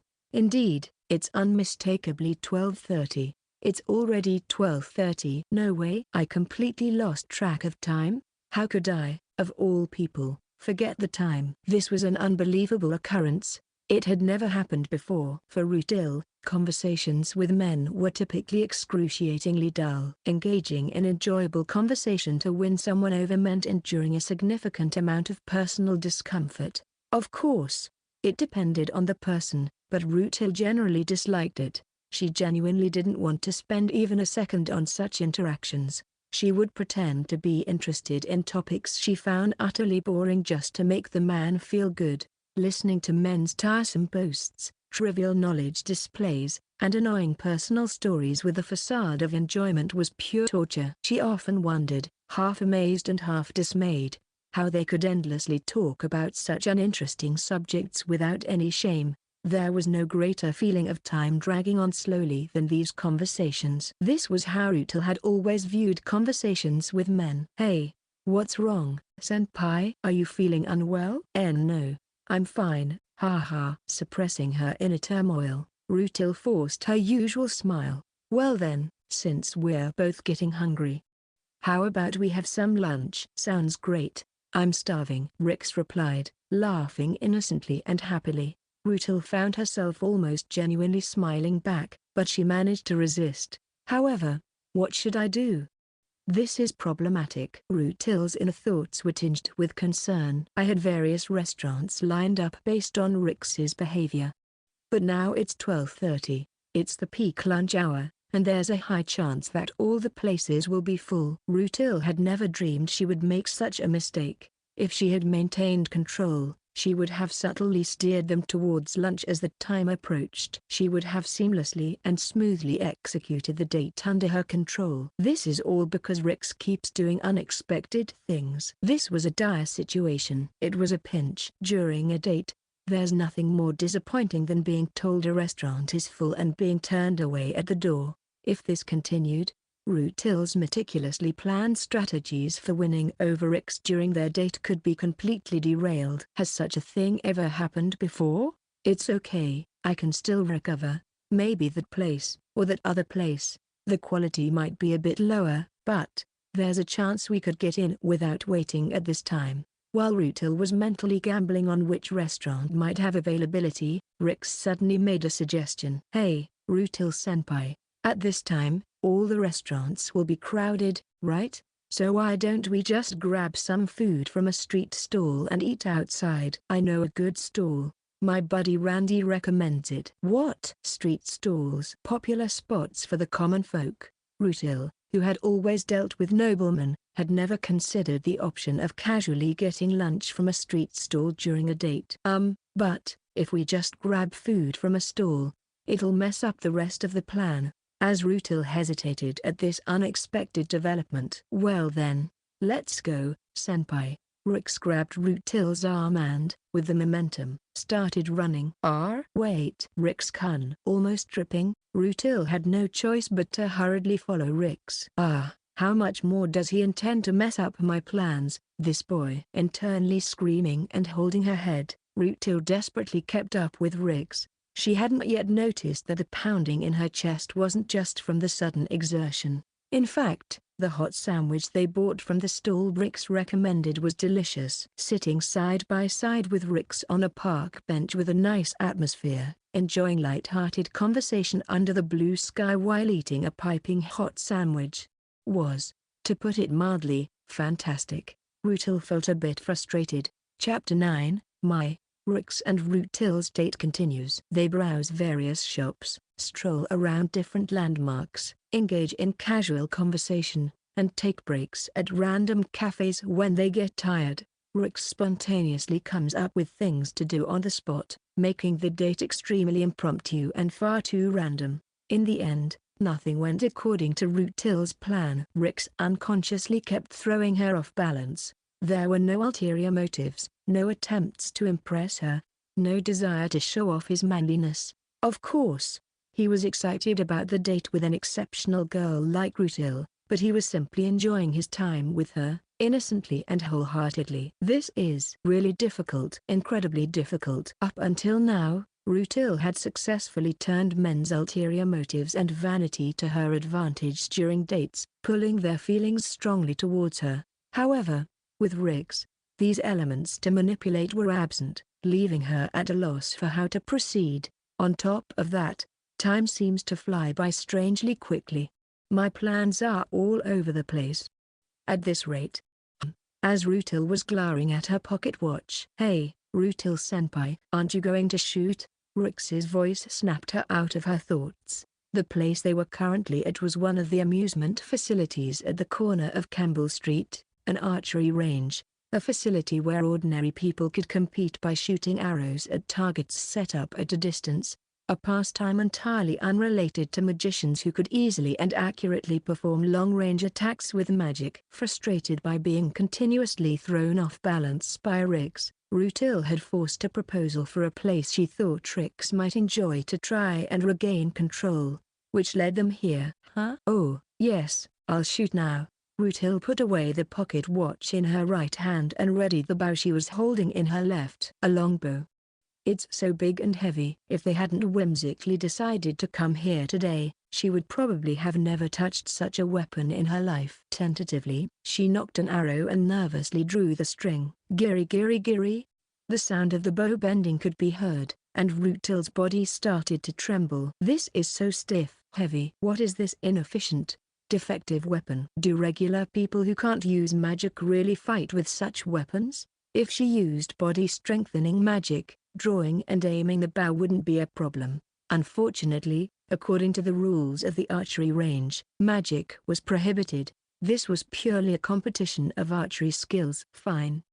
Whatever. With trembling hands, Rutil somehow managed to aim and release the arrow. Whiz. The arrow made a feeble sound, flying off in a completely different direction, and fell. It didn't even reach halfway to the target. Or Rutil blushed deeply. Ha ha ha ha ha ha ha ha ha ha. No way, senpai. Was that a joke? Rix laughed heartily. Why, you don't have to laugh that much. It's my first time using a bow and arrow. Really? Sorry. I just thought using a bow was something everyone could do. Seriously, senpai, how have you survived all this time without using a bow? Rix hastily began to apologize. Any other guy would say something like, "It's amazing that you did that well for your first time," or "You did great for a girl," trying to awkwardly cover up. But Rix didn't do any of that. He genuinely laughed at her clumsiness. That made her even more annoyed. Normally, we don't use bows. Huh? Then how do you gather food or assassinate enemy commanders? Normally, we don't do those things. Even though she could have said that magic was more than enough, Rutil held back and replied, HMPH. If you're going to say that, Rix-kun, you must be good with a bow, right? Huh? Yeah, I'm actually pretty good. Then show me. You laughed at me so much. I expect to see an impressive demonstration, right? Ha ha ha. Well, compared to the experts, it's nothing special, but I'll give it a try. Saying this, Rix took the bow and quiver from Rutil and assumed his position. Let's see. This is weak. The feel is off. But I guess that's expected since it's not a combat bow. He stretched the bowstring repeatedly, adjusting his grip. Phew. I might finally be able to find my rhythm. Though she had provoked him, Rutil was almost certain Rix would hit the target with almost 100% accuracy. When that happened, she planned to show exaggerated surprise and praise him excessively. Satisfying a man's pride is one of the best ways to earn his favor, especially if it's a beauty like me doing the praising. I'll make sure to earn some favor here. Rutil mentally prepared for her act of praising and quickly searched for compliments that would please Rix, all while keeping a close eye on his movements. Meanwhile, Rix lowered the bow and stared at the target for a while. Then, suddenly, he moved. It was a momentary breath. With fluid movements, Rix drew an arrow from the quiver, knocked it on the bow above his head, took a firm stance, and aimed with his body poised and his wrist steady. He pulled the string taut, took aim, and released. His action was a fierce, wild display of targeting, yet it was also refined and elegant. The confidence that radiated from Rix's entire being was unwavering, as if he had no doubt at all about hitting the target. His movement was as swift as if time had accelerated and as beautiful as if time had stopped. The whoosh of the arrow cutting through the air was loud and clear, and in that instant, the arrow struck the center of the distant target with a resounding hit. Phew. Rix exhaled lightly, confirming his shot, and lowered the bow. His sharp gaze remained fixed on the distance, as if still surveying the area. At that moment, Rutil forgot to breathe. All thoughts of preparing her act and crafting compliments were blown away. The sight of Rix was far beyond what Rutil had imagined. So cool. Despite herself, Rutil couldn't suppress the pounding of her heart at Rix's remarkable skill and impressive demeanor. Even though she was supposed to be numb with cold, buried beneath the frozen earth with her loved one from that day, well, I guess it's still pretty rusty. Rix, meanwhile, scratched his head, muttering to himself, and handed the bow back to Rutil. Though it was a bit awkward. This is generally how it's done. How about it? Was it at all helpful? No, it wasn't. Ugh, I knew it. Rix began to look dejected. My level of skill isn't really useful. Is it? Sorry. No, it's not that. It's just that. Ugh, this is such a hassle. Rutil flustered internally and started to explain. Not that. It's just, it's so amazing that it's not really something I can use as a reference. All right, got it. Let's do this. Without listening to Rutil's explanation at all. Suddenly, Rix grabbed Rutil from behind and hugged her tightly. Rix-kun, what are you? Since we're here, I'll teach you step by step. It'll probably be faster this way. Rix pressed against Rutil's back, taking her hands from behind and began to teach her how to use the bow directly. Rix-kun, isn't this a bit too forward all of a sudden? Don't worry. Leave it to me. I'll make sure you can hit an enemy commander 200 meters away by the end of today. I don't need that.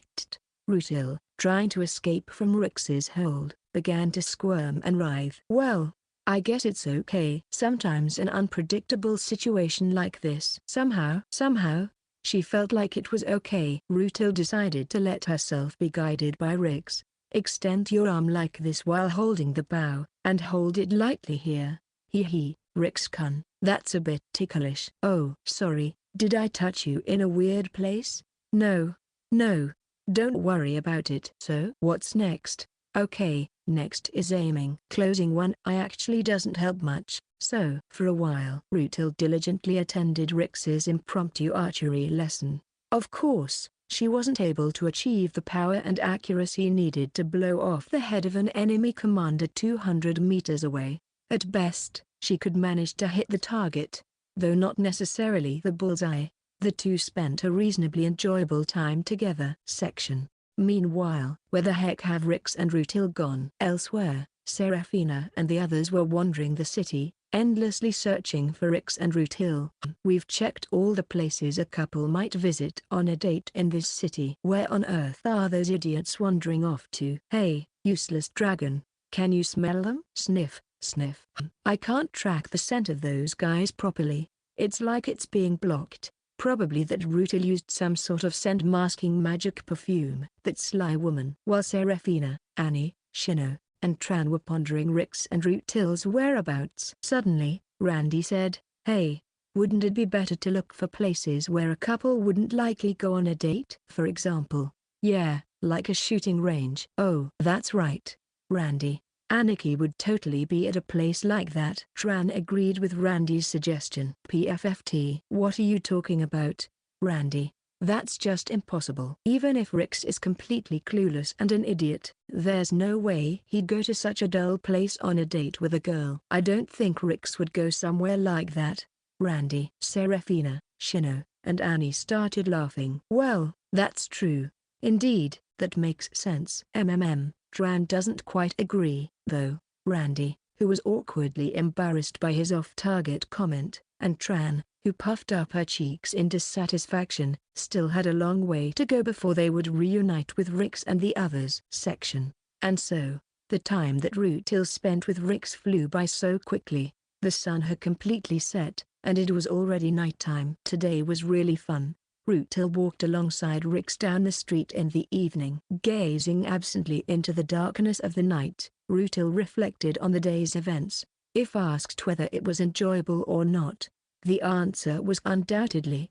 It was fun. It was definitely fun. Spending time with a man and enjoying it this much had only happened since the time when Lord Richard was still alive. Until now, Rutil had repeated relationships with men she had no interest in for a specific purpose, and each had been an excruciating experience. Her heart and body had been numbed by the accumulation of these relationships. After all, it didn't matter. A corpse feels nothing. Yet now, for some reason, her chest felt warm. She was exhilarated. It was as if the dead and buried Rutil had suddenly been revived. Well, that doesn't matter in the end either. The issue is, from here on, yes, the real challenge starts now. Despite the numerous unexpected and unforeseen events today, it could be considered a great success. If she felt this much enjoyment, Rix must have enjoyed it too. By the end of today, Rix's heart should have come closer to hers. In reality, she might not have reached the stage of romantic involvement yet, but Rix's feelings toward her must have become significantly favorable, and that is enough. As long as Rix's feelings are directed towards her, it's sufficient for Rutil. It's harvest time. Rutil smiled with an enigmatic expression. I will make Rix mine with me as usual. In fact, Rutil's body bears a certain magical inscription, a forbidden charm spell. This is a completely submissive magic that makes the opposite sex utterly devoted and pliant to one's will. The secret behind Rutil's ability to change men without leaving any lingering issues or strange rumors lies in this forbidden spell. Rutil has used this forbidden spell to approach and gather necessary information and items from the men who possessed them, all in service of her ultimate goal, for a long time. For a very long time. Killing her heart, corrupting her body, for so long. However, magic that completely alters another's mind and soul is extraordinarily advanced. Generally, such magic only causes temporary changes in emotions and is considered impossible for permanent alterations. That's why. This is what I have. Nevertheless, there are conditions. Success isn't random. Rix must already have a certain level of emotional attachment towards Rutil, and there is one final decisive condition. That is, I will fulfill it now. Smiling wickedly in her heart, Rutil suddenly entwined her arm with Rix's. She pressed her ample chest deliberately against his arm. Rutil-senpai? As expected, Rix began to look confused. His face flushed, and he became restless. Even though Rix is an unpredictable boy who continues to defy expectations, he is still a teenager in the throes of puberty. In terms of romantic manipulation, Rutil has overwhelming experience. She will play him as usual. What's suddenly happening? No, it's just. With a seductive smile, Rutil pressed her body even closer to Rix. Rix grew increasingly flustered. Well, ahaha. Anyway, today was really fun, wasn't it, senpai? Yes, it was truly enjoyable, Rutil smiled. It was unexpected to say these words genuinely, without pretense or deceit, but it was advantageous in this situation. I'm glad we could spend today together, Rix-kun. Me too. The atmosphere was perfect. As usual, Rutil felt certain of her success. But, as much as I hate to say it, it's almost time to wrap things up. The curfew at the dorm is approaching, so shall we head back? As Rix gently tried to pull away and start walking, Rutil seized the moment. She pulled him back with strength, refusing to let go of his arm. And then, she stopped right there. The location was perfectly calculated. Rutil glanced at the building nearby and smiled. Senpai, I don't want to go home yet. I want to spend more time with you. What do you mean? It might be a bit unfair, but I've already submitted a notice for an overnight stay to the academy. For both me and Rix-kun. Rutil blushed as she glanced at the building nearby. The building was an inn with a bar on the second floor. Clearly, it was the type of place used by couples for private meetings. Rix, who was no longer a rough mercenary but still a novice in such matters, turned beet red and let out an astonished cry. To Rix's bewilderment, Rutil seductively whispered, "Tonight. Won't you spend it with me?" Chapter 10. My trump card. Rutil had won. With this, the conditions were met, and the forbidden charm magic was activated. Rix's heart and soul would be eternally hers. Rutil had finally obtained her long-held wish. The light sword flash of the Dawn Sword Master. From here, it would finally begin. The detestable prayer faction that had stolen Lord Richard from her. She would use Rix to, "You are going to be my trump card, Rix-kun." That was supposed to be the plan. But I'm sorry, senpai. Rix was bowing his head in front of Rutil. No, it might be my misunderstanding, but if, you really meant to invite me like that, well, I would be really honored. But I've decided that I'll only do such things with someone I've pledged my future to. But I can't accept that kind of invitation. I'm really sorry. Rutil could only be left dumbfounded by Rix's words. Huh? Why? No man had ever turned down Rutil's invitation in this situation before. Up to now, every man had fallen completely for Rutil through the process. Even if they weren't completely captivated, they were swayed by a night of passion or a fleeting desire. Everyone had been ensnared by Rutil, consumed by her. She had expected the same this time. She thought she could win him over if she showed her true intentions. Moreover, this time the target wasn't just some meaningless man. It was Rix, the wielder of the long-desired light sword flash. That's why Rutil couldn't accept this reality anymore. Rutil had forgotten to maintain her composure and clung desperately to Rix. Why? What's wrong with me? Yes, today's date had some various mishaps on my part. But even so, didn't you have an amazing time? Yes, it was a lot of fun. I'm such a beautiful and lovely girl. Spending a day having fun with someone like me, wouldn't any boy feel at least a little bit enchanted?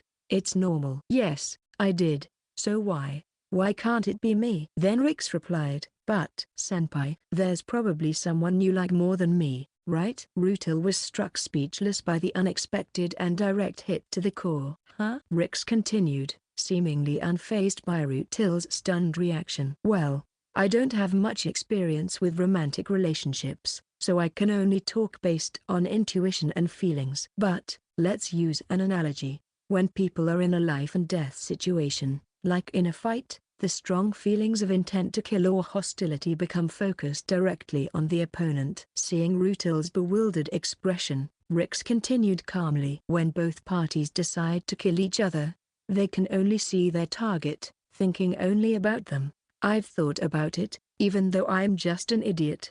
It might be wrong, but isn't falling in love the opposite of that? From what I understand, love means focusing on someone, and it feels like, in your case, you're not really seeing me. Even if you're looking at me on the surface, it feels like your heart is still focused on someone else. It's just a hunch. Rutil trembled. It felt like she had been hit on the head with a blunt object. Anyway, I don't really feel that strong emotion directed straight at me, so I thought that might be the case, Rix said. It seems like you might have someone else you truly want to be with from the bottom of your heart. If that's the case, it wouldn't be right. I don't really understand why you invited me, but if you have someone else you genuinely love, it wouldn't be fair for me to get involved like this. I may be young and have my own dreams, but I can't do something that might hurt you, no matter how foolish I am.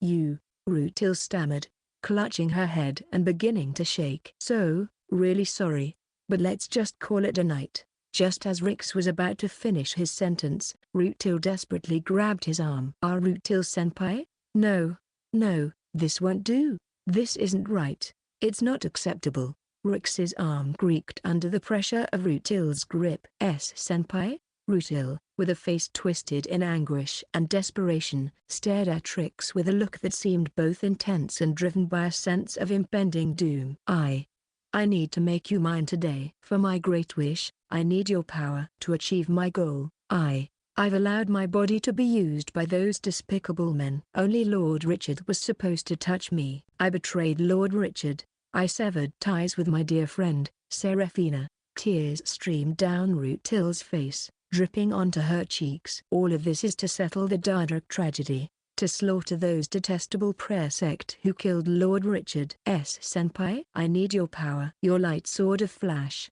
is what I need. I will do anything for you. Please. To destroy those using the prayer magic of the Nightmare Demon King. I need you, who has the light sword flash just like the Dawn Swordsman. Therefore, please. Rutil's magical ring, her staff, glowed with intense magical energy. Frost spiraled and began to freeze Rix's limbs, making them crack. But in that moment, with a flash of his sword, Rix's blade precisely severed Rutil's ring.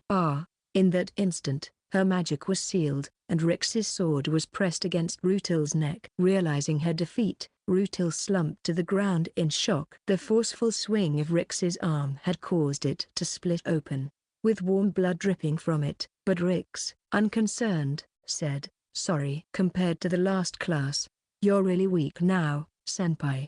Let's call it a night for our date. Once we've both calmed down, let's talk more slowly. I understood that you're carrying something really heavy. If you talk to me, I think there are many things I could do to help you. I believe there's a way for you not to be hurt. So, leaving Rutil's words behind, exclamation mark. Rutil shook off Rix's hand, turned her back, and dashed off. It must have been a physical enhancement spell. In no time, Rutil's figure vanished into the night. Rix had no chance to chase after him. Senpai. Rix could only silently continue to watch her back. Section. What am I supposed to do now? How could this happen? Rutil's lament and wail echoed through a dark alley on Campbell Street. I betrayed Lord Richard. I'm hated by Seraphina, and it's already beyond repair for me. I can't go back now. If I can't make Rix-kun mine and couldn't obtain the sword flash of light, what have I been doing all this time? What for? Why did it all end in failure? Was it because of my impatience? Did I lose my composure after finding the long-sought sword flash of light? If only I had taken more time, could I have made Rix mine? No. Probably not. No matter what path I took, I can somehow sense it. No matter what tactics or strategies I used, Rix would never have belonged to me. Against someone who could intuitively and instinctively expose the deepest secrets I had hidden, my petty schemes and calculations were never a match from the start. There's nothing left. I have nothing anymore. Not love. Not friendship. Nothing.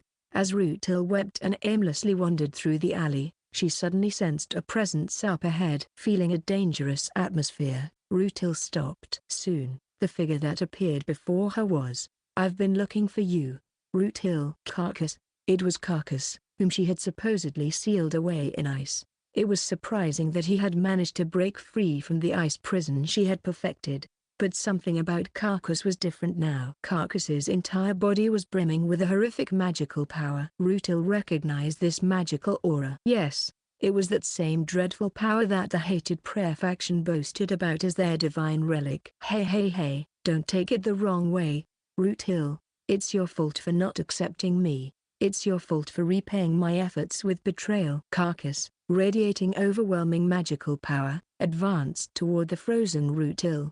Perhaps due to the strange magical aura, Carcass was no longer in his right mind. His eyes, glowing brightly even in the darkness, resembled those of a predatory beast.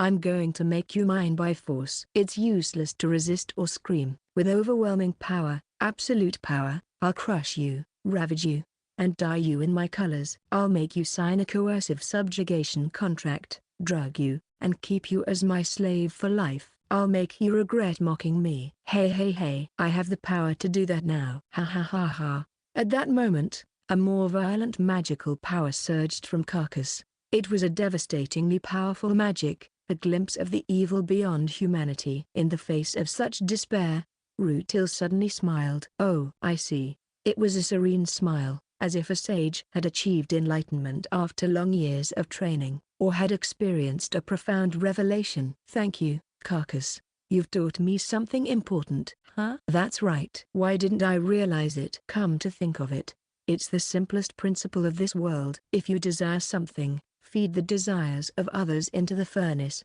It's the fundamental principle of a magician. Yes, if you want something, there's no need to bait it with a lure, just take it.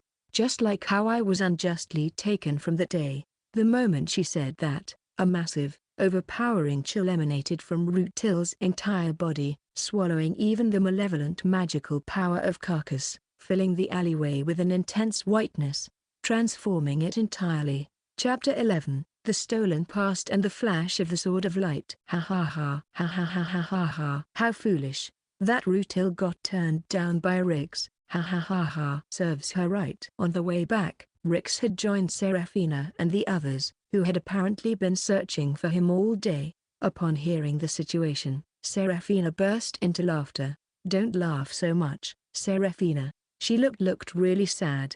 Rix awkwardly scratched his head and chided Seraphina. I don't really understand it, but I think Rutil-senpai must have really liked that Richard person enough to the point where she didn't care about her own existence. I can't accept that person, but I still want to help in some way. Humphrey, I know that too. Chastised by Riggs, Seraphina turned away and lowered her eyes. However, I see, Root Hill. She hadn't forgotten about my brother after all. Everything was for gathering information to pursue the prayer faction that killed my brother. For revenge. How foolish. Why didn't she say a word to me? Seraphina, stamping her feet in frustration, was joined by Shino, who also spoke with some regret. Indeed, from what I investigated, the common thread among the men Root Hill has been involved with is that they are all either magicians, involved with the tournament's organization, or have dubious backgrounds. If we consider that it was all for the investigation of the prayer faction, it all makes sense. I should have realized it. Perhaps I wasn't as calm as I thought. Why wasn't Shino calm? Why? What should I do, Seraphina? Right now, I really want to punch this idiot. Go ahead, I permit it. As Shino, seemingly in a bad mood, kept playfully hitting Rix on the back, Rix gave a puzzled, wry smile. However, you're amazing after all, Randy, walking beside him, remarked. In that situation, it's impressive you didn't give in to Root Hill Senpai's temptations. Haha, even someone as foolish as me wouldn't do something so dishonest. As a man, yeah, I respect you for that, but what's the real feeling? I feel like I really missed out. As a man, yeah, I get that. Randy gently patted Rix's shoulder with a kind smile, and the evaluations from the women, Shino, Seraphina, and Annie, plummeted. That's the worst. It's so gross. That's why men are so unclean, Rix-kun. At that moment, Tran, oblivious to the mood, started making a commotion. Are we done talking? I've been searching for Aniki all day and I'm starving. Let's hurry back and have meal together. Well, yeah, I'm tired too. All right then, we'll think about Root Hill tomorrow. And so, they began heading back to the academy, chatting and laughing, when suddenly, Suddenly, Tran, who was at the front, stopped and leapt back from the spot. Tran, what's wrong? Phew. In front of the astonished group, Tran crouched low like a beast, staring intently into the darkness ahead with a growl. As if on high alert, they were on a path leading to the academy, already far from the city, with deep forest on either side. Clack, clack. The sound of someone's footsteps echoed through the night's silence in the forest. Before the group could react, from the darkness emerged a figure who said, "Good evening, everyone."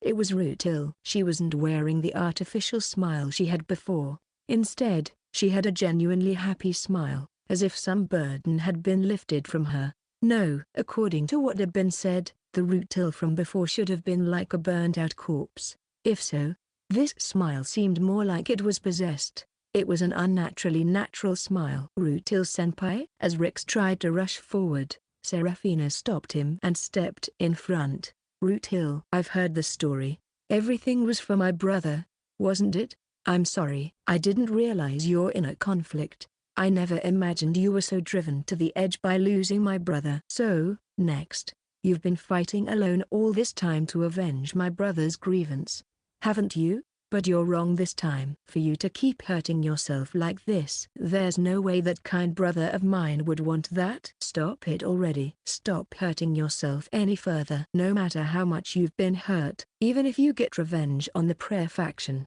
my brother won't come back. Senpai, you've always thought about and worked for the Magic Academy, haven't you? Following Seraphina, Rix spoke up as well. If it's about dealing with the dangerous prayer faction for the sake of everyone at the academy, I'd be happy to cooperate, because I love that academy. So, Rix extended his hand toward Root Hill, but, oh, no, that's fine. I don't care anymore. Root Hill brushed him off with a cheerful smile. Root Hill Senpai? I don't care about that academy anymore. To be honest, I don't care about Richard either. Yeah, everything. I don't care anymore. I've become indifferent. In fact, it's silly how I was so fixated on that man from the past. Ha ha ha.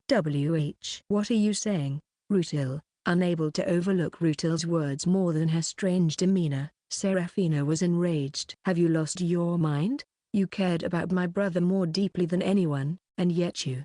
Shut up, Seraphina. To be honest, I don't care about you anymore. With a perfectly radiant smile, The irreparably broken Rutil said. I'm going to take Rick's Kun for myself. I'll make the sword flash of light my own. And with that power, I'll exterminate those damned prayer faction bastards. After that, I don't care about anything else.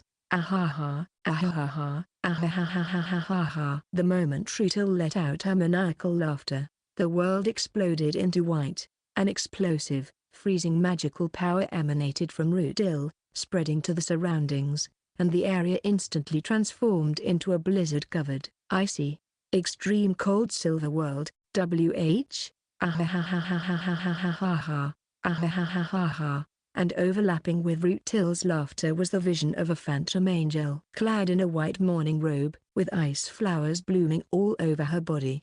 A beautiful angel of astonishing beauty. That was the highest ranking of the Abyssal 72 Pillars, their funeral bearer of ice flowers. Where did you learn prayer magic? Shino cried out in astonishment. Oh, is that what it's called? Ahaha, well, I just got it quickly by messing around with some bones I took from some foolish idiots I beat up. Rutil said this nonchalantly. But, with this power, I can make Rick's Kun mine. If you want something, just take it. If you don't like something, just crush it, with power. Ahahahahahahahaha. As Rutil's laughter echoed, the temperature around them plummeted drastically.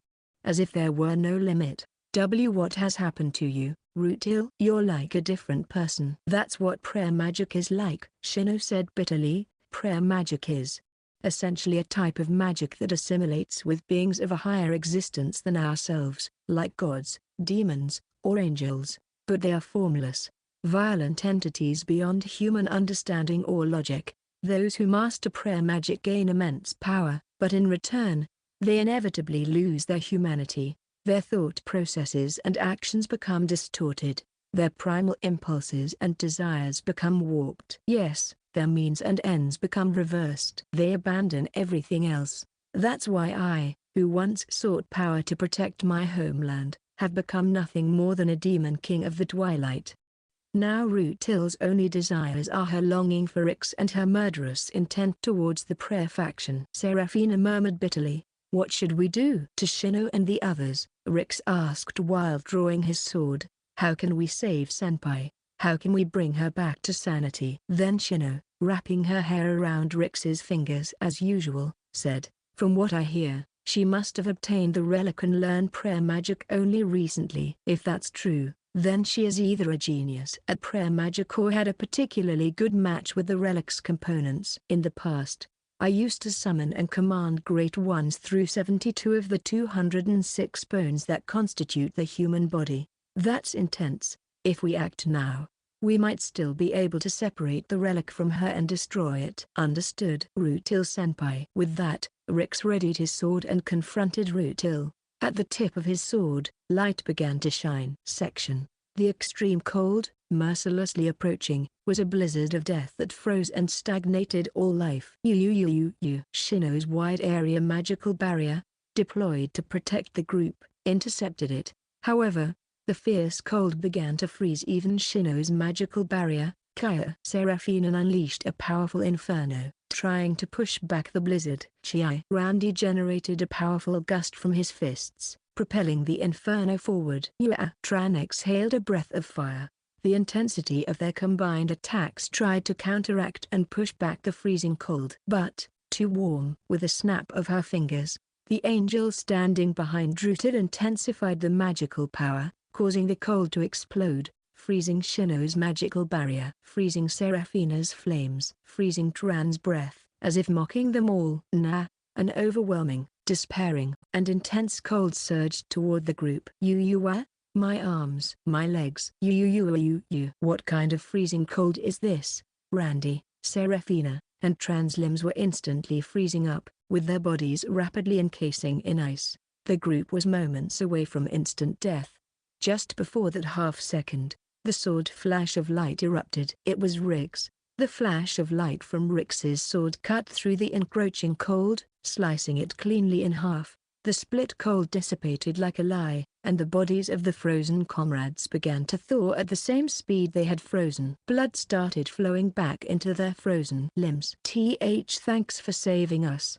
It hurts. Rix, stay back, everyone. Rix stepped forward, sword at the ready. Annie, Shino, heal everyone's frostbite. Tran, keep your distance and use your power to protect everyone from the cold. Try to make your breath of fire more effective. Hey, what about you? Aniki? Glancing briefly, Rix looked at Rutil, who was laughing maniacally while endlessly increasing the cold. I'll stop Rutil-senpai. In fact, right now, she's targeting me, so it's up to me to handle this. Indeed, Rix's sword flash of light is the only thing that can counter that cold, so we're just a hindrance. Serafina clenched her teeth in frustration. Rix, what is it? Please. Take care of Rutil. Take care of my sister. Leave it to me. With that resolute statement, Rix lowered his sword and stepped into the realm of extreme cold that Rutil had unleashed. But, Rix-kun, you really are amazing. Rutil, smiling warmly yet with a hint of something dangerously broken, looked at Rix standing before her. Though it was the same gentle and warm smile as usual, something about it felt fundamentally wrong. This isn't like senpai. Even so, Rix responded to the conversation. Is that so? I only have the sword as my strength. That sword is amazing because it can counter magic. Rutil raised her arm. Once again, an overwhelming cold wave filled Rix's field of vision. However, Rix, undeterred and unyielding, readied his sword and swung. The flash of light from the sword flew straight, slicing through the approaching cold in two, dispersing it into nothingness. Amazing, amazing, amazing. Rix-kun, you're really amazing. I don't quite understand why, but it seems my flash of light can cut through magic. I really don't know why, though. Clearing the scattered ice fragments and remnants of the cold with his sword, Rix kept his gaze fixed on Rutil. But if a sword can cut through and nullify magic, then I might be able to stand against you, senpai. I'll make sure to awaken you. A sword that can cut through and nullify magic? For a moment, Rutil looked puzzled by Rix's words. Ahaha, ahaha. Oh, Rix-kun, you're so funny. Suddenly, she burst into loud laughter. Senpai, a sword that cuts and nullifies magic. Rix-kun, you've misunderstood. Your sword isn't just on that level. If it only nullified magic, that would be something even magic could do. Ahahaha. Confused by Rutil's laughter, Rix could only watch. You're the only exceptional person in this world, Rix-kun. You're someone fitting for me. So, Rix-kun, become mine. If you become mine, I'll teach you the true way to use that sword as far as I know, and then, let's destroy the prayer sect together, okay? The prayer sect threatens the peaceful and safe school life of Rix-kun, doesn't it? I don't think it's a bad deal for you either.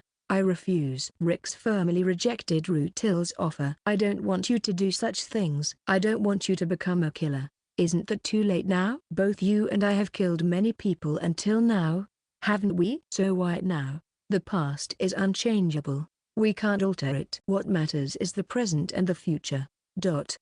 Right now, you and I are students of Astoria Magic Academy. I am, and so are you. As a mercenary, and as a duelist, it was unavoidable that we killed people. After all, we lived in a world where that was real. But now, it's different. Now, as students of Astoria Magic Academy, if we kill someone, we can't undo that. We wouldn't be able to stay at the academy anymore, you know? Then, what's wrong with that? Rutil tilted her head in confusion. Honestly, I don't care about that magic academy at all. I don't care what happens to it.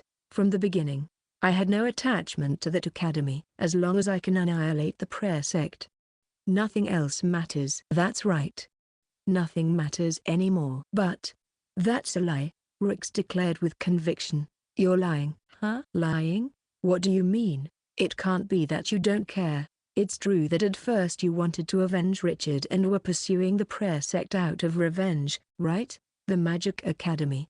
Maybe it was just a tool for that purpose. Maybe you're right, but actually, that's exactly how it is. But, it must be different now. It can't just be that. You were always someone who thought about the academy and the students first and foremost. So, you must still want to deal with the prayer sect for the sake of everyone at the academy, right? Isn't that true? You're so annoying. What makes you think you understand me?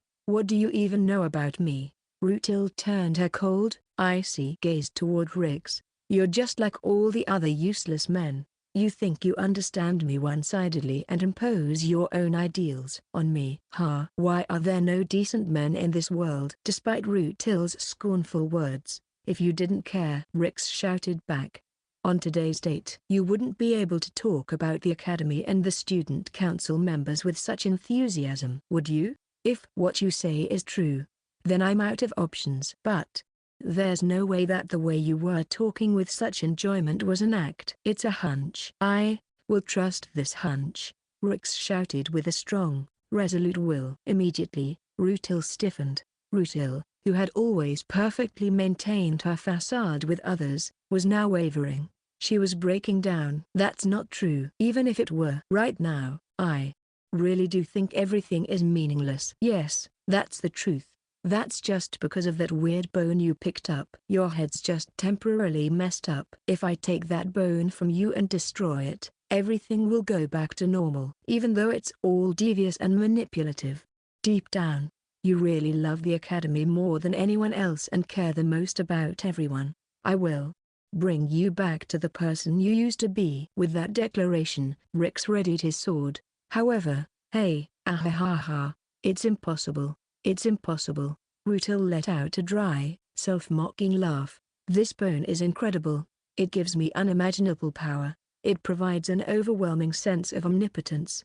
But in exchange, it destroys my humanity. Do you understand? The outline of who I am is gradually crumbling. My raw desire and impulses are becoming all that I am. I can't go back anymore. Yes, you can go back. As long as I destroy that bone.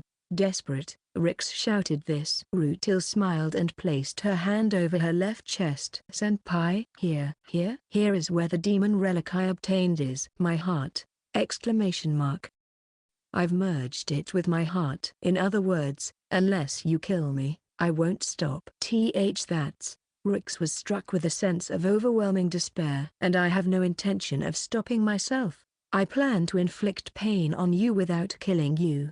Completely stripping you of your free will, and making you mine. Then, a great purge will begin. I'll start by slaughtering every single member of the prayer sect. Ahaha, I'm sure it'll be quite enjoyable. Ahaha, why am I doing this? I don't really understand myself anymore.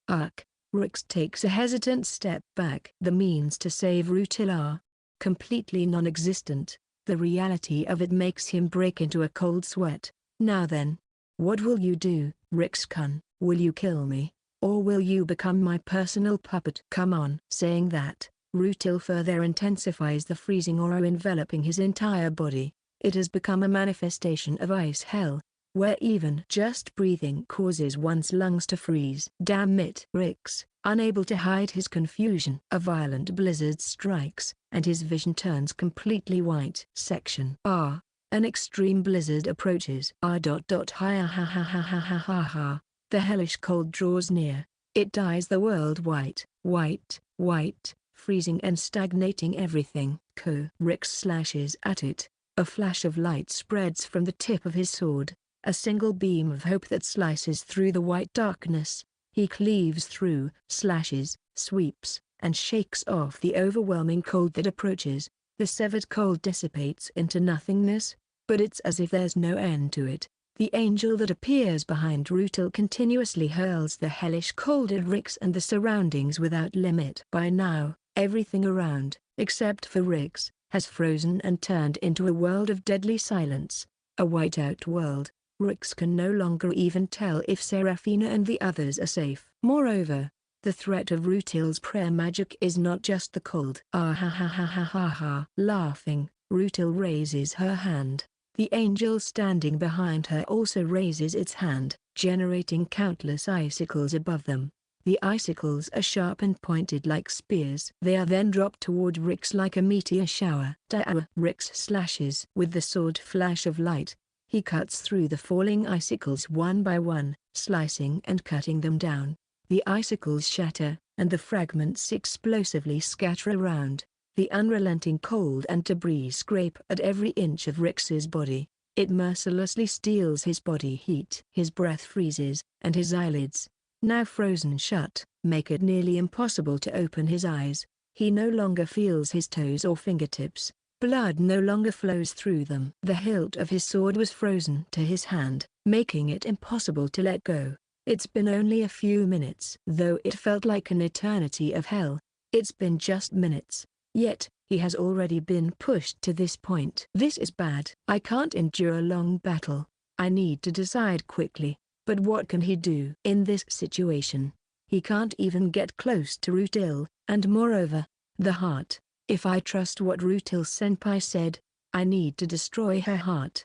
If I don't kill her, she won't stop. But, what is the point of that? What's the point of it? Damn it. It's still better if he becomes a puppet. But he cannot allow Rutil-senpai to kill any more people. Rix doesn't understand what prayer magic or demon lord relics are. But perhaps the more they are used, the more one loses their humanity, eventually transforming into what is called a demon lord. He remembers Shino, who cried in regret after becoming the Demon King of Twilight. No, this can't go on.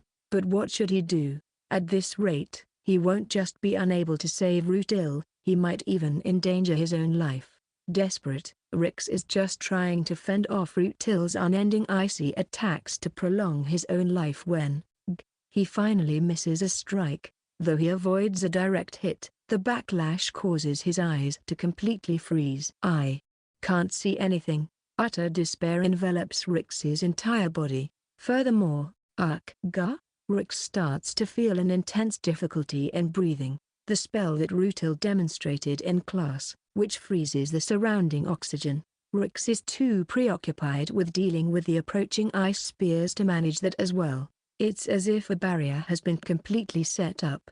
He must immediately cut and destroy the barrier. But I can't see. I have no idea where the source of the barrier is. Even Rix's sword flash of light is useless if he doesn't know what to target. Ha ha ha. Checkmate, Rix-kun. Amidst the roar of the blizzard, Rutil's cheerful voice is heard. You've done well to get this far against me. Impressive, truly impressive. Don't worry. Don't worry. I won't kill you. For now, I'll freeze you and take you home, Kia. Then, I'll carefully turn you into a doll that I like. And afterward, we'll have a joint project together. Fufafu. It's going to be so much fun. Furthermore, as Rutil approaches with an increasing aura of freezing air, Rix senses her presence and feels his own body freezing and being engulfed by ice chunks. But he can no longer argue. He's struggling to breathe. His consciousness is fading more and more. It's over. Rix has lost. Damn. This is hopeless. There's no way I can win against something like this. If Rix is defeated, from now on, Rutil will continue to fall deeper into the abyss. Will Rutil stop after merely exterminating the prayer faction? Of course not. Even Shino, who originally studied prayer magic with the sole purpose of saving her homeland, ended up like that. It's not hard to imagine Rutil becoming the second Demon King of Twilight. But it's no use. Sword flash of light can't defeat prayer magic. In despair, on the brink of giving up.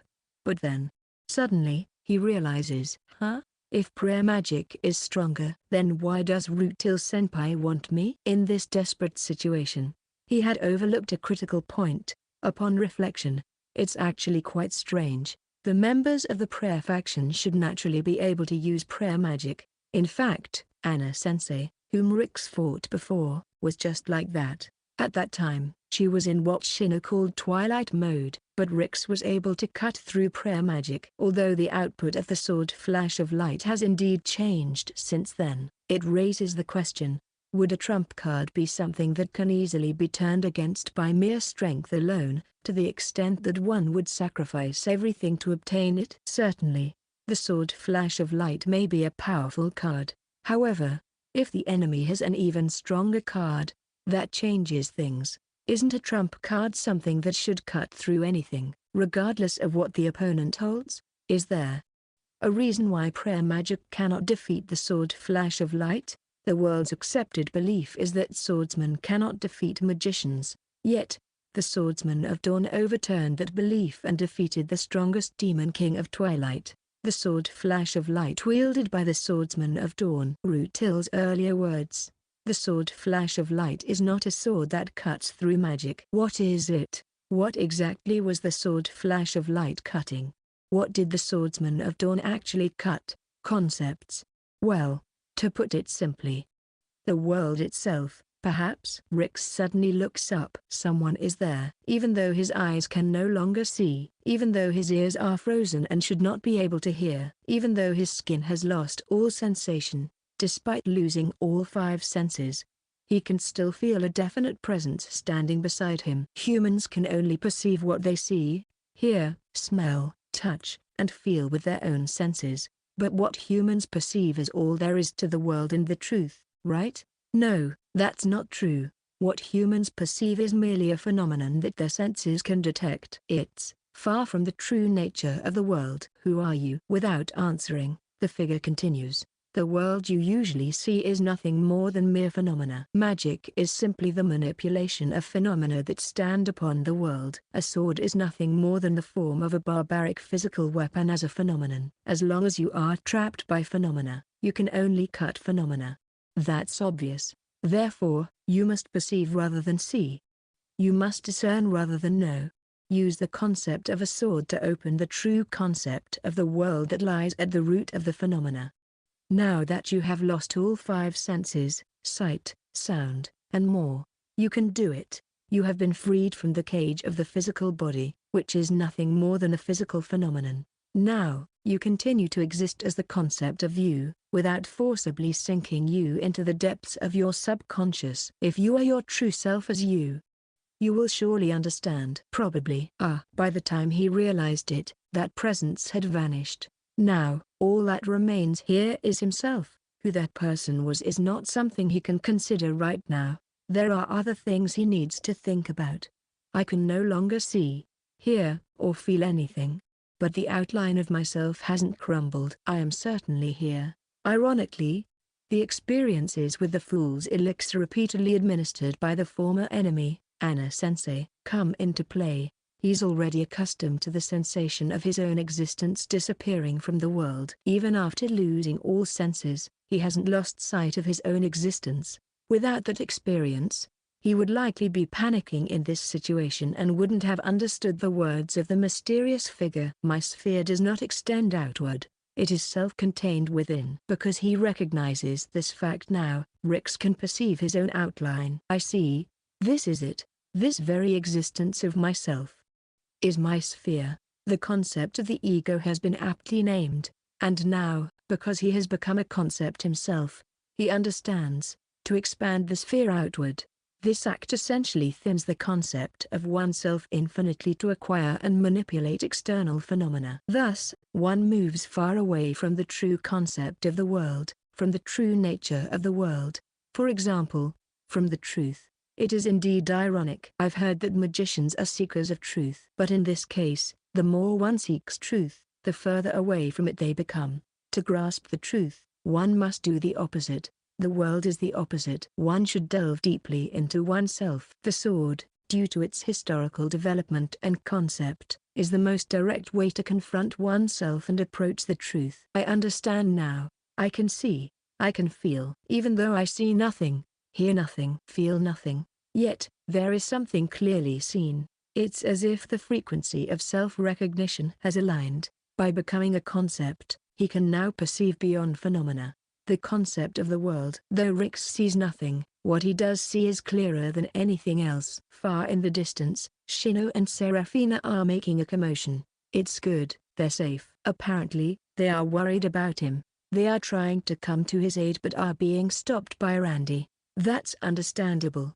They would die immediately in their current state. So it's better they are stopped. He can also discern several points around where the magic barrier freezing the oxygen in this area originates. He can sense the turbulent magical power flowing around these points. Moreover, the flow of the freezing air is also vividly clear. What is invisible as a phenomenon is grasped clearly as a concept. And, up ahead, Rutil can be seen approaching slowly. No, something wearing Rutil's skin. Something dark and sinister embedded in the left chest. A mass of malice, murderous intent, and chaos that cannot be fully understood as a concept, an evil presence that induces nausea merely by being sensed. What is that? I see, that's it. Rick's moves. Everyone thought it was over. Everyone thought Rix could no longer win. Everyone thought Rutil could not be stopped. Yet, that single stroke of the sword flash of light cut through everyone's resignation. Ah ha ha ha.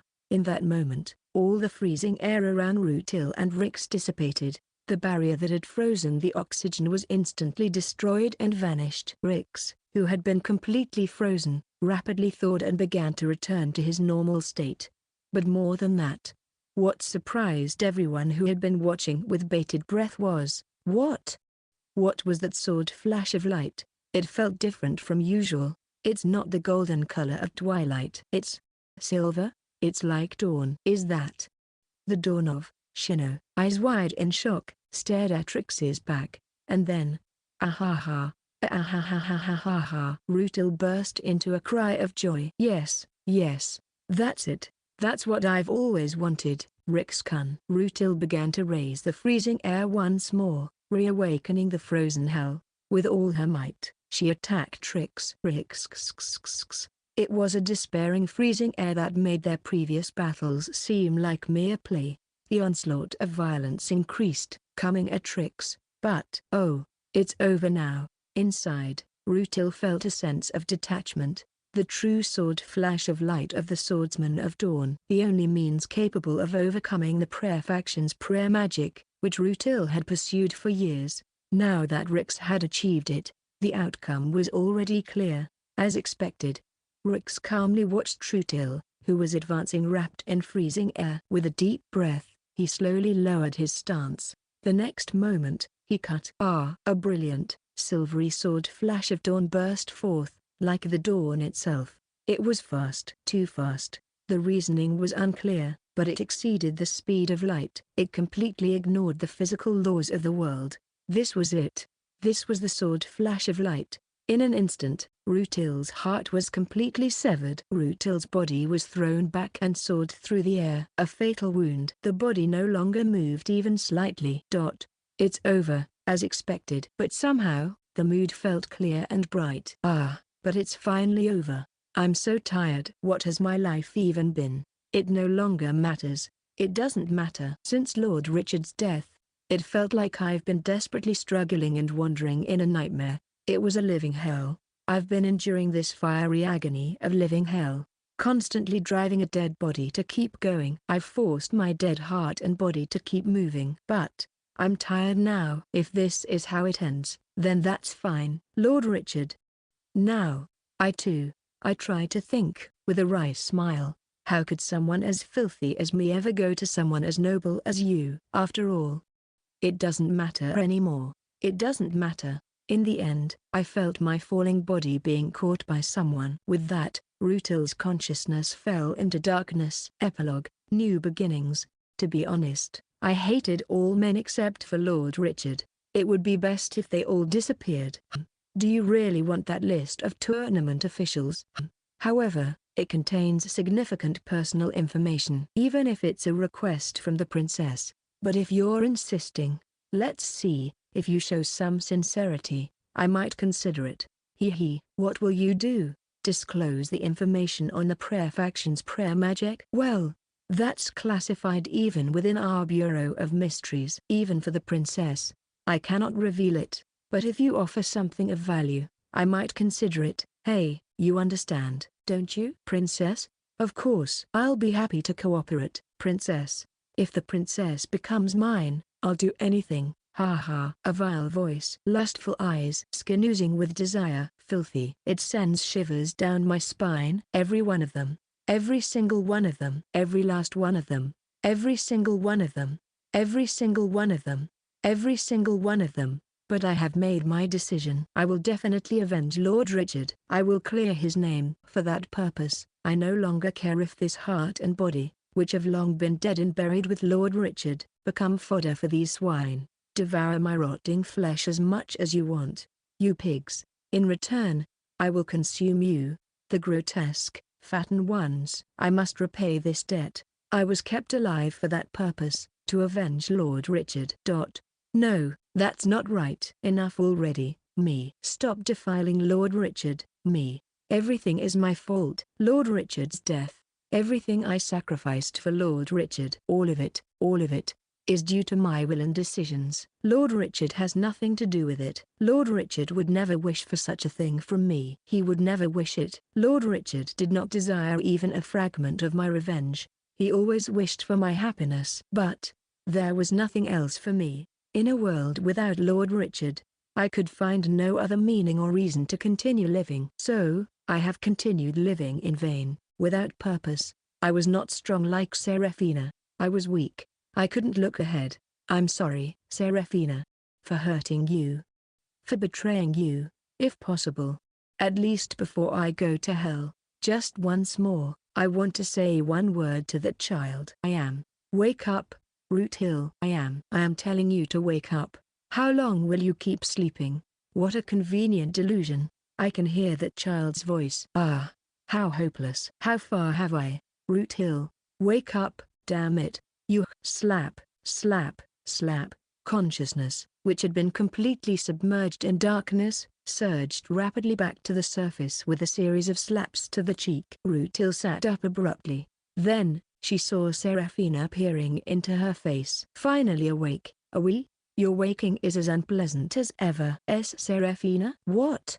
What happened? I should have died from having my heart cut out. Panicking, Root Hill checked her body but found nothing wrong. In fact, her clothes were untouched. Be grateful to Rix. Seraphina snorted and shifted her gaze. There, Rix, in a completely battered state, was receiving healing magic from Shino and Annie. Wow.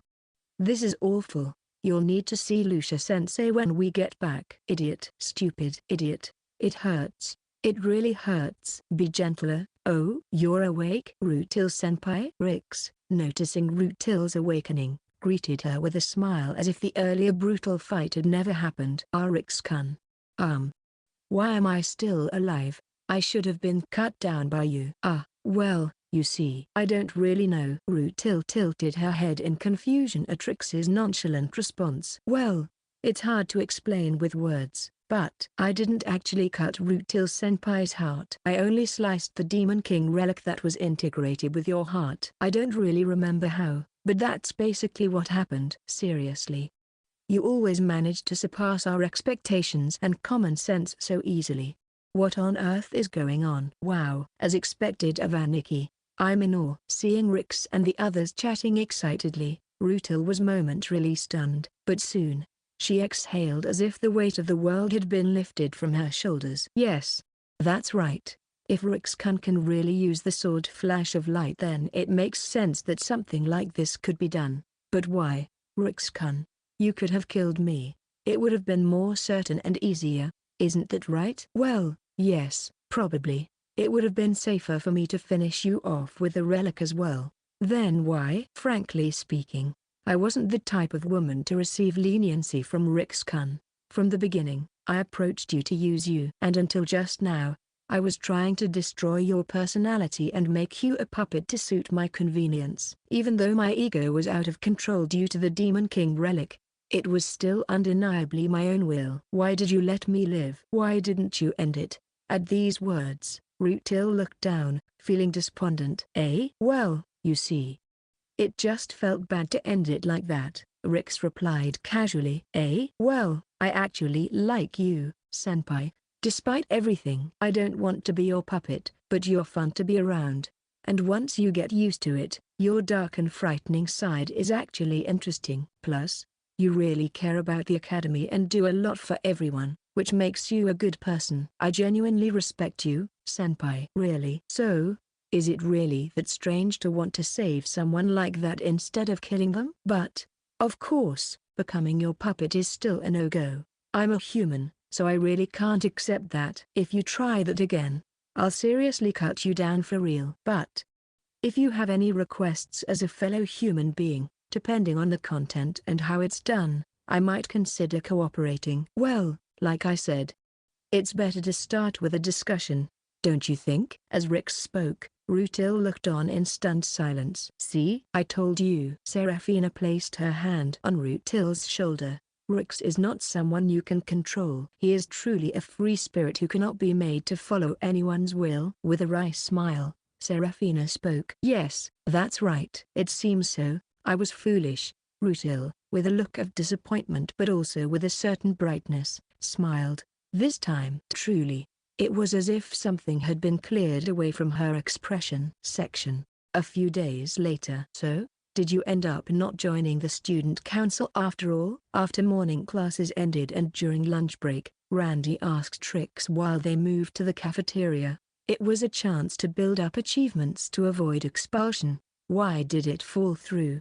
Originally, it was Rutil-senpai's unilateral and forceful invitation. Since it turns out that you can officially become a member starting from your second year, Rutil-senpai withdrew the offer. Well, the reason for wanting to recruit Trix into the student council was to keep him under observation in order to find a way to get him expelled. She apologized, saying it was extremely dishonest and that she was truly sorry. HMPH, naturally. Absolutely. Ahaha. As Seraphina and Shino snorted indignantly, Annie gave an ambiguous smile. However, does this mean that Rutil-senpai has completely given up on making Rix her own? Yeah. She also said that she would talk about the prayer faction when the time comes. HMPH. And that silver flash of a light hasn't been reproduced since then, right? Well, it seemed like some kind of fluke. What was that even about? More importantly, who are you really? You're a complete mystery.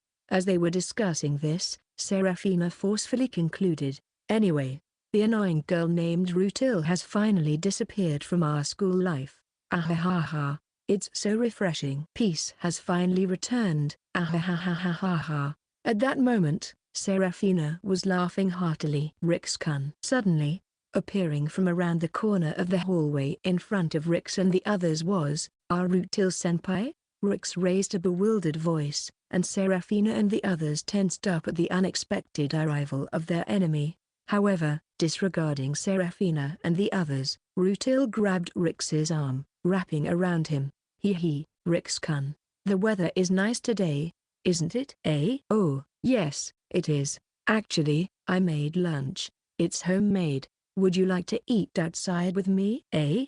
No. Well, Come on, lunch break is short. Let's go right away. Okay. As Rutil forcibly tried to drag Rix away in front of the stun group. Wait. Seraphina hurriedly interposed herself between Rix and Rutil. Hey, what do you think you're doing, Rutil? Oh, Seraphina? You were here? Stop pretending.